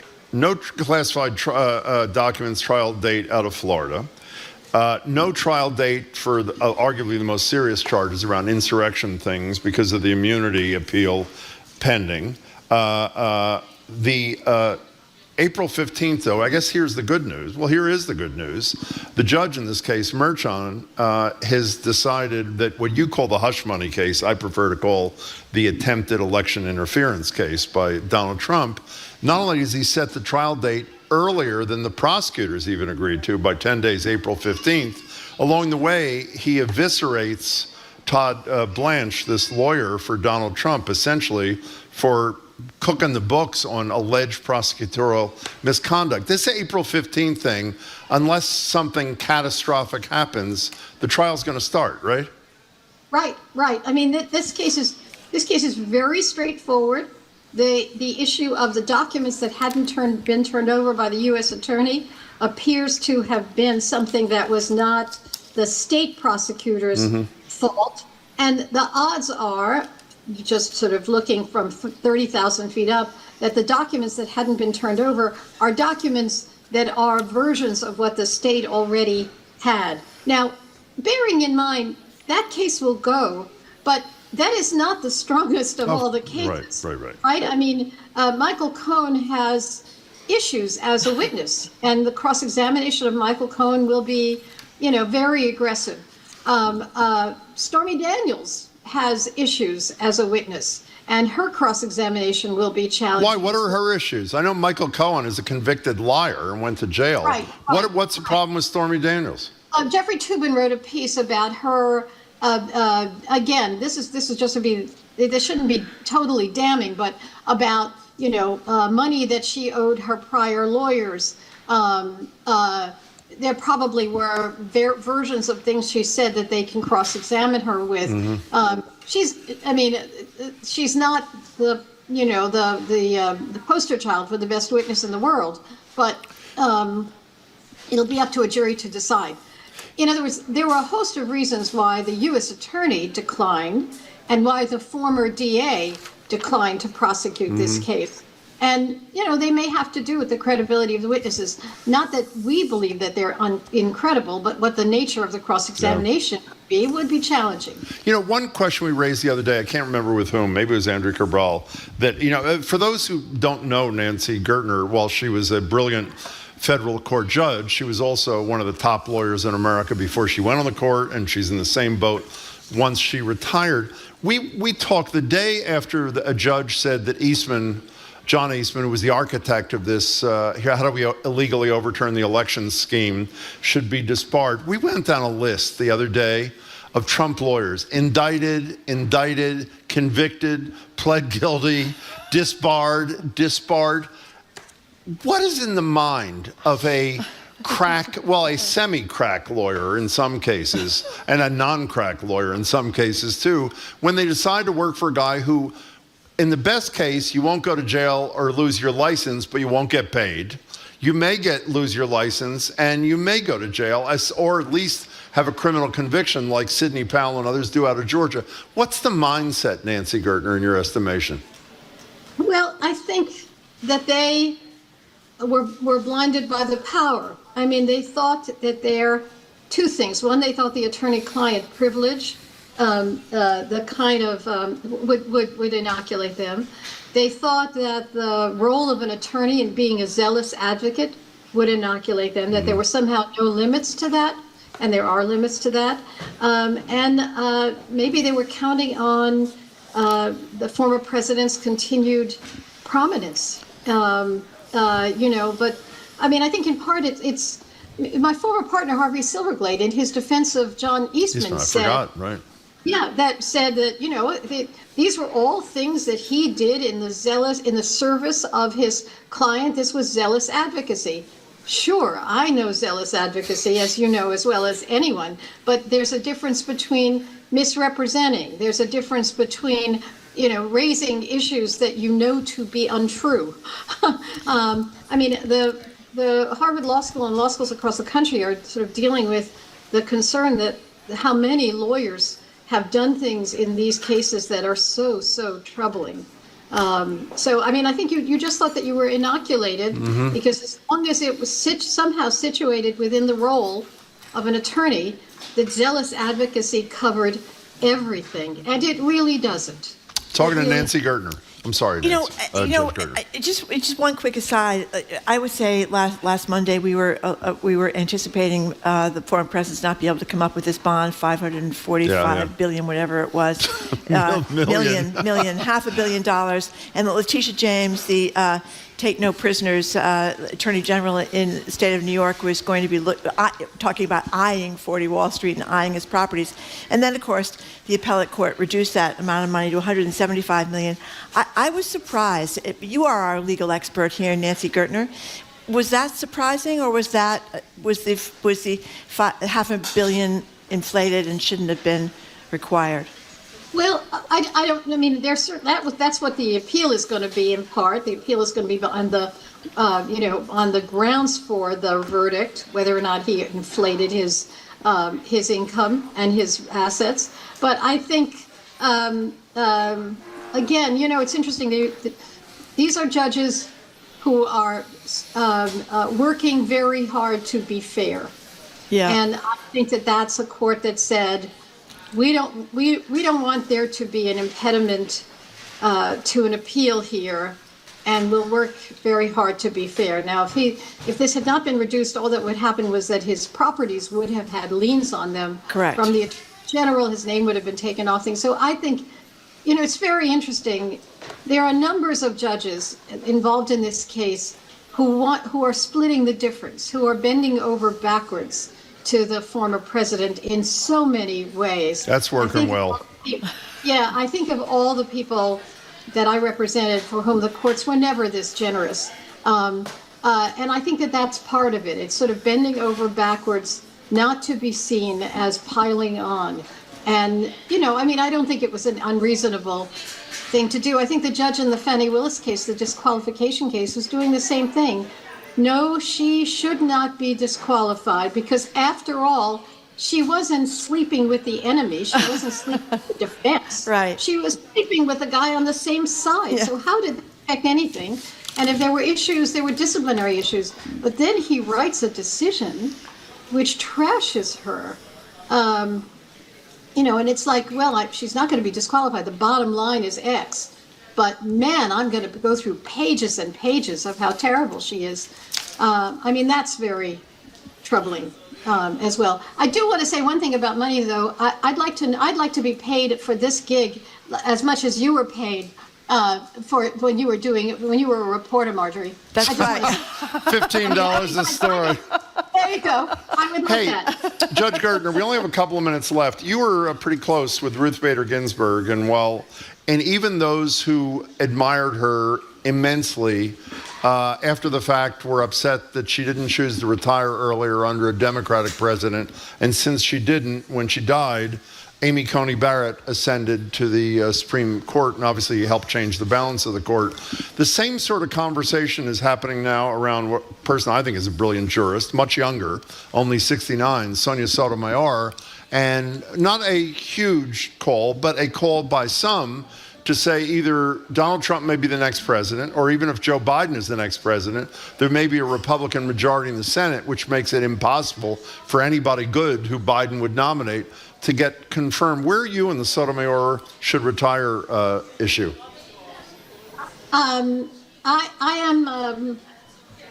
don't know is the answer. I'd love to say something funny but I really don't know.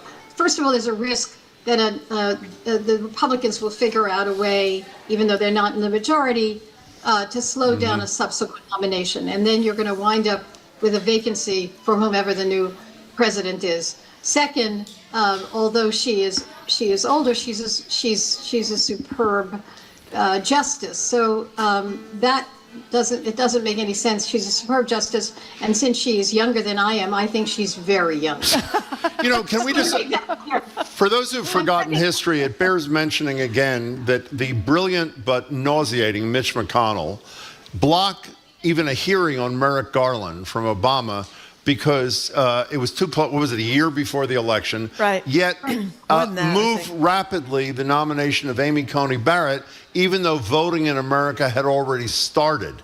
And she was confirmed. I mean, it's Wasn't just it October 26th or something like that? I don't remember think the I read that exact this date. morning. It Yeah, was, just a few days. It was weeks after RBG died. Yeah. Right. And so I people who know more about the politics of the Senate have to persuade me that the Democratic majority is capable of delivering replacement as soon as possible. I don't know. I don't know whether this will work. I mean, I thought since there's so much criticism about Kamala Harris that if she could be proposed for the Supreme Court and get through very quickly, and there'd be a new vice president. This is me talking politics, about which I know less than law. I don't think that's true, but go ahead. That would be very interesting. That would be interesting. But I think that it's a risky strategy. It's a very risky strategy unless you think that there can be a nominee. By the way, given what we know about Merrick Garland, the notion that his nomination was stopped is all the more outrageous. He has been judge-like as Attorney General. Mm-hmm. And balancing and on the one hand, on the other hand, the notion that he was a threat to anyone on the Supreme Court is simply absurd. By the way, we just got a text from Jared Kushner and Ivanka Trump. They think you're a great judge too, Judge Gertner. I want you to know. So a lot of people in that. No, that's actually not true. Judge Gertner, it's great to see you as always. Thanks so much for your time. Thank you very much, Judge Gertner, for being with Nancy us. Gertner. We've been speaking with retired federal judge Nancy Gertner. She's a senior lecturer at Harvard Law School and a Boston Public Radio contributor.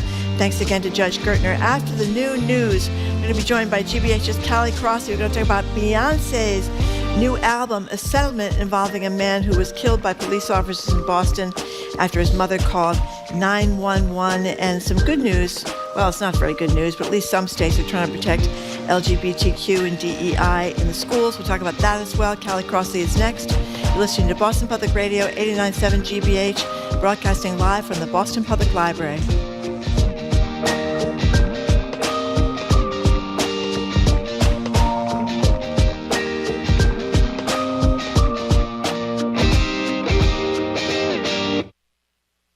It's not over yet. More smart conversation about community issues is up ahead with Jim Braude and Marjorie Egan on Boston Public Radio. Right after a news update from NPR. Stay with us here on GBH 89.7.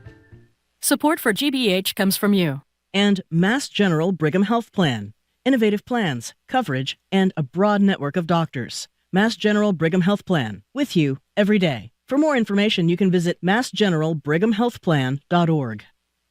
On A New American Masters, discover the life and legacy of former U.S. Senator and diplomat Daniel Patrick Moynihan, who waged a decades-long fight to end national poverty. Watch Moynihan tonight at 9 on GBH2. I'm Executive Arts Editor Jared Bowen, and you and I are listening to 89.7 WGBH, HD1 Boston, online at gbhnews.org. GBH News with NPR. What matters to you? I'm Jim Braude, head on Boston Public Radio. We'll start the noon hour with GBH's Callie Crossley on Beyonce's Midnight Landing. And it's Live Music Friday with LaDonna Musicale. North Korea is waging war against good old-fashioned blue jeans. Apparently your Levi's and Lees are a sign of Western imperialism. We'll talk about this and more with Executive Arts Editor of The Culture Show's Jared Bowen. I'm Marjorie Egan. Then former State Rep Marie St. Fleur is the first Haitian American to hold public office in Massachusetts. She joins us with Marlene Amedy, co-founder and president of the Haitian Community Partners Foundation, to discuss the local response to Haiti's humanitarian emergency and our annual moldy pre-Easter chestnut. Peeps. Do you love him or hate him? Never want to hear us talk about them again? Call or text Boston Public Radio 89.7 GBH.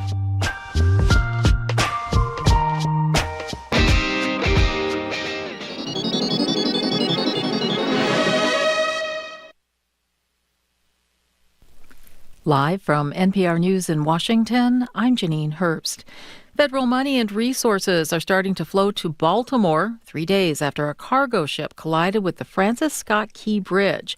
NPR's Joel Rose reports authorities have started working to clear the wreckage from the Patapsco River.